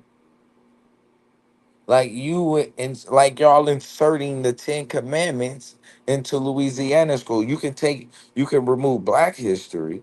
I don't see you on here talking to you're on here. You're cool with removing Black history under the disguise of critical race theory, but you're okay with the Ten Commandments being added into Louisiana schools. You cool with Jewish history, though, ain't you? Hmm. Father Abraham, Abraham. Something wrong with these niggas, man. And he came over here to get beat up thoroughly. That's why he came.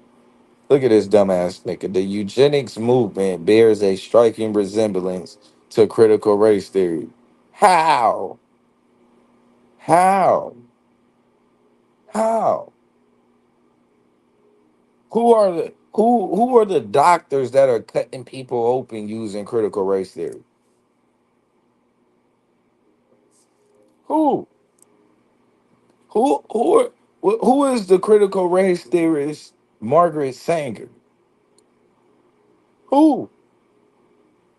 The academic movement. An academic movement. Nigga, eugenics ain't no fucking movement, you dumbass nigga. It happened. And it wasn't academically. Nigga, it was physical. People's stomachs were cut open. Physically. Where's the resemblance between some books written that are taught in law school and some shit that actually it still affects the medical field today? And how do we know eugenics affects the medical field today? See, and this is where he kills himself. It presumes. So when you mentioned earlier, it's a presumption that there is a group advantage and disadvantage along the racial lines in income, imprisonment. But when you mention health, so you're saying there was no group advantage and disadvantage with health, but yet you come in talking about eugenics. Do you think eugenics was a group advantage or disadvantage, you dumbass nigga? Was eugenics, you dumbass nigga, an advantage or a disadvantage for a group?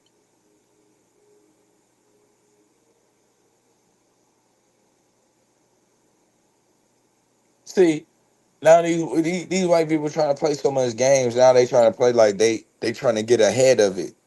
I'm trying to tell you, this is fascism. This is Nazism at its finest. I've seen this before. You seen this before? Where? In a fucking mirror? You dumbass nigga. Don't come over here projecting. We know that you the goddamn devil. You don't have to convince it. So any of this, you don't have to get me a school, take me to school on eugenics, you dumbass nigga. When you just got here. You just got here. You just got to eugenics.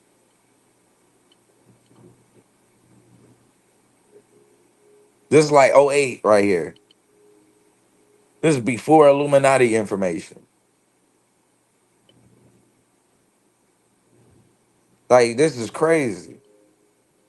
But it bears striking resemblance. How many babies has critical race theory ripped from somebody's stomach? Stupid ass nigga.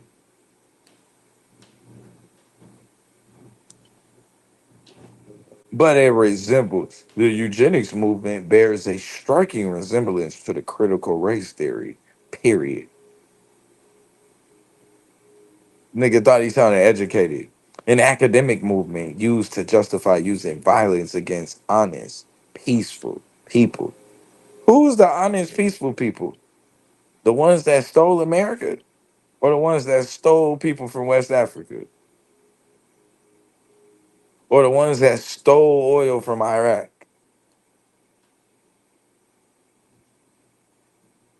Which one? The ones that are the honest people that reneged on every single treaty that they made with with the North American Indians? Who? Who are the peaceful and honest people? Where they at? It's an academic movement using violence. So when it critical race theory enact violence, an academic movement is using violence. Kimberly Crenshaw used violence? Really? Derek Dale? This is interesting. The central theme of the justification being the fact that people measure differently from one another. They both cherry pick statistics. Like how you cherry pick eugenics, but then said it was fake government implemented racial discrimination. Right. Cherry pick things that supported their preformed conclusion. They both ignore real causes of their measurements in favor of their own sophistries. So what was like the pre-cause of the eugenics movement? What is there to ignore? Besides, they were allowed to rip babies from people's stomachs because they were simply black women. Or like the Tuskegee experiments. You think that caused a group advantage and a group disadvantage? Do we have to have both at the same time?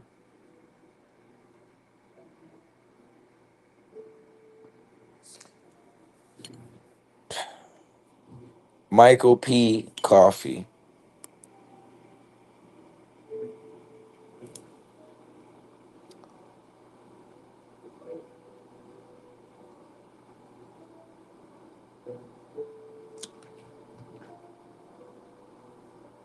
Michael P. Coffee.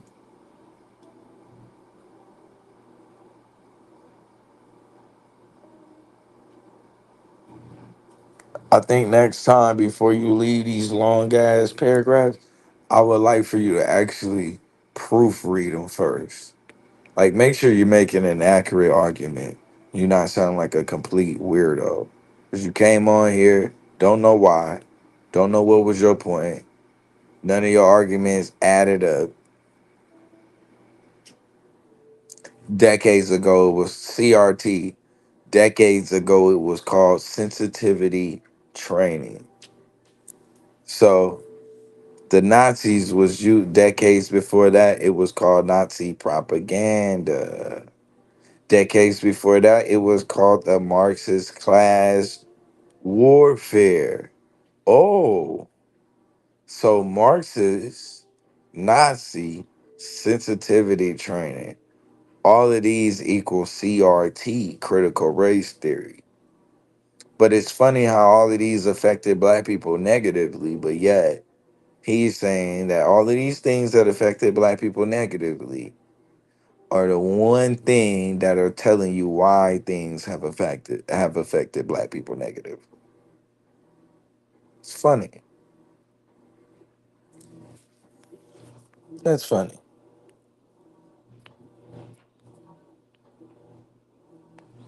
Yeah, man. Y'all already know, man. I appreciate y'all, man. Y'all done rocked out with me today. I done did it. I put in my hours. Got solar app. Everybody else. Eventually, niggas will start jumping on the panels, man. Jump in the goddamn conversation. Let's go. But that being said, man, y'all know what we gonna do. Let's get up out of here on that dark side shit.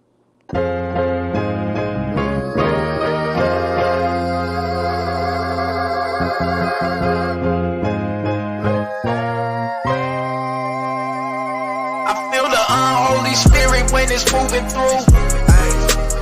Dark side, clearing up all the lies and the rumors too. Dark side. You say you want my life, you gotta fight me first. Dark side. Come outside round here, there's nothing like church. Dark side. talked about Jesus. Give them something to Babylon. Just know my whole team is battle tested and battle strong. One world speaking that Tower Babel tongue. Cole Hammurabi thinking ancient Babylon. No pun intended, Reaganomics had us under avalanche. We took off like a rocket, they was praying we could never launch into the upper echelon. You can never be yourself. Every day is Comic-Con, fast money Ramadan. Who collected Conacom? Cold check my vital signs. Motel 6 float. Woke up with the brightest mind. Out of sight, out an idle mind. They hate it when you idolize. We living in the final times. Guess you Ellen Keller blind. Spirit when it's moving through. Dark side, dark side. Clearing up all the lies and the rumors too. Dark side, dark side. You say you want my life, you gotta fight me first. Dark side, dark side. Come outside round here, there's nothing like church. Dark side, come and get this life. Put my soul on the altar, I never offer a sacrifice. The blood that we need for the lamb ain't never acting right. I take my path tonight, knowing that I might have to fight. I probably grab a knife and a 9. I guess I'm packing light, focus on the now. Just as much as the afterlife, I recognize the spirit is only taking up half the fight. Stairway to heaven, he won't make it up half a flight. He working, making bacon bits, probably out on the Sabbath night.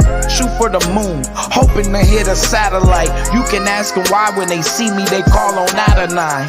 When we both know at the most he telling you half a lie. Feel the transition begin to happen when passing time. I came back in the sky, just like an astronaut, to say you selling Africans out. See you and asking Mike, and it's sad to say they really had it bad for Christ. And I hear the Habasha thinking they are the half is white. Spirit when it's moving through.